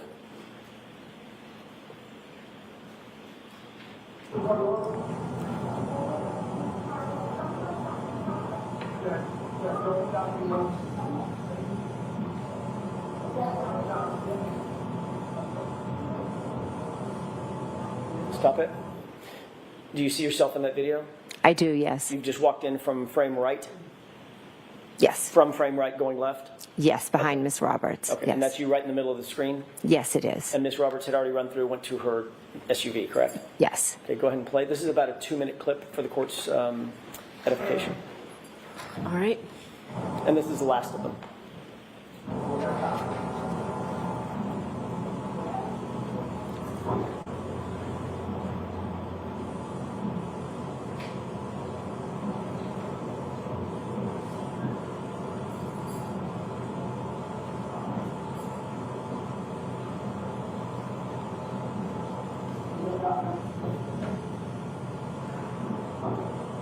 Mr. Wolk, can you pause it? Can you tell who you're speaking to there? I think it's Mike Lang. Go ahead and play it.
You have just a moment, Your Honor.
Ms. McCabe, who was most engaged in that clip with law enforcement?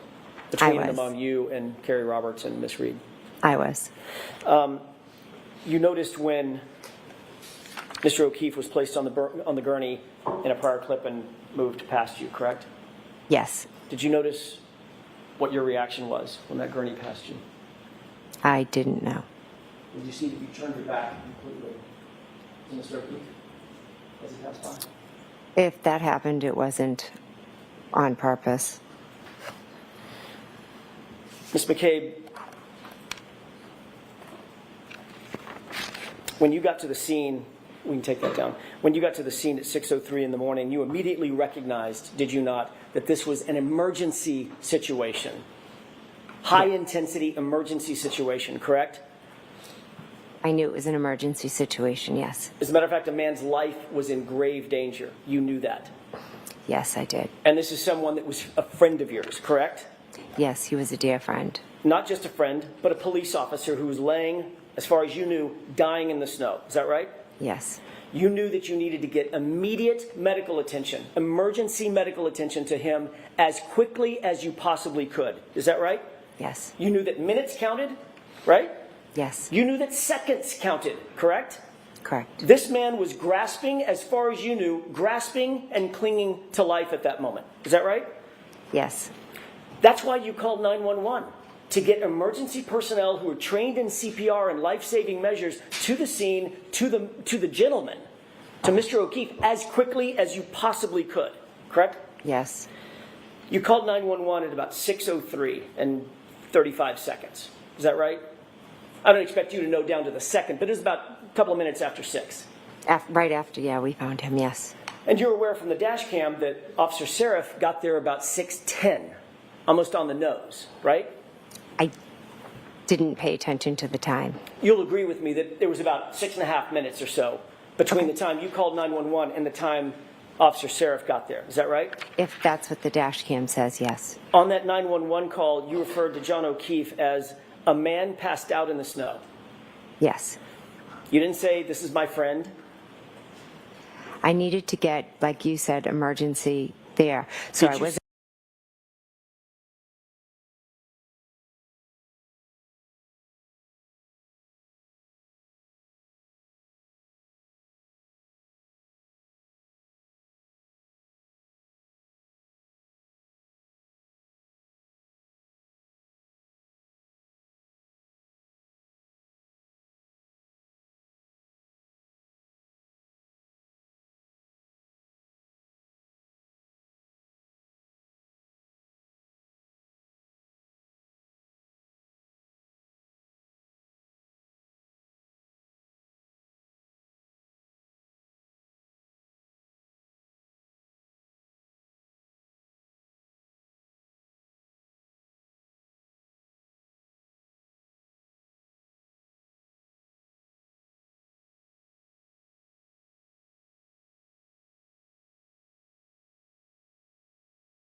You guys can't hear me talking?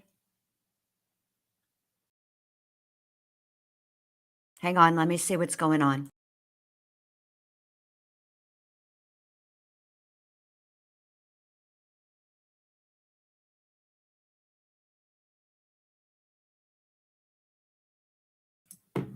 All right, can you guys hear now? Okay, good. All right, so what I was saying is about calling 911. Okay, I had to call 911 when Minnie Bindi had a seizure. It turned out to be a febrile seizure, but I didn't know that at the time. What I knew at the time was that something was wrong because her eyes were closed and she was making like spit bubbles. Okay, so my point is when I called, I said my daughter is having, and I said what was going on. I said that she'd had a fever, that I had given her Tylenol, how much Tylenol I'd given her. I told her age. I told them her age. I told them how much she weighed. But 911 asks those questions as well. Okay. And I think that it's messed up that in that moment, Jen McCabe is going through in her mind. And by the way, I come from medical background. My mom was a histologist for over 30 years. My dad was a paramedic and he taught paramedic school and EMT school. So I know how important it is when you call 911 not to try to remain as calm as you can, to give the most accurate information, to listen to the questions that are being asked and give the correct and appropriate answers. Not, you've got to try to not freak out as much as you can. Okay. I understand that. And so I understand her part of her answer here, which is to give the most important information, but they ask those questions. They ask about how you are related to the person you're calling about. They ask, how did you find this person? They ask those questions because it might not be important in the moment for them giving, for the first responders who are being relayed this information to know how you're related in that moment. It's not going to impact how they get, how they treat the patient. That's not why they ask it. It's important for the investigation because even accidents get freaking investigated. And she knows this. To me, what she was doing is filtering and being careful about what she said. She's using for no reason. If this is everything that she says it is, it was that, this, she just came upon this horrific scene, blah, blah, blah, whatever, whatever, whatever. There's no reason to use distancing language. There's no reason not to say what his name is. There's no reason not to say he's a cop, a Boston cop, an off-duty cop. There's no reason not to say his whole ass government name, for Pete's sake.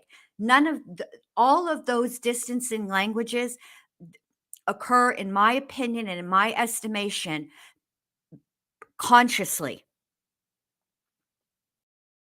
It wasn't because those details were unimportant, because 911 asks those questions. Stop playing, Jen McCabe.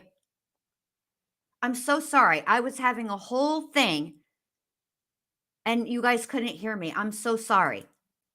I've been talking multiple times. God only knows what all of you missed, but here it is. We're just going to get through this. I think that also this next line of questioning is so impactful.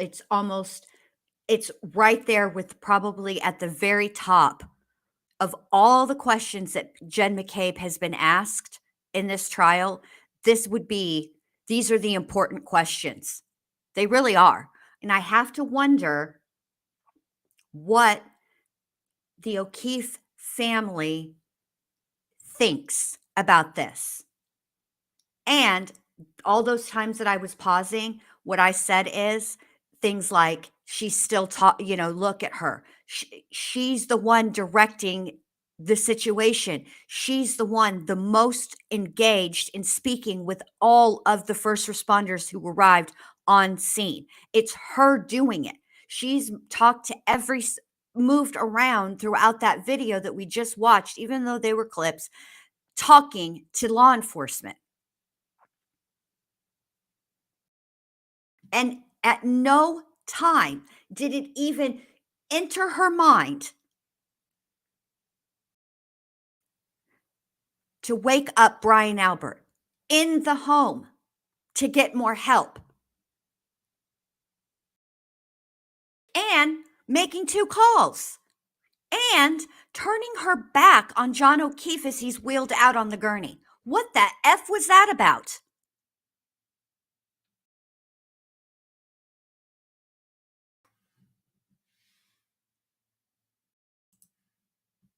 I wasn't going to give a description and say my friend is in the snow. I was going to give them the information that I thought was the most important at the time. Did you say his name? I just said a man because You thought it was most important to make sure to distance yourself from knowing who this person was. That's what you thought. Stop playing with these people, Jen McCabe. Tired of you. that was the most important identifying. You didn't say John. Eventually in the 911, I do say his name. You didn't initially say O'Keefe, correct? No, none of that matters. It was a man in the snow, and I wanted help there. And you didn't say he's a Boston police officer or an off-duty police officer? Again, a man needed help. Yes or no? Did you say that? I didn't. Do you think that might... And to Nicholas's point here, who says, right, wouldn't you want to tell the truth, the whole truth, and nothing but the truth on a 911 call like this? Yes. In fact, most people, they don't know what information 911 needs, okay? They don't know what information is germane to helping them get the most appropriate medical care in that moment. So most people, if anything, overshare.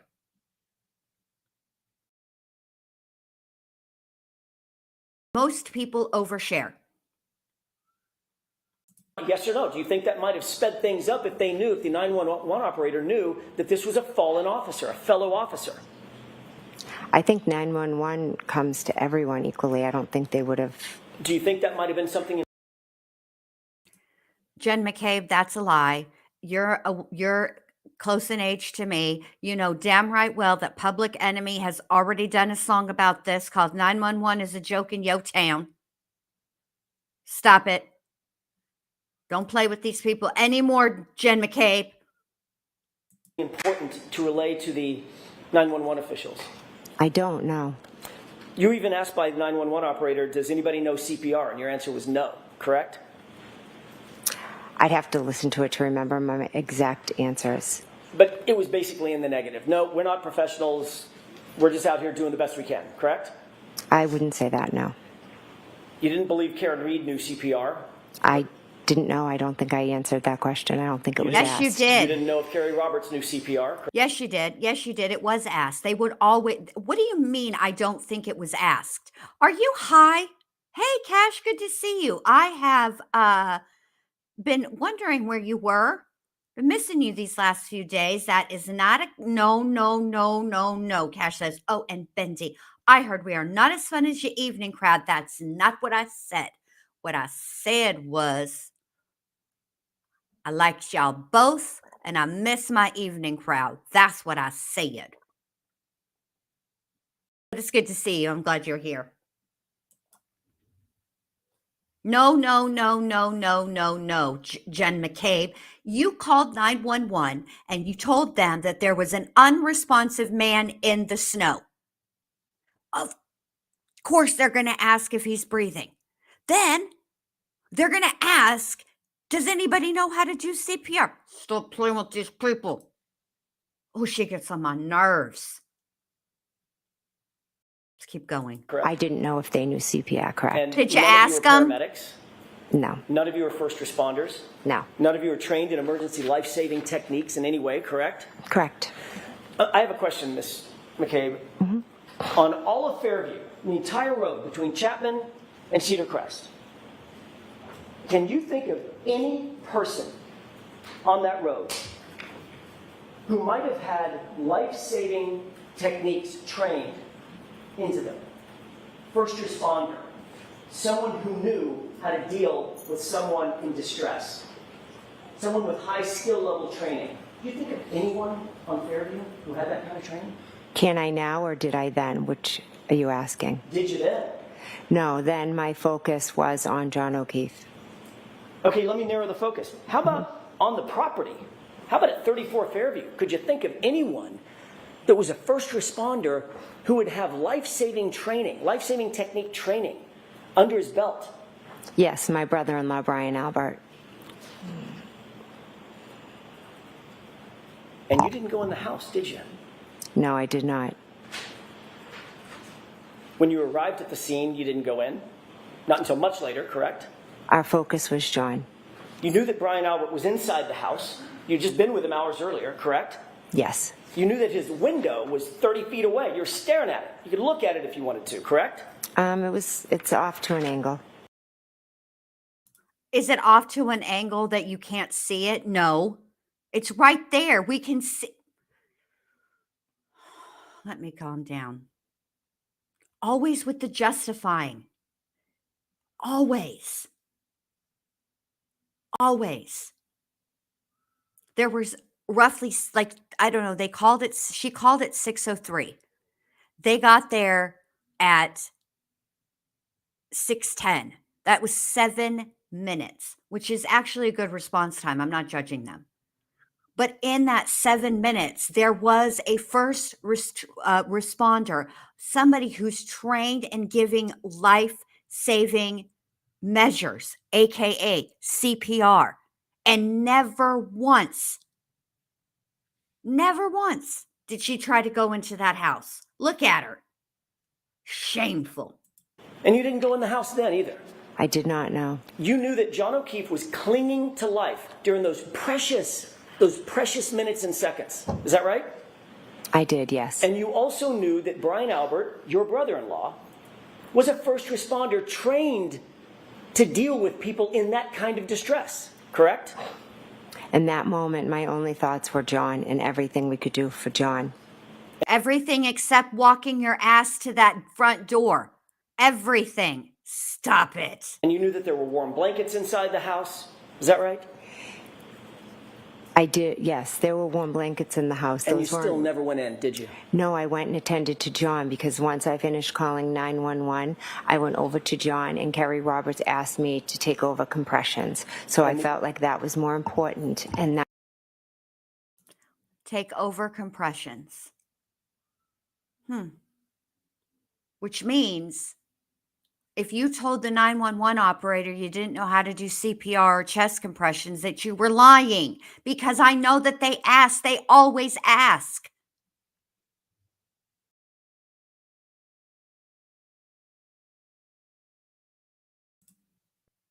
Okay, we need a moment of levity. Okay, Tess says she just saw the best tweet describing Jen McCabe. Proctor's report is wrong. Tully's report is wrong. Prince's report is wrong. Lank's report is wrong. The papers from the feds are wrong. And Selbright is wrong. But Jen McCabe is not. Everybody's wrong except for Jen McCabe. I don't know why it looks like this, but let's keep going. Hold on a second. Let me fix these closed captions. Wait, right here.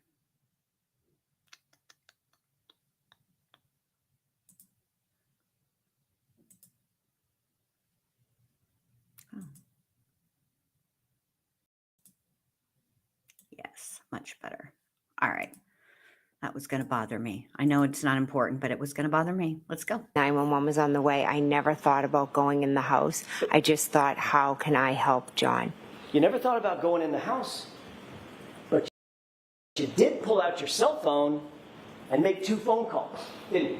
After I called 911, I tried calling my sister, yes. We do need a palate cleanser. Let's have it.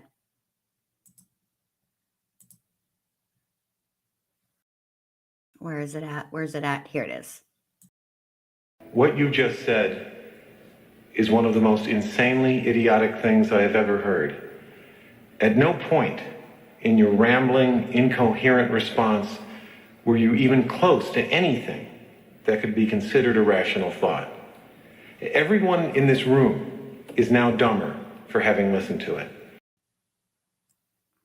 I mean, what she says She tries to come across as, look, I was as cool as a cucumber in a bowl of hot sauce. I was just trying to remain calm. Their whole scenario, if he didn't come in the house, is very similar to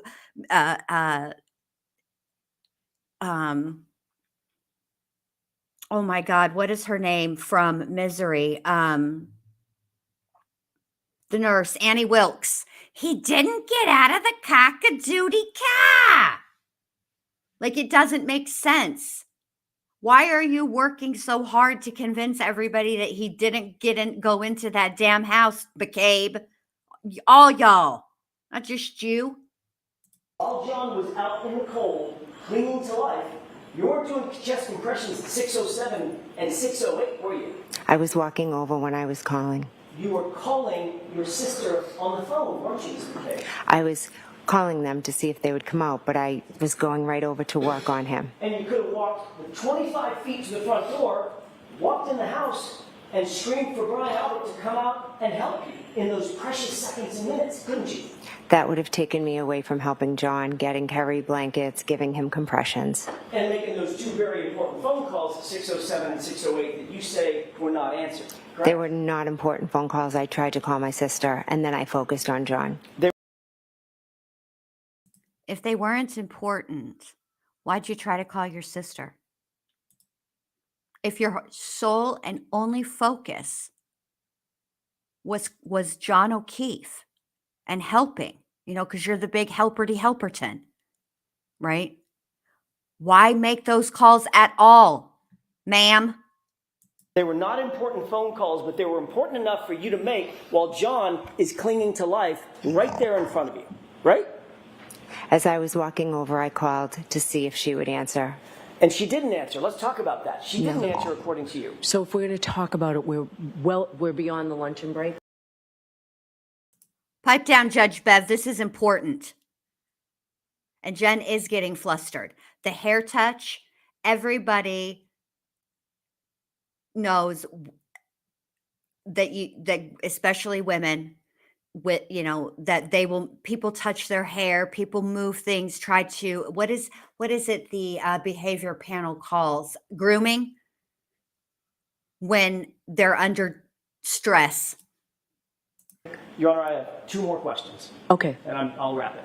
Okay. Let's talk about that real quick. Sure. She didn't answer the phone, did she? No, she didn't. So you have a situation where a man is laying dead or dying in the front yard of your sister's house. You see nothing in terms of life inside the house. Lights aren't coming on. They're not getting up. They're certainly not coming outside, right? They were sound asleep. They weren't coming outside, were they?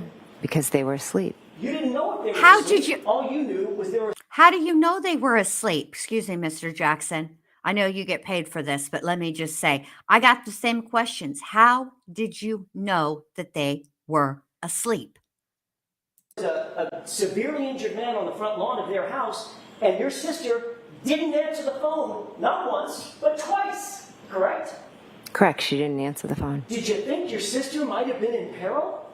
Did you think to go inside the house and check that they're okay? I had no reason to think that they weren't okay. You had no reason to believe they weren't okay. A man was dead or dying on their lawn, and your sister's not answering the phone. And nobody is coming out to the chaos of Karen Reed screaming on the front lawn. You didn't think there was some reason to believe they could have been in peril?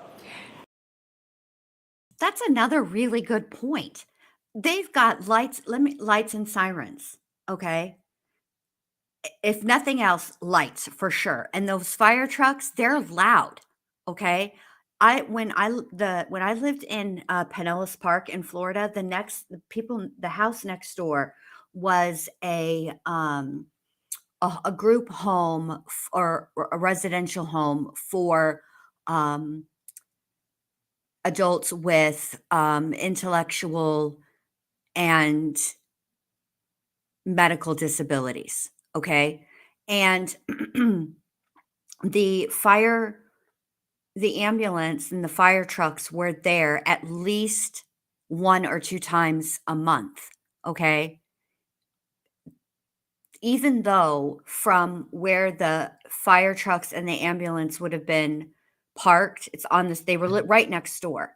But because those ambulances and especially the fire trucks are so big, that even though they were in the driveway of the, like, pulled in front of the driveway of the home that they were actually, servicing, right? And my driveway would have been on the opposite side, which is where my bedroom window was. I could still see the lights. It would wake me up. How did that not wake them up? I didn't, because your client was screaming she hit him. She had a cracked taillight. She was crying she hit him. I didn't, but my focus... Can I finish, please? You had solved the crime right then and there. You solved the whole case. No, I didn't. I knew John never came in the house, so I had no concern for... But how did you know John never came into the house? This would have been hours after you left. So you have no idea.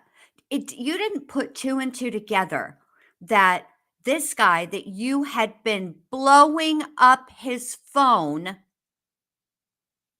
with multiple calls, some that you say you made on purpose, some that you said were made with your butt. You'd been calling him trying to find out where he was, right? And he never shows up. And then that same individual is then lying, dying on the lawn of your sister's friggin' home, and you don't connect the dots in some way, shape, or form? If you don't know what's happening or what had happened, how do you not connect the dots? Oh, never mind. for anyone's safety inside the house. The reason you didn't go inside the house is because you knew better. You knew better. You knew she wasn't in peril. You knew that Brian Albert wasn't in peril. You weren't worried at all about them, were you?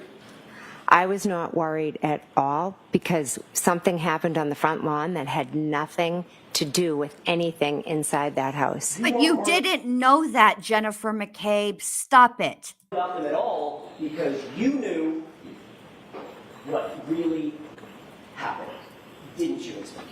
At that moment, I didn't know that he was hit by a vehicle and there was taillight found next to him. That's all I have. All right, we're back live. Luncheon break. And having inconsistencies Oh, wait. Maybe they're not. explained by the heat of the moment, Crap. right? And not expecting this to happen and having inconsistencies in her story because of how many times she's questioned so close to this event. But if I'm the defense, and that's where I'm putting myself here to comment on this. If I'm the defense, then that is extremely suspicious. What did you guys talk about? And I would not play it as though you can believe she didn't actually speak to her sister.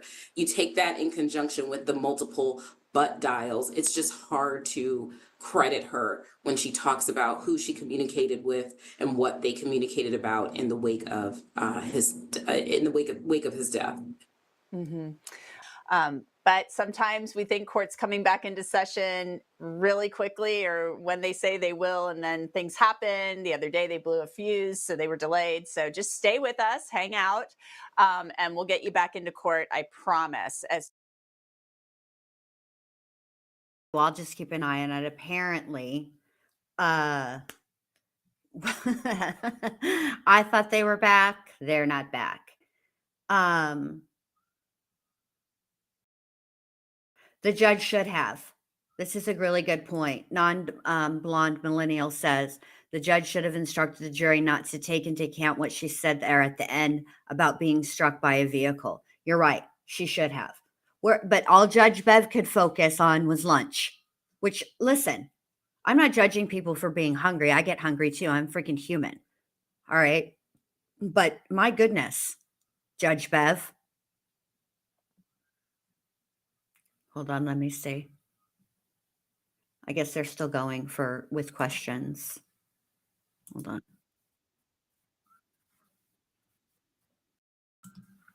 All right. Let me fix that. There we go. So, I mean, Jen McCabe, now, believe the way that it was left with Alan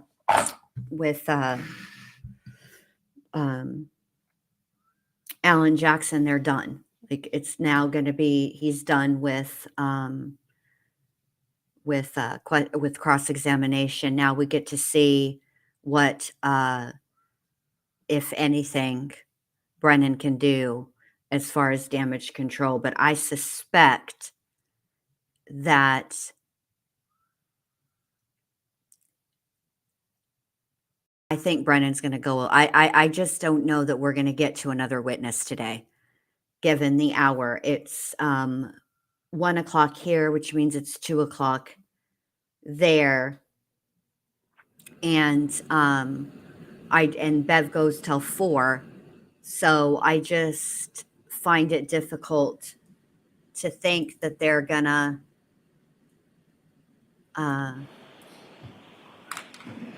hang on. Shit.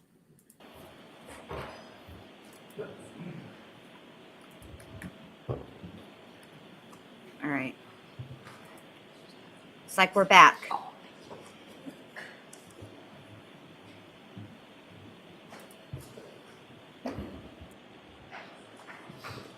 All right, so council wanted to see me here or at sidebar? I have no preference. All right, if it's something to be done in open court, go right ahead. So we had mentioned earlier at the end of Ms. McCabe's testimony, I have clips that I would like to play. There is a dispute regarding 2 of them. And I've given previous notice to the defense they would like different content in than I would. And I would hope to have a court's ruling before I played them. All right, so I received an envelope, court copy, clip 17 was the only one I was given that was in That's a new one. The other one was dispute. previously turned over to the court. Okay. The ones we have a dispute on are clip 13 and clip 15. Okay. So I viewed the other clips. There's an objection to 13 and 15? There's an objection to them? All right. Let's play them. They're quick, right? Yes, they are. Play them very quickly. Just to clarify, it's not that we object to playing them, it's that they're incomplete. So she didn't finish her answer. So we're just asking that it be extended so that she can actually complete. So we produced alternative clips.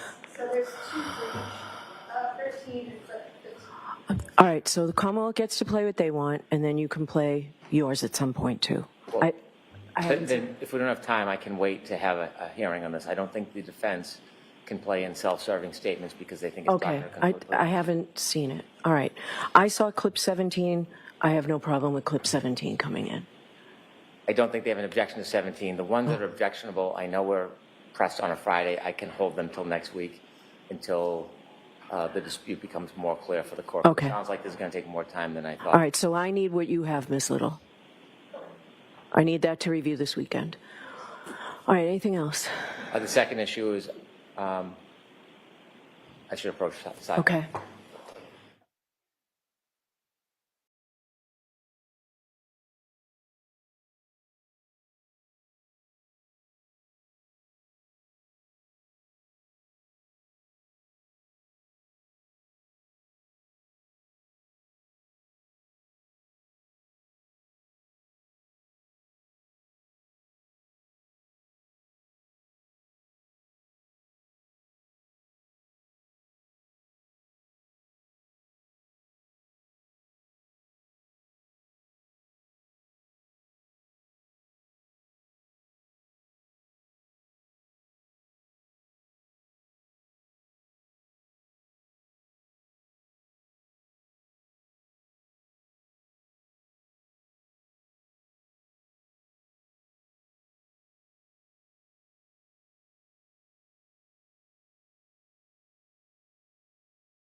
Court is in session. Please be seated.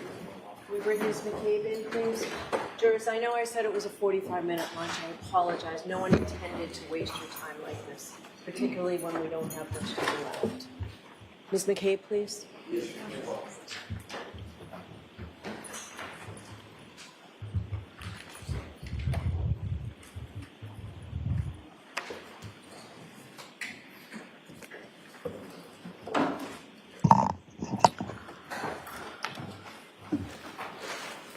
All right, whenever you're ready, Mr. Brennan. Thank you, Your Honor.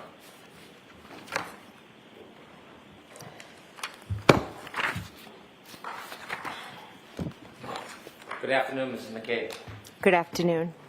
I want you to briefly tell us your memory of the weather when you first arrived at Fairview, when you left at Fairview, and when you returned the next morning a little after 6 a.m. Okay. When I arrived at Fairview on the early hours of the 29th, the snow was falling, just starting to fall, starting to stick to the street and onto the windshields. When I left Fairview, it had, accumulated more where my husband had to wipe the windows. And then the following morning, when we were driving there, it was dark and the snow was like coming at the car. Like, it was very hard to see. When you returned the next morning, we've seen video from the dash cam. The elements, the visibility, is that fairly depicted in that dash cam? Yes. Obviously it was lit more because of the lighting and the spotlights, etc. From the moment that you first saw John until you went into your sister's home, is it fair to say a number of different first responders arrived? Yes. When the first responders arrived, did you see a number of different vehicles arrive? I did, yes. Did any of them have their sirens on? Not that I recall. Ambulance, fire truck, police cars, do you remember ever any siren on at all? Not that I recall, no. And your sister and brother-in-law, you described how you went in the house and woke them up. They never came out before you woke them up? No, they didn't. There was a house right next to where you found John before 34. Do you know what address that is? I would assume it's 32. Did you ever see anybody come out of 32 Fairview and come over to John in the scene to help out? No.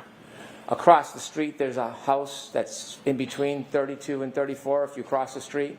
Yes. Did you ever see anybody come out of that house and offer assistance to help? No.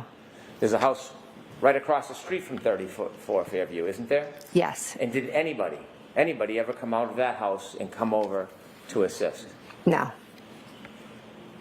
When you were trying to help John that moment, have you ever been trained in emergency aid? Probably 25, 30 years ago. Your state of mind. Best describe how you were feeling at that moment as far as your focus and what was going through your mind. I was shocked, confused, nervous, scared, anxious. My friend was lying there on the ground. I had no idea what happened. All I wanted to do was to get help for John, and as fast as I could. You saw on the dash cam you spoke to a number of different people in law enforcement? Yes. In fact, during that day, a number of different people from law enforcement, did they call you? Objection. I'll allow that. Move along to Mr. Brennan. Did a number of people call you from law enforcement that day? On the day of the 29th? Yes. Michael Proctor called me. Okay. Did you speak to law enforcement after that day? Yes. Were you asked to engage in interviews? Yes. Were you asked to testify in front of grand juries? Yes. Were you asked to come to court and testify? Yes. Did you ever, once, refuse to speak to the police? No. Did you ever once refuse to testify? No. When you were speaking to the police on that dash cam, it's depicted on the dash cam, why were you speaking to the police? Well, each officer that arrived had a set of questions of who it was, what happened, etc. So I was answering all the questions because my main focus was John. Did you ever try to be evasive with the police? No, I told them everything I knew. Did you ever try to avoid speaking to them? Objection. The form. Did you ever hold anything back from the police when you spoke to them? Objection. I'll allow that, and then let's move on, Mr. Brady, please. No, I didn't. When you interviewed with many different law enforcement and people involved in this case, were you ever given an opportunity to review somebody else's report after it was written and provide edits or your input? Objection. I'll allow it. No. When you testified, are you testifying from what somebody wrote? They interpreted what you said months or years ago, or are you testifying from your own memory? Objection. I'll allow it. I'm testifying from my own memory. You called 911? Yes. And that morning when you called 911, well, let me ask you, do you wear an Apple Watch? I do have one, yes. When you were speaking to 911 that morning and during that event, how did you feel? Extremely nervous, anxious, scared, uncertain, Do you think panicked. Do you think your heartbeat was up? Yes. At 2:27, the night before or around that time when you were looking up Hockomock before you went to bed, were you of the same state of mind of fear and panic, or were you in a very different state of mind? Objection. Strike the fear and panic part. You can answer that, though. Were you of the same mind or different? Different. What was your state of mind at that time? I was relaxed, just playing on my phone, looking up things before I went to bed. Do you think your heartbeat was as elevated that evening as it was the next morning? Objection. Sustained. When you made a search for how long to die in the cold or how long to die in cold, is that something that you thought of for yourself? Objection. I'll allow it. No. Why did you do it? Miss Reed asked me to Google it. And when was that? That was in the morning after we found him. And had you ever attempted either of those searches before Miss Reed asked you to do that? No, I didn't.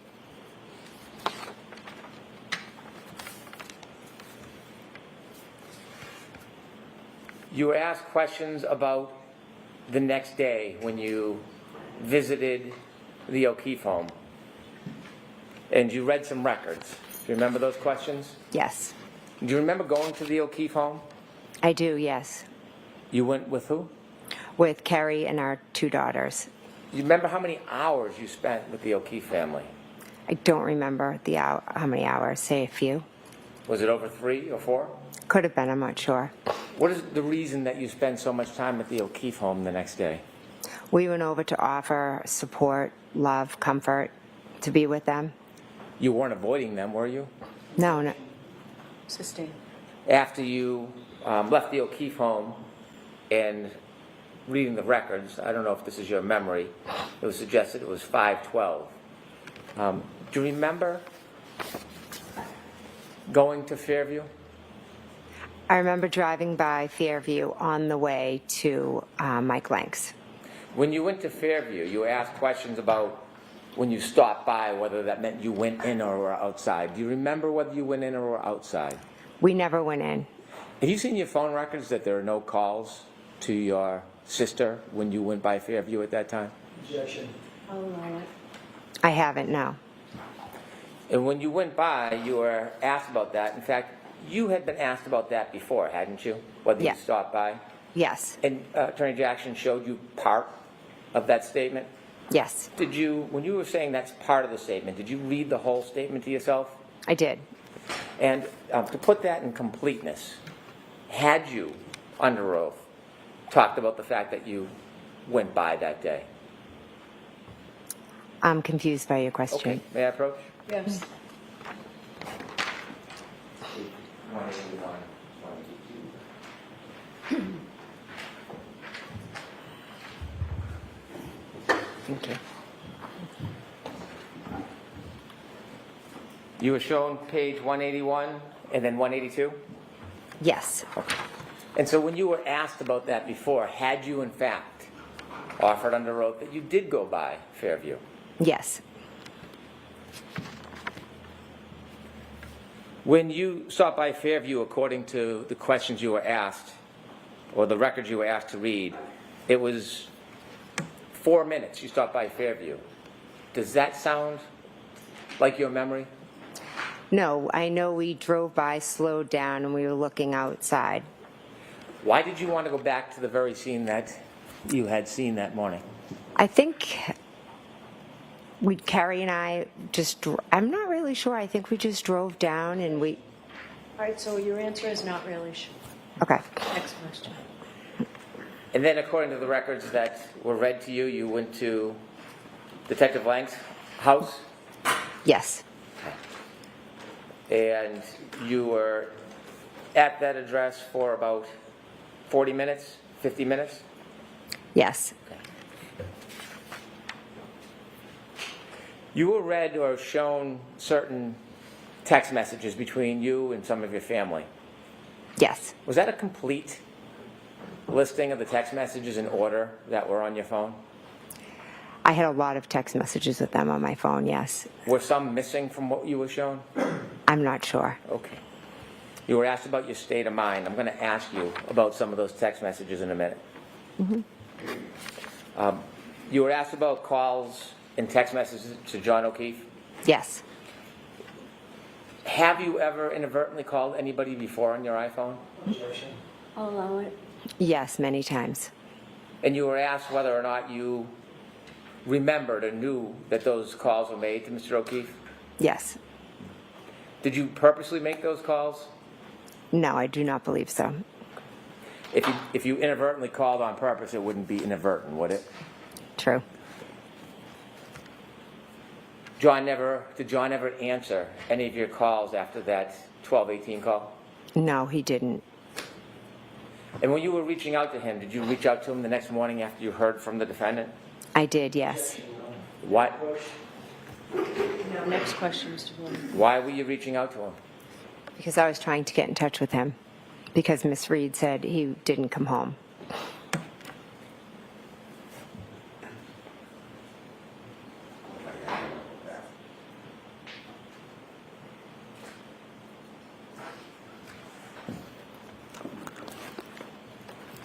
You were asked about your state of mind over the next couple days? Yes. Okay. And I'd like to ask you about some of the text messages reflecting your full state of mind over the next couple days.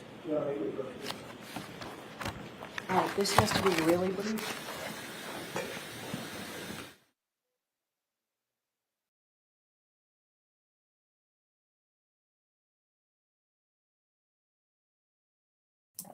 It drives me nuts that Judge Bev does that. In fact, you know what?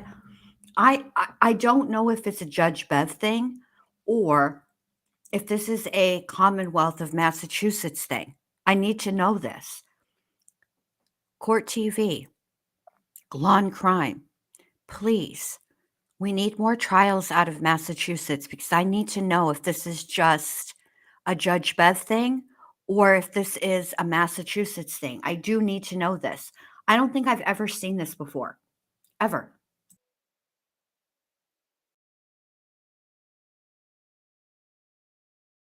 And again, why would Jen McCabe avoid the O'Keefes?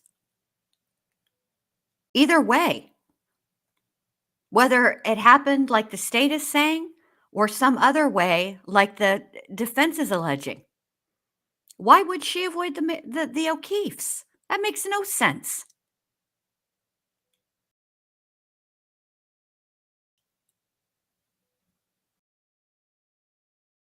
I think a lot of the sidebars, though,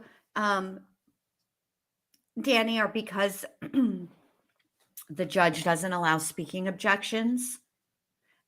I don't know who the gentleman in the burgundy shirt with the blue collar is in the back row there, but I'm going to tell you right now that face that he made where he's just like squinting and rubbing his head, that is how we're all feeling after listening to Jen McCabe's nonsense and of why she did things or didn't do things.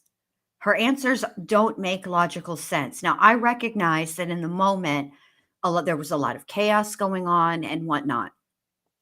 But if you are calm enough to know that when you call 911, you need to give them the most pertinent details. If you can,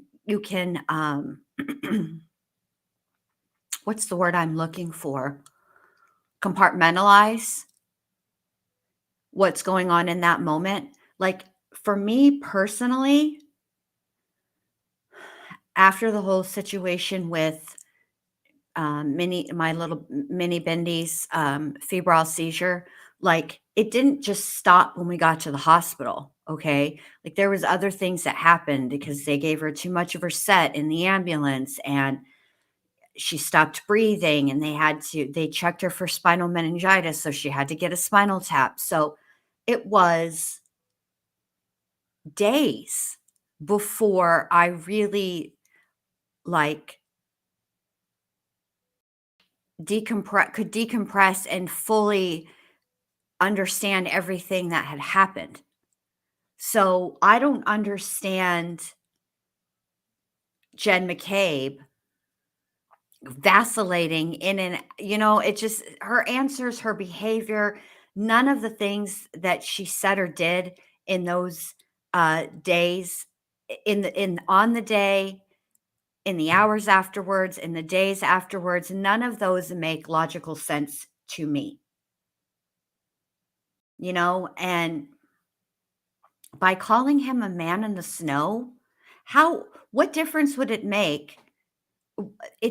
That's intentional, because if you're friends with somebody, you think about this, okay? You come upon a scene where your friend is laying covered in the snow. When you call 911, what difference does it make whether you call him John or whether you call him man? Most people would refer to their friend by their name. I would think that it would be a conscious decision to say a man. Like that was intentional. Or my friend, something, my friend John, something other than a man in the snow. That does not make sense to me.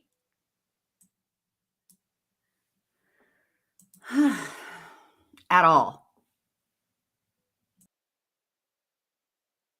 If you know somebody and you know their name, most people will refer to the person they know by their name.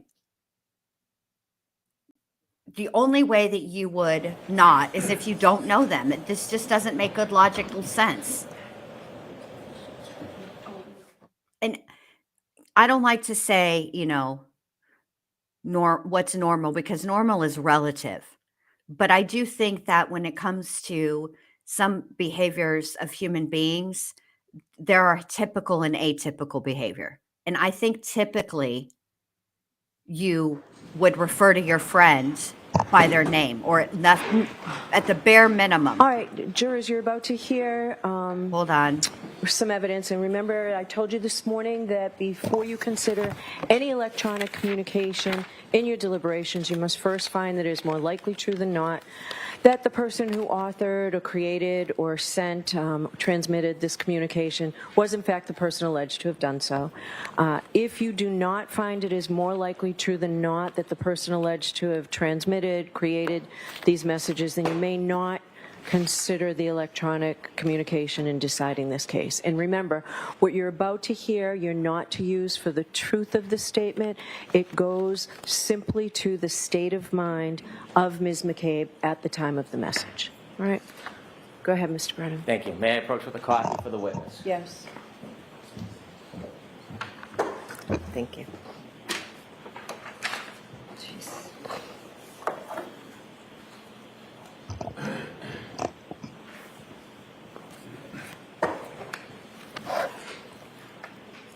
When law enforcement asks for your phone, was there any requirement you give that to them? Objection. Sustained. Did you voluntarily consent to give your entire phone to law enforcement? Objection. I'll allow that. Yes, I did. I handed you a document that reflects your text messages from that morning and the next day. You were asked about some of them on the screen. Do you remember that? Yes. Okay, and you were asked how that affected your state of mind and the decisions that you were making, correct? Yes. I want to read along, and I'll indicate if you look at the number on the left, and then I'll read it, and you can let me know if I read it accurately. Okay.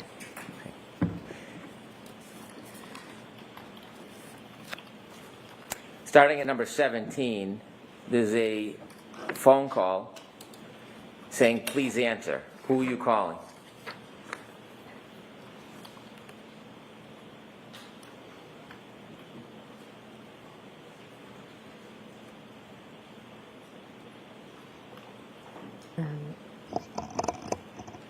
I'm sorry, where does it May I say? approach? Yes. Oh, that's the number right This there. would be the number. This would be the calling. And this Okay. would be Okay, so it's John O'Keefe. Okay.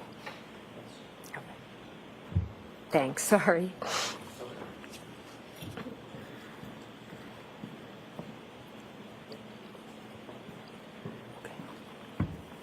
All right, number 17, phone call, please answer. Who are you calling? John O'Keefe. Do you know at that point where he is? No. 459-49, number 18. Karen is worried. We need to find you. John O'Keefe. 504-40, number 19. Please answer so I know you're okay. Who are you calling? John O'Keefe.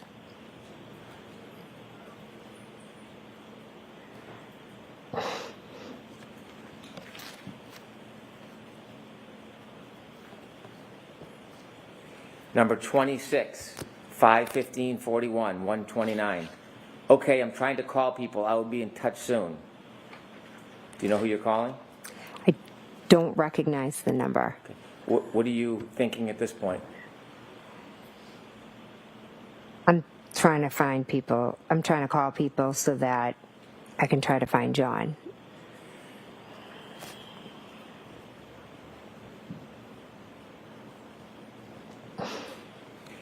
Number 31, 522-57, 129. Okay, I tried to Beatty. Okay, I just talked to her.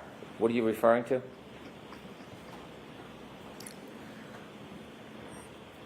I don't know whose number this is. Okay. At this point in the morning, you're making these phone calls. Do you know where John is? No, I have no idea where he is.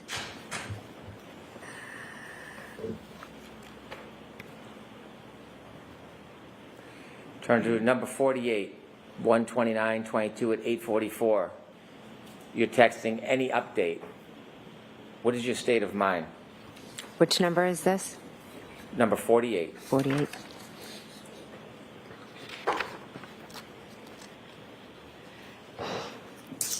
I believe that may be to Kerry Roberts, and I'm trying to get an update from the hospital.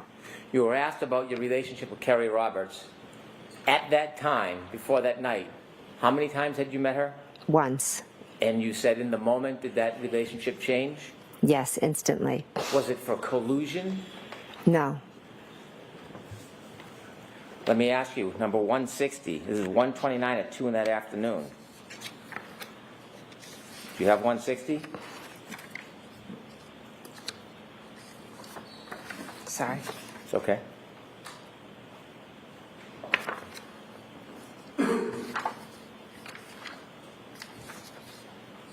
Okay, I'm here. 160. Do you see that? Mm-hmm. Okay. I can't stop seeing him in the snow. Jen, this is awful. Who's that from? Kerry.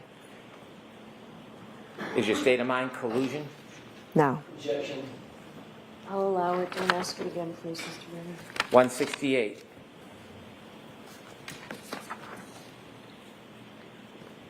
$129.22 at 2:04:32. You're calling Miss Roberts. Every time I close my eyes, it's all I see. I feel like I'm going to vomit. I just can't even. I know how close you two were. Can't imagine how hard the situation is for you. Does this reflect your state of mind that day? Yeah. I'll allow it. We have to approach. Objections noted. Next question. We need to approach on this particular text. Come to sidebar.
May I approach, Your Honor? Yes.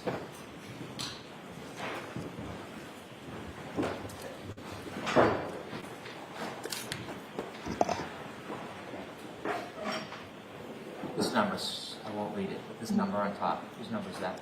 That is 9. And the bottom number is who it's going to?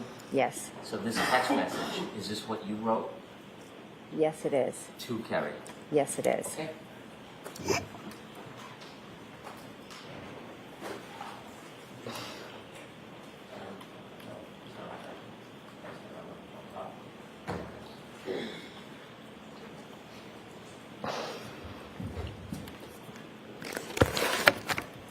I won't read that last text message again. However, it is correct that that text message was from you to Ms. Roberts, number 168.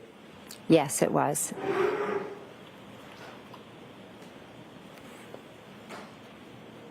And the response in this text message, number 169, from Ms. Roberts to you, you were also, this is awful, Jen, I'm in shock. Yes. Number 170, and this one is from Ms. Roberts to you, 129:22 at 2:05:45. I literally am having wine. I don't know what to do. Calm down. Yes. 171 at 2:06:35 on 129:22 from you to Ms. Roberts. I know I am definitely in shock and it keeps hitting me. I just feel so sick. Is that accurate? Yes. I'm going to read one more. 172. And this is from Ms. Roberts to you at 2:13:41 on 129:22. I don't know what to even do. I'm so sorry for both of us. Is that accurate? Yes. Number 175. Again to Ms. Roberts, 2:14:15, 129:22. Do you text, I talked to Peggy, I am devastated for them? Yes. And did you follow up seconds later at 2:14:56 on 129:22? I am so sick to my stomach. Yes.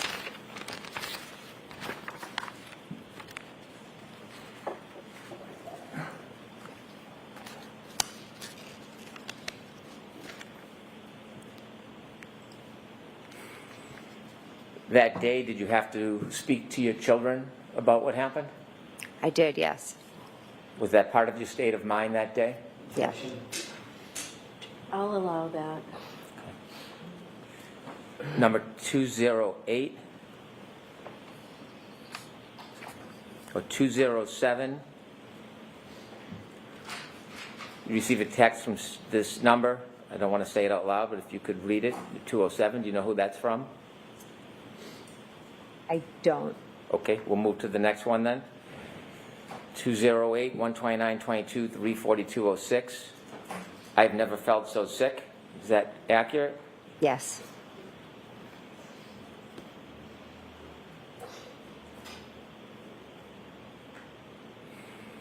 Number 210, 43340, 12922. You text messaging somebody? Yes. Do you know who that is? I don't, just off of the number.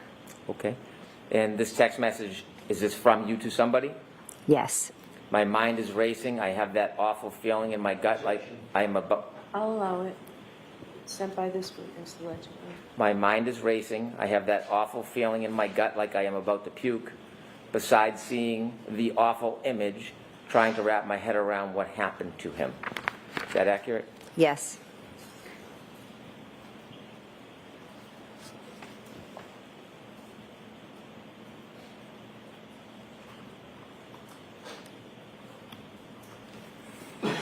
.213.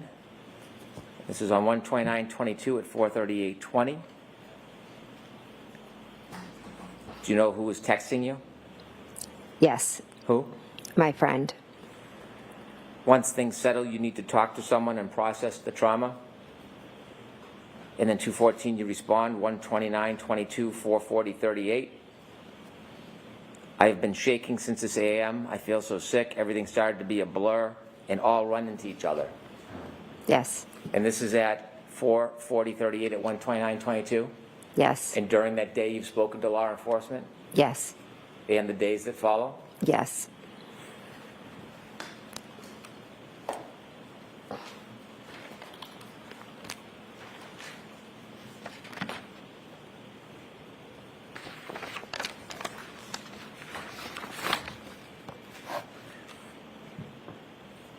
I'm going to move to 12922, 752. If you look at number 289, please.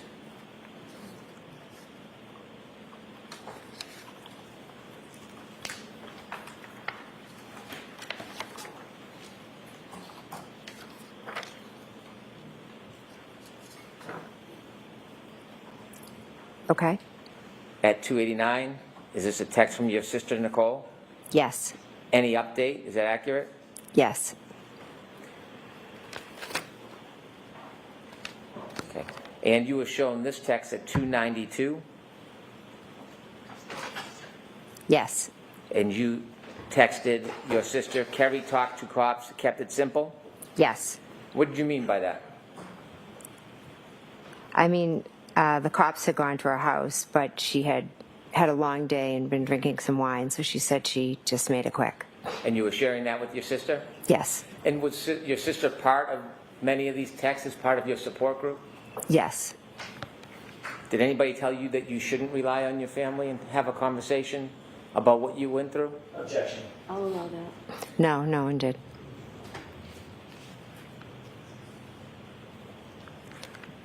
And during that text time, the one I just read to you was at 7:54:38. She turned to 296, 129:22 at 7:56:50. Did your sister text you, okay, try get some sleep, talk tomorrow? Yes. And did you text back at 7:57? Yes, but don't feel pressure? Yes. And the next one, 298 at 7:57:07, was your sister asking you for any updates? Yes. And at 7:57:13, did she text you, I love you, don't beat yourself up, you did the best you could? Yes.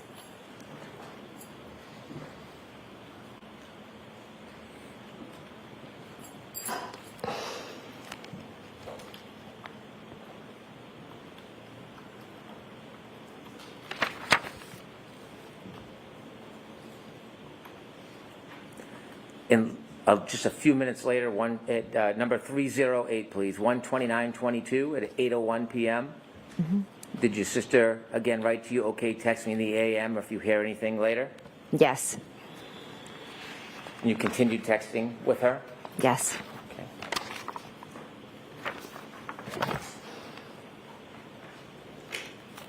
You were asked about timeline? Yes. If you turn to number 761, please.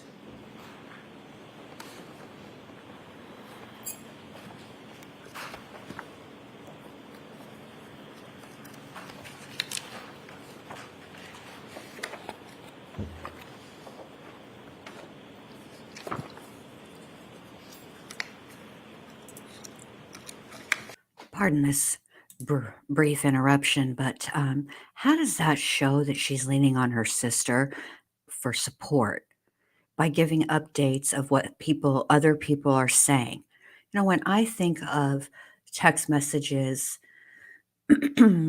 where I've reached out to a friend for support, I typically talk about how I'm feeling.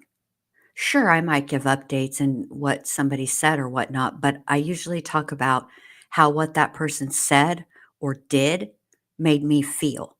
But there's none of that. So, how exactly are those text messages examples of her leaning on her family for support?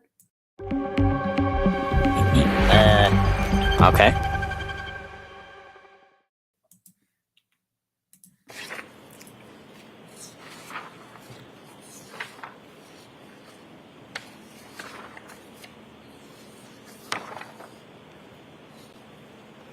$761. 761, please. What page is that on? 248? I'm missing page 248. You don't have a two-page 48? No, it stops at 212 and picks up at 253. May I stand with the witness, Your Honor? Yes.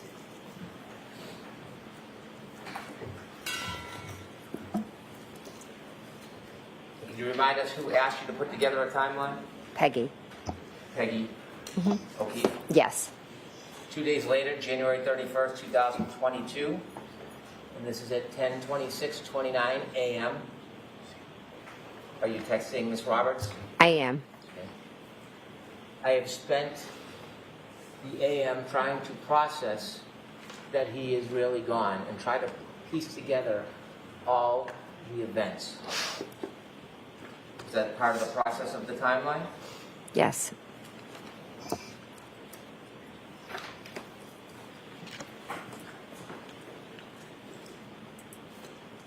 Again, what does this prove? Nothing.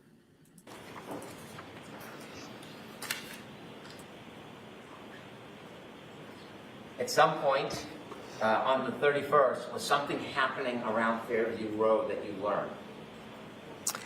I believe there was police presence. Was there any presence from the media, the press? Oh, yes, there was. Was that causing any concern? I believe I talked to Peggy, and she was. It calls for a yes or a on no. January 31st, 2022, we're at number 864. Mm-hmm. You're receiving information. Do you know who this number is that's calling you? That's my sister, Which one? Nicole. And she's texting you, news people came by and knocked on the door again. They're all leaving now, Peggy and them left about 15 minutes ago. Yes. And then at 1 o'clock, 18 seconds on 1:32:22, you text back, did you answer the door? Correct. Was this part of your state of mind on the 31st, what was going on around the house? Yes. Just a few more.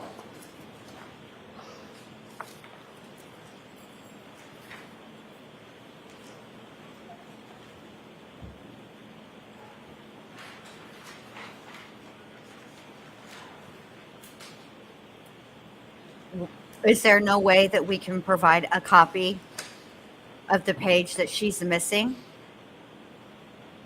Because you're turning several pages. So you should be fine now. Get away from her, Mr. Brennan. This is ridiculous. In trying to recount for people who asked you that morning and over the next couple days, some of what's reflected in those text messages, was that part of your state of mind? Yes. Was it in any way affecting the way you were remembering and thinking about what had happened? Objection. I'll allow it. Yes. Your Honor, subject to redactions, I would seek to introduce all of Ms. McCabe's text messages. So we'll deal with that. Wait. Is there an objection? Okay. Thank you. I have no further. Thank you.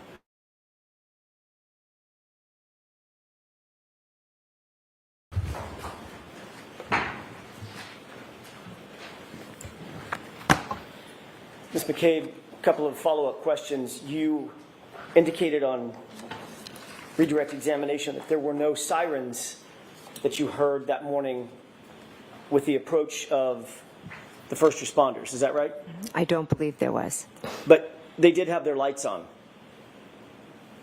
I saw a spotlight, yes, and I do believe they had lights on, yes. Flashing red and blue lights. Correct.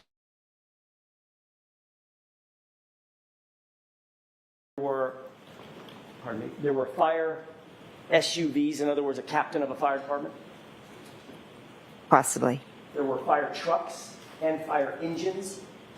You know the difference? No. Fire engine, big one with a ladder on it. Yes. There was an ambulance, correct? Yes. And all of them had their emergency lights on.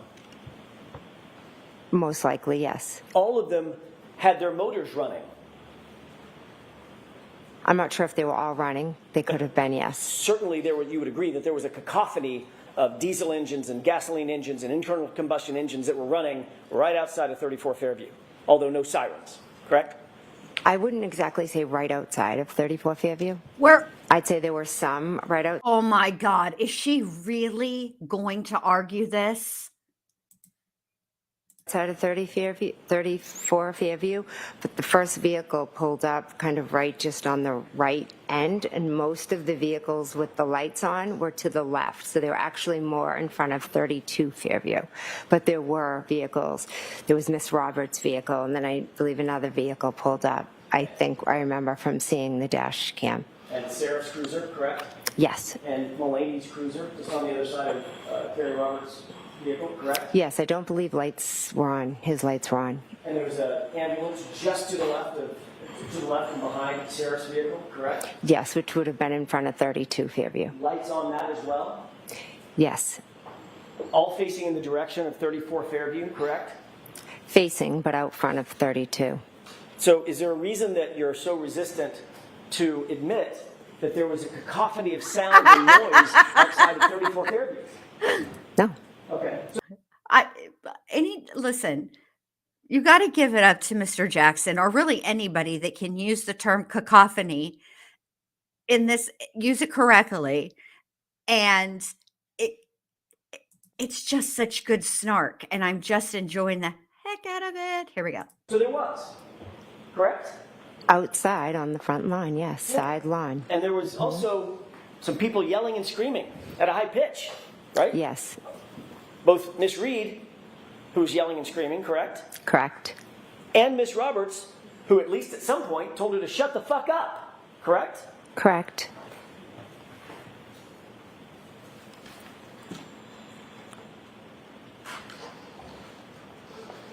You were asked about the stop at 34 Fairview on the way to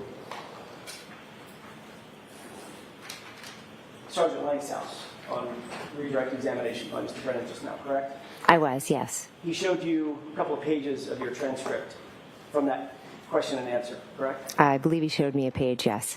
And you noted that this was a question and answer from a hearing last year in this courtroom? Yes.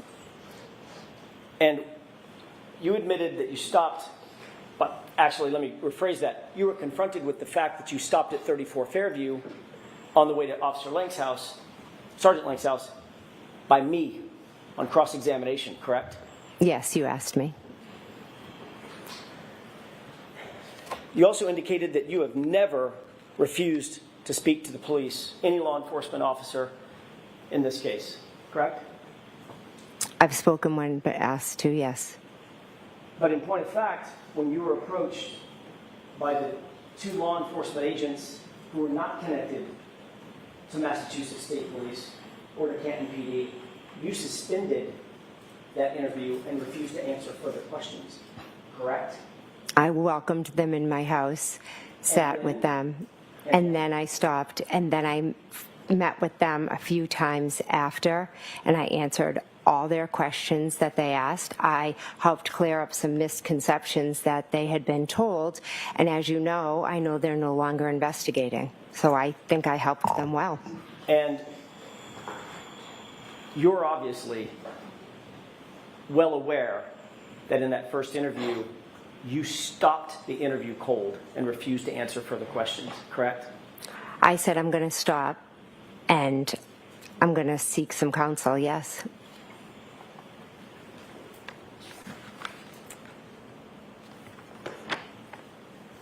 The text messages. You just read a series of text messages that Mr. Brennan actually read for you and you agreed with, correct?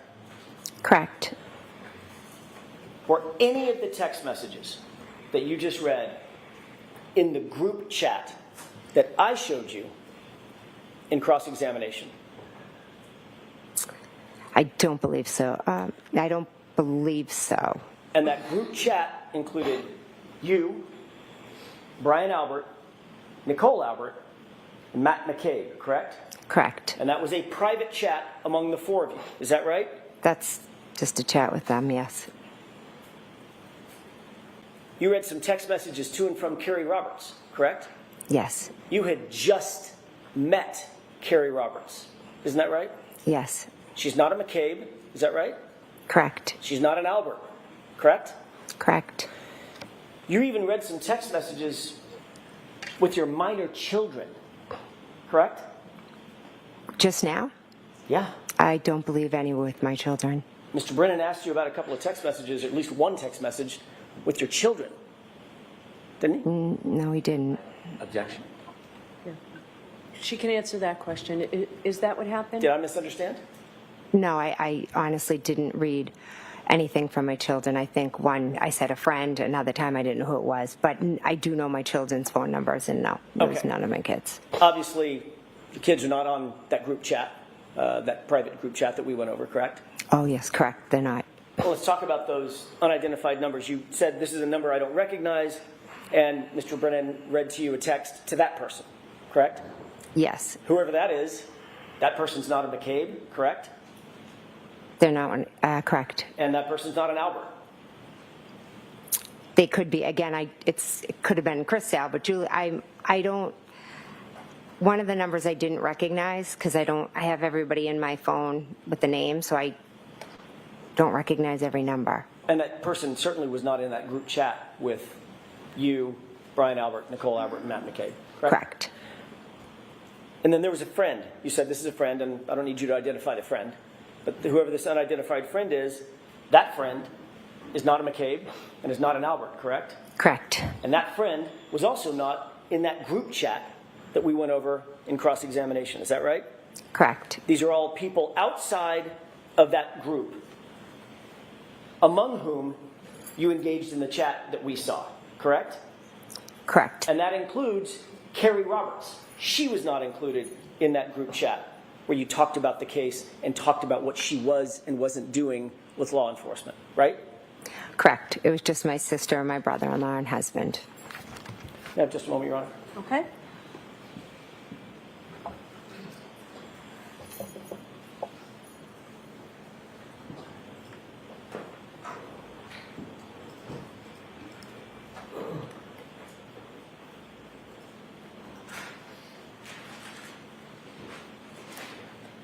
No, that's all I have.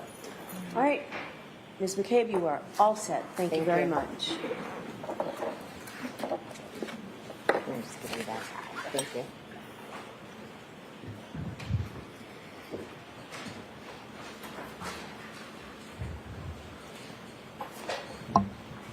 All right.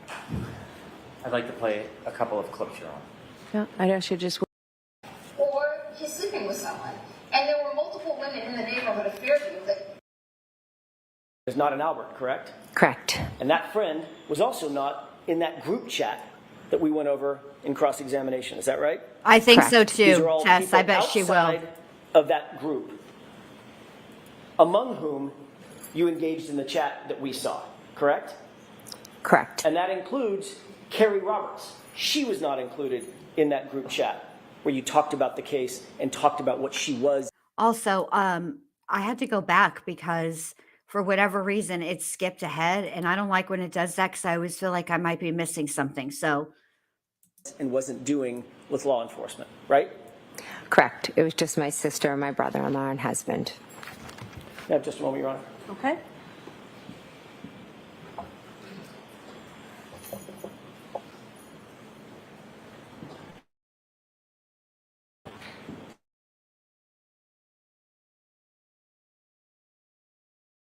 try to use those clips to make the jury forget how bad her testimony was. Yeah, he is. All right. Ms. McCabe, you are all set. Thank you very much. Thank you.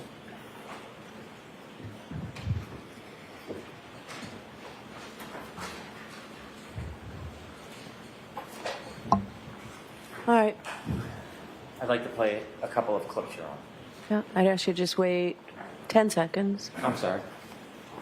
All right, you can play them now. Okay.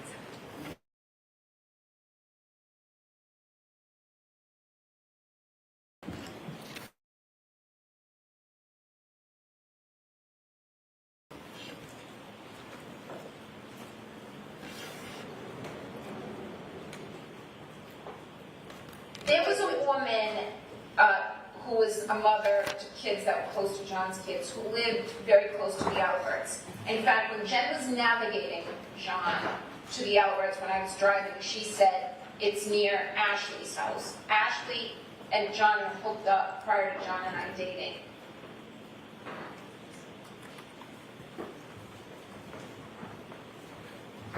There was a woman... Well, hold on. Hold on before you play it We've again. already played that one. We don't need to play it again. Okay. 12A, please.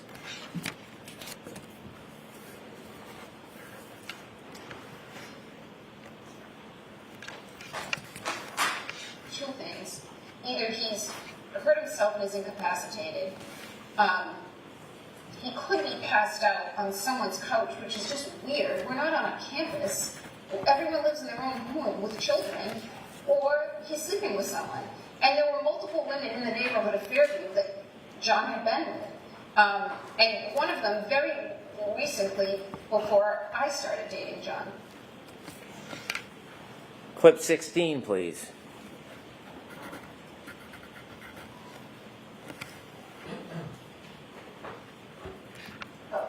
We'll backtrack later. Let's start at 34 Fairview. So, who are you with?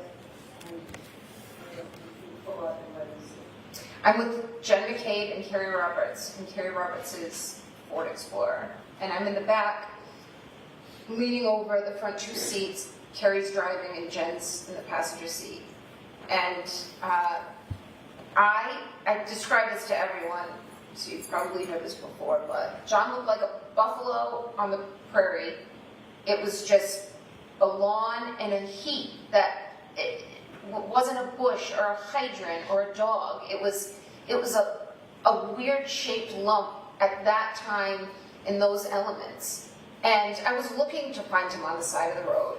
I was expecting I'd find him. And the fear of what I was going to see is the worst feeling I've ever experienced. The anticipation of what is awaiting me was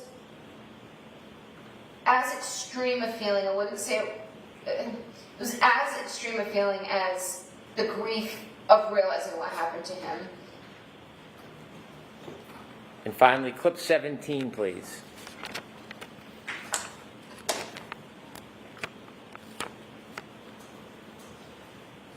Your Honor, we need to see the court before this one's played. All right, hold that, please. Oh my God.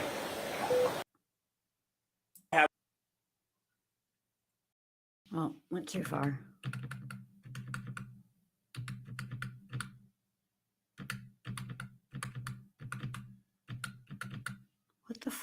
Hold on. Sorry, you guys. I went too far. I figured this would be long, but here we go. I don't know what Brennan is trying to prove with these clips at all. There are I think there are many, many, many, many, many women on the planet who,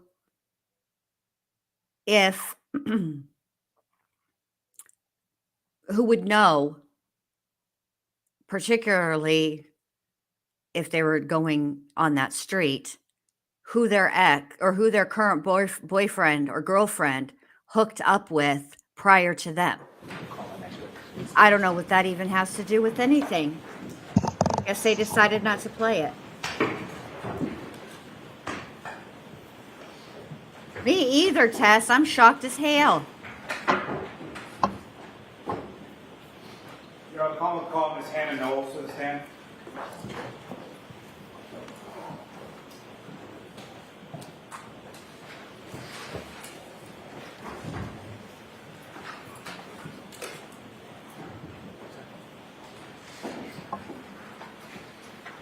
The way she described seeing John in the snow before she knew it was John, okay, looked like a buffalo on the range.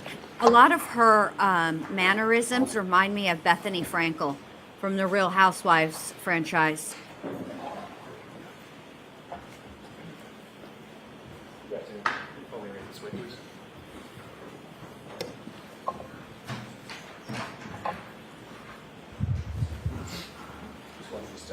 Standing, face the clerk, raise your right hand. Do you solemnly swear that the testimony you shall give to the court and the jury in the matter now pending shall be the truth, the whole truth, and nothing but the truth, so help you God? Yes, I do. Good afternoon. Good afternoon.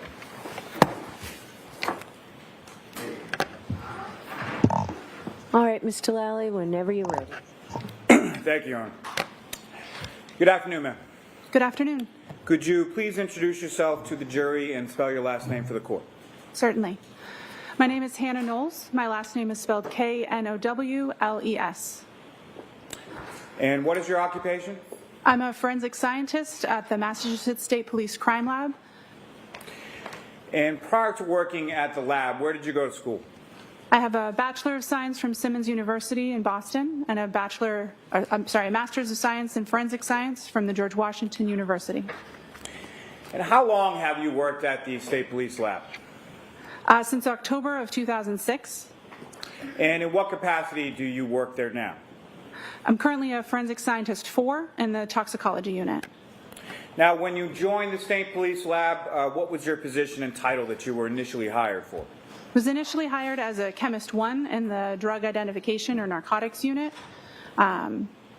After about a year in that position, I was promoted to a Chemist 2 position. After about a year, there was a position available in the Toxicology Unit, so I applied for that available position, transferred to the Tox Unit in about August of 2007, and been in the Toxicology Unit ever since.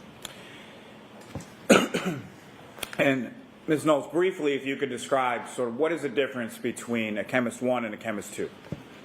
At the time, the job series for folks that worked at the crime lab was the Chemist series.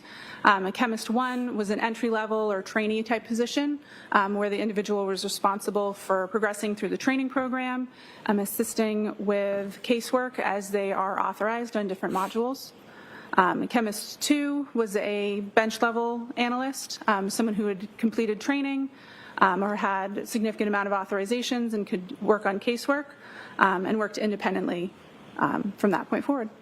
And similarly, what is sort of the difference between a Chemist 2 and a Chemist 3? The Chemist 3 series that was in place prior to 2014 was a first-level supervisory role. It was somebody who oversaw the day-to-day operations and the work of forensic scientists 1 and 2, or chemists 1 and 2. And what are your current duties and responsibilities at the State Police Lab? In 2014, those chemist classifications that I was describing got changed to forensic scientists. Forensic scientist 1, 2, 3, 4, and 5 is the series. Currently, I'm a forensic scientist 4, and so my role is overseeing training and validation for the toxicology unit. Is there a continuing educational component to your work at the lab? Yes, there is. And can you describe that for the jury, please? As part of our accreditation, analysts are required to participate in continuing education at least once per year as they continue to work in their role. Continuing education can consist of participating in workshops or webinars, attending conferences or meetings, or documenting ongoing literature review of new journal articles as they're published. What is proficiency testing? Proficiency testing is something that we utilize in the laboratory to assess processes and competencies of an individual, as well as the processes that are in place for a particular unit or department or scope of testing. Proficiency testing is also an accreditation requirement. Individuals are required by our internal processes to participate in proficiency testing at least once per year as sort of an ongoing assessment. And what a proficiency test is materials that are purchased by the laboratory from a third-party vendor. Those materials are analyzed as if they were casework, but there are expected results or known results for those samples. Once the laboratory processes those samples, just like their casework, we submit the results to the external vendor that we purchased the materials from. The results are compared to the expected results, and we have to have our results meet those expected results in order for the proficiency test to be considered successful. Now, over the course of your years at the lab, have you undergone proficiency testing? Yes, I have. And have you passed each of those respective proficiency tests that you've taken? To the best of my knowledge, yes. Now, is the State Police Lab accredited? Yes, it is. And by whom? The Massachusetts State Police Crime Lab is currently accredited by the American National Standards Institute National Accreditation Board. And what does that accreditation process consist of? The accreditation process consists of on-site assessments as well as remote or virtual assessments to evaluate our policies and procedures, our personnel, our management, as well as our facilities to ensure that we are meeting established accreditation standards. The standards that we're currently accredited to is an international standard 17025 with additional requirements for forensic testing laboratories. And so there are folks that come from that organization, ANAB, that come to evaluate all of those different aspects of our processes to ensure that we are meeting the standards set out in their requirements. And the State Police Lab, in particular, the toxicology unit within that lab, is that accreditation up to date at this point? Yes, we're currently accredited to that standard. Now, just in general terms, Ms. Knowles, if you could explain to the jury, what is forensic science? Forensic science generally is the application of science to questions of law. And just again, in sort of general terms, if you could explain to the jury, what is toxicology? Toxicology generally is a study of chemicals and other substances and how they impact a living organism or a person. Now, asking a little more specifically, what is forensic toxicology? Forensic toxicology is generally looking at drugs and alcohol in the human body and how it affects the individual and applying chemistry and other disciplines to measure the concentration or determine the presence or absence of relevant substances. Are there different types of alcohol? Yes, there are. Okay. And what are those types? Generally, Alcohols are a family or a group of drugs or chemicals that have a specific functional group or a specific structure. The types of alcohols that are analyzed in the laboratory that I work include methanol, ethanol, and isopropanol. And what are the differences between those different types? They all have similar but slightly different structures. Methanol is a solvent. Sometimes it's called wood grain alcohol. Isopropanol is rubbing alcohol or 2-propanol, and that is typically used as a disinfectant. And ethanol is the type of alcohol that we typically are referring to when we talk about alcoholic beverages. It's what's present in those types of liquids. Now, Ms. Knowles, through your training and experience, are you familiar with the term known as a central nervous system depressant? Yes, I am. And can you explain that term to the jury? Sure. A central nervous system depressant is a drug or a substance that works to slow down the reactions of nerves in your body. It makes nerve cells slower or less likely to respond to stimulus. Now, is alcohol a central nervous system depressant? Yes, it is. And how would that central nervous system depressant affect the human body? The effects depend on the concentration or the amount that's present in the body. Effects range, depending on that concentration, from slowing reaction time, reducing heart rate or respiration rate in an individual. That slower respiration rate can also result in drowsiness or unconsciousness. Slower reaction time and more limited muscle control can also result in outward appearances like a staggering gait or slurred speech. It can impair balance and motor coordination.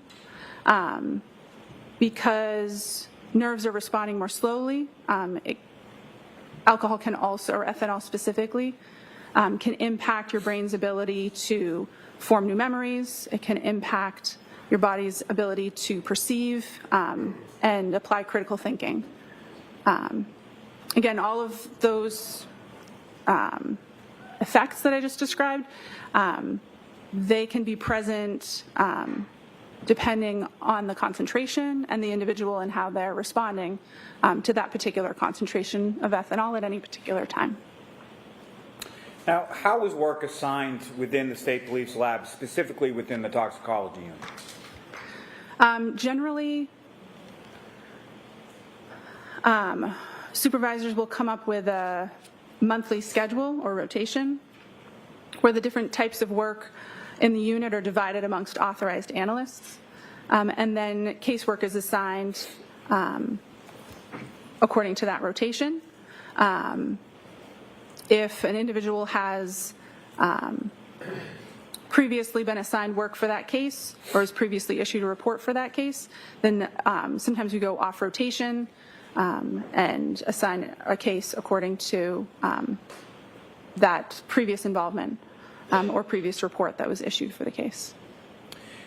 Now, at some point, were you assigned to perform some work on a lab case number 22-06576 pertaining to this defendant, Karen Reed? Yes, I was. And what is it that you were asked to do? I was asked to prepare a serum conversion report and a retrograde extrapolation report relative to this case. Now, how many serum conversions have you conducted during your years at the lab? I've prepared over 100 serum conversion reports since I was authorized in 2008. And how many retrograde analyses have you conducted during your years at the lab? I would say approximately 15. Now, starting with a serum conversion, can you please explain to the jury what a serum conversion is and how it is that it's conducted?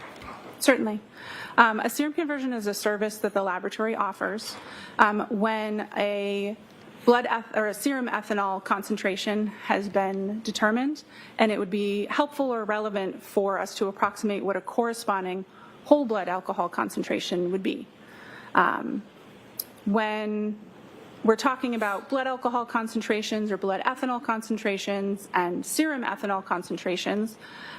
Serum ethanol concentrations are always higher than a blood alcohol concentration. If you had a blood and a serum sample that were collected from the same person at the same time, you would always expect the serum alcohol to be between 13 and 19% higher than the whole blood. So for that reason, that difference between the two, this service that we offer can assist to approximate what a corresponding whole blood ethanol concentration would be based on testing on a serum ethanol concentration.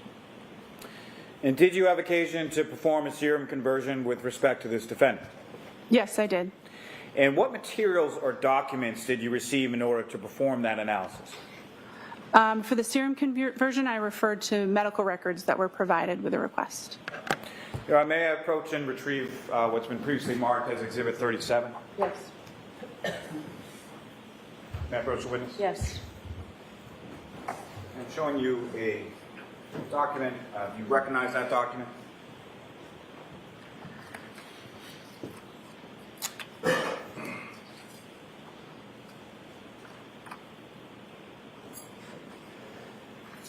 May I approach again, Your Honor? Yes. Yes, sure. Mm-hmm.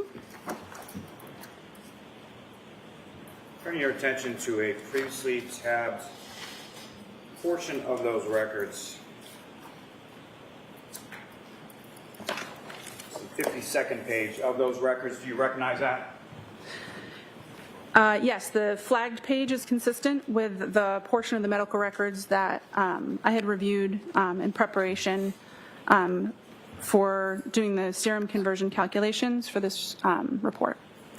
And those medical records pertain to a Ms. Karen Reed from the Good Samaritan Medical Center. Is that correct? Yes, they do. Okay. And in those records on that 52nd page, what was reported as the defendant's ethanol level? The results are recorded as an alcohol result with a value of 93 milligrams per deciliter. And pursuant to those records, at what time was that sample taken from the defendant at the Good Samaritan Medical Center?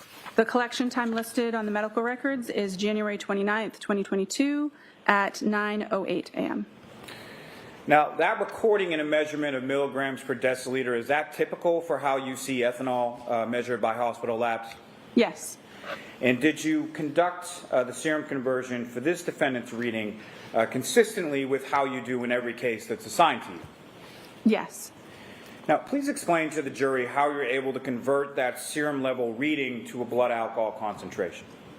So the way that the calculation is performed is kind of in two steps. So the results are listed in milligrams per deciliter, which is common in clinical testing. And to convert it to the type of units that are typically used for blood alcohol concentrations, we just divide by 1,000 to get that into the right units. So 93 milligrams per deciliter converts to 0.093 grams per cent. And then to perform the serum conversion, or to get this serum ethanol concentration into what we would estimate to be a blood alcohol concentration, we apply two conversion factors, a low and a high conversion factor, to account for the range that we see in the typical population.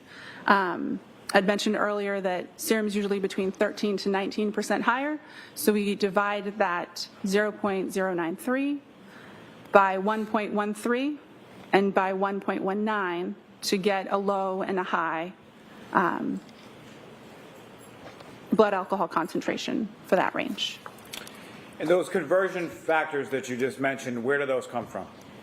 The conversion factors come from literature where they've performed experiments similar to how I described. They have individuals that have ingested ethanol.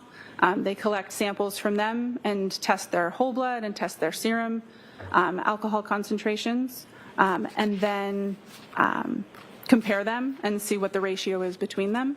The current ratios that are used by the laboratory, the 13 and 19%, those are also consistent with consensus body documents, or sort of industry standards that we utilize and base our protocols upon.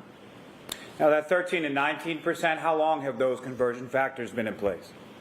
There was a consensus body document published in 2024, and so we adjusted the serum conversion factors that had previously been in use to those new published, or those new recommendations in September of 2024. Now, does the change in conversion factors recently adopted by your lab, does that benefit the patient or the person for whom you're converting the ethanol to blood alcohol concentration? Objection. I'll allow it. Does it? Yeah, the previous factors we used between 12 and 18%. And so when you perform that conversion, it typically ends up with a equivalent or lower blood alcohol concentration.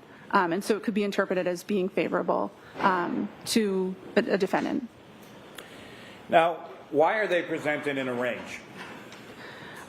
We don't use just one conversion factor because in the studies that we base our procedures on, it demonstrates that the general population does not have one consistent conversion factor or ratio between their whole blood and their serum alcohol concentrations.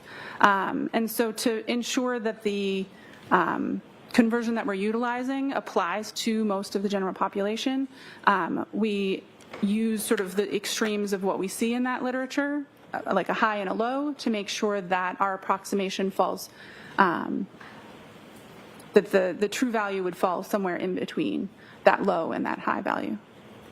And what did you calculate as a low and a high range for this defendant's blood alcohol concentration from that alcohol reading from the Good Samaritan Medical Center? So the 93 milligrams per deciliter serum ethanol concentration would convert to between 0.078 and 0.092% or grams percent. And again, Ms. Knowles, that's at the time that the blood is drawn at approximately 9:08 a.m. on January 29th. Is that correct? Yes. Now, turning your attention to retrograde extrapolation, can you explain to the jury what a retrograde extrapolation is? Sure. A retrograde extrapolation is another service that the laboratory offers where it's a calculation that we can perform when we have a alcohol concentration that was measured at a particular time, and it would be helpful or relevant to know what that person's blood alcohol concentration was at some point prior to that sample having been collected.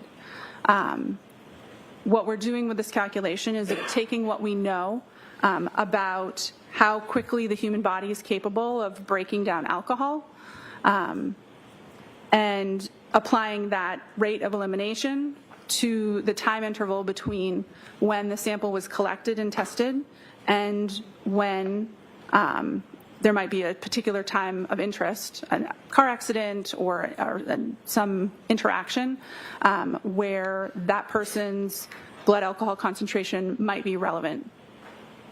And how is that done? Similar to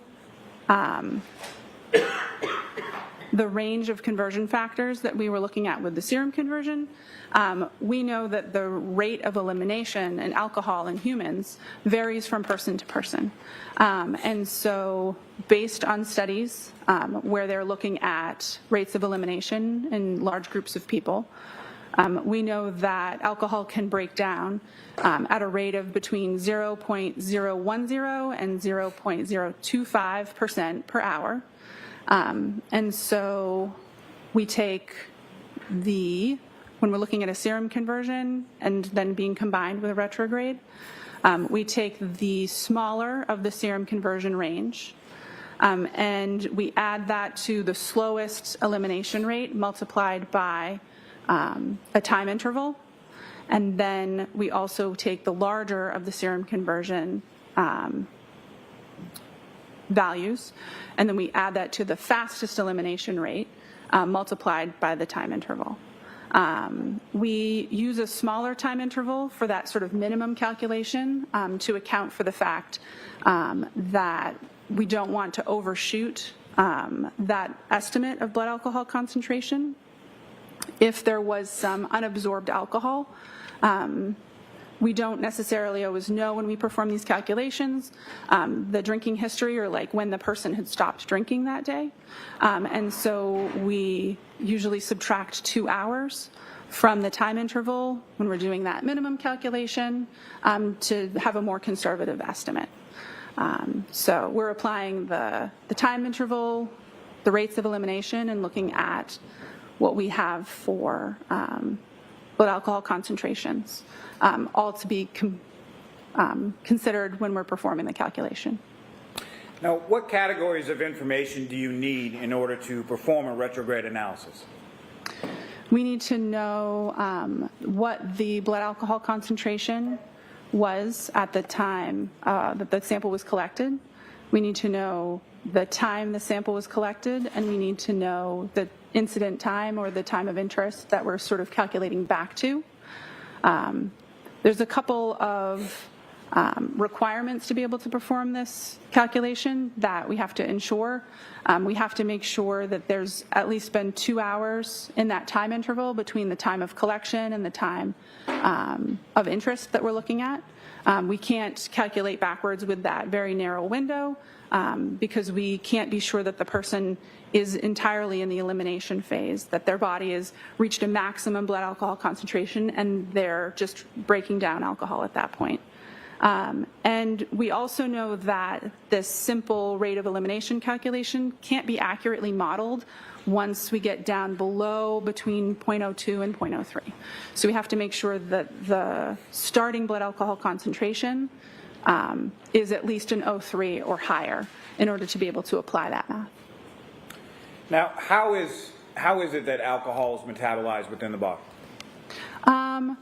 Generally, after someone stops drinking alcohol, their body reaches a maximum blood alcohol concentration, and then after that maximum is reached, for most folks that's between 30 and 90 minutes after they stop drinking, and then the body breaks the alcohol down over time in a very predictable linear fashion, down until it gets down into about 0.02 and 0.03. The mechanism that the body uses to metabolize, some alcohol is excreted in urine, some alcohol is evaporated and removed from the body through your breath, but the vast majority is broken down with enzymes in your body that convert the ethanol structure into water and carbon dioxide.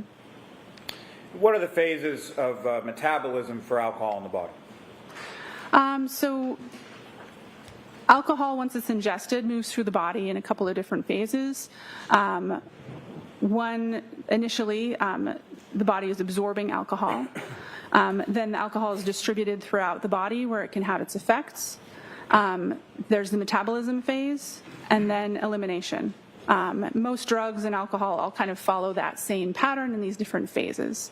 And so I'd mentioned elimination phase earlier. That's after you've reached a maximum blood alcohol concentration and your body is no longer absorbing, it's fully distributed in your body, and then you're just breaking it down and your body's removing the alcohol or the ethanol from your system.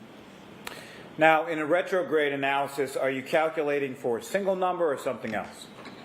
So because we don't know an individual's particular rate of elimination, we use a maximum and a minimum, a fast and a slow elimination rate. And so our results for this calculation are always expressed in a range to ensure that that individual's actual blood alcohol concentration lies somewhere between the range that we provide.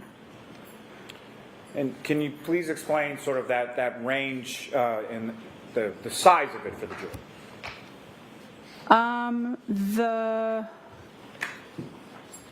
The range that's provided as part of these calculations, the size of the range depends on the facts of the case and the amount of time that's passed between the time of the incident and the time of the sample collection. The more time that's elapsed, there's a greater difference between the faster and the slower rates of elimination, the 0.01 per hour and the 0.025 per hour.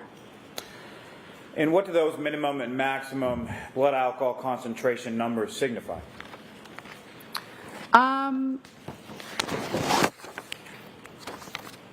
They signify the smallest and the largest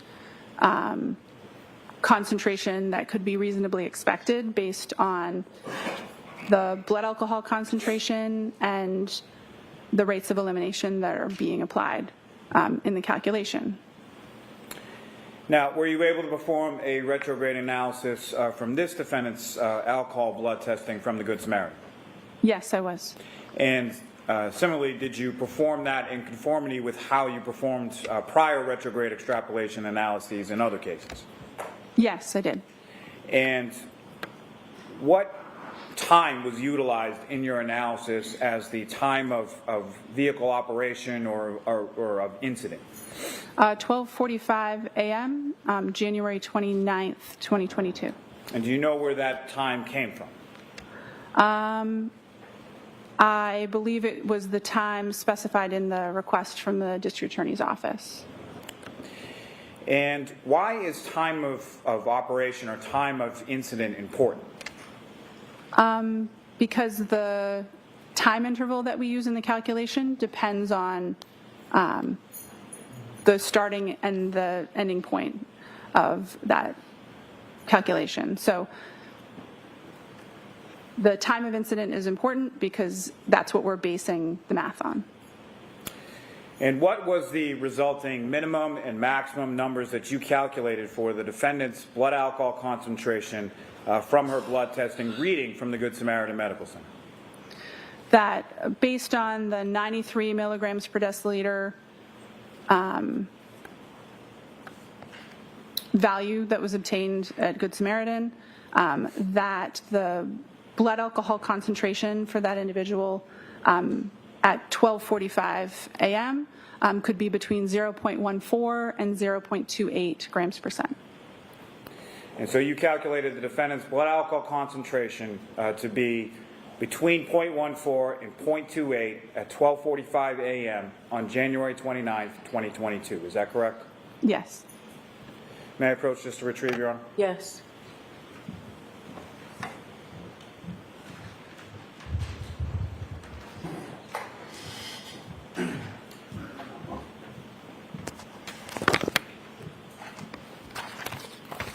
Thank you, ma'am. I have no further questions. All right. Mr. Giannetti? Thank you, Your Honor. And at this point, I'm only going to give you about 5 minutes. I was going to ask the court to cut me off so that Okay. nobody's late today. Thank you.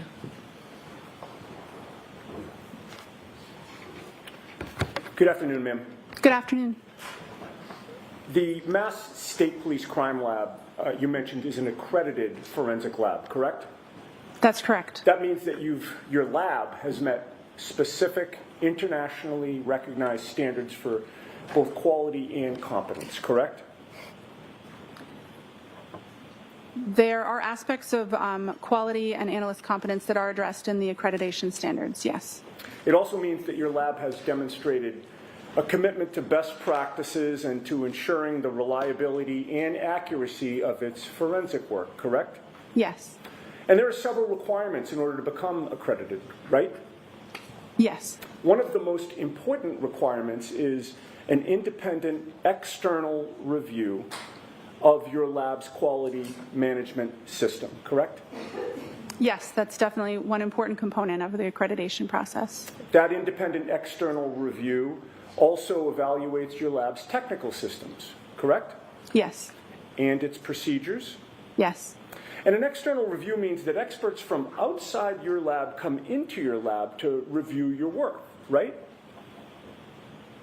Yes, the review includes the procedures and the operating protocols, and there is some element of case file and specific work review.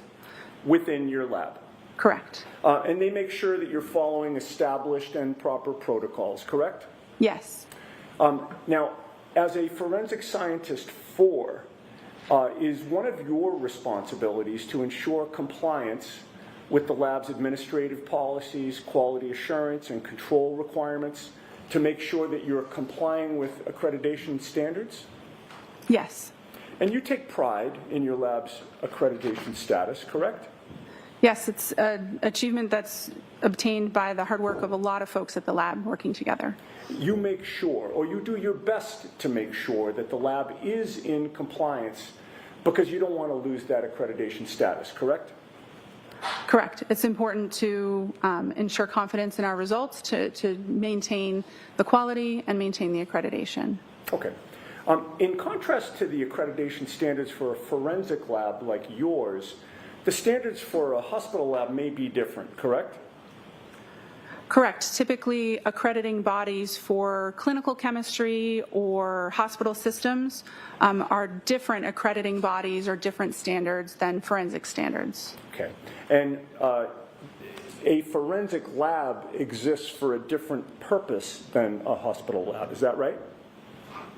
Correct. They have different customers and sort of different scope or intention for the use of their results. Sure. A hospital lab tests and analyzes blood for its use in diagnosing medical illnesses and for medical purposes, correct?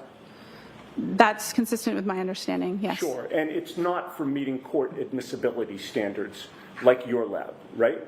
Not that I'm aware of, no. Your lab follows strict procedures that an expert from your lab can have confidence in the lab results when they come to testify in court like you're doing today, correct? Yes. As you testify here today, you have no information that the lab at Good Samaritan Hospital is an accredited lab, correct? Correct. And in addition, Good Samaritan Hospital is an external party in terms of its relationship to your lab, right?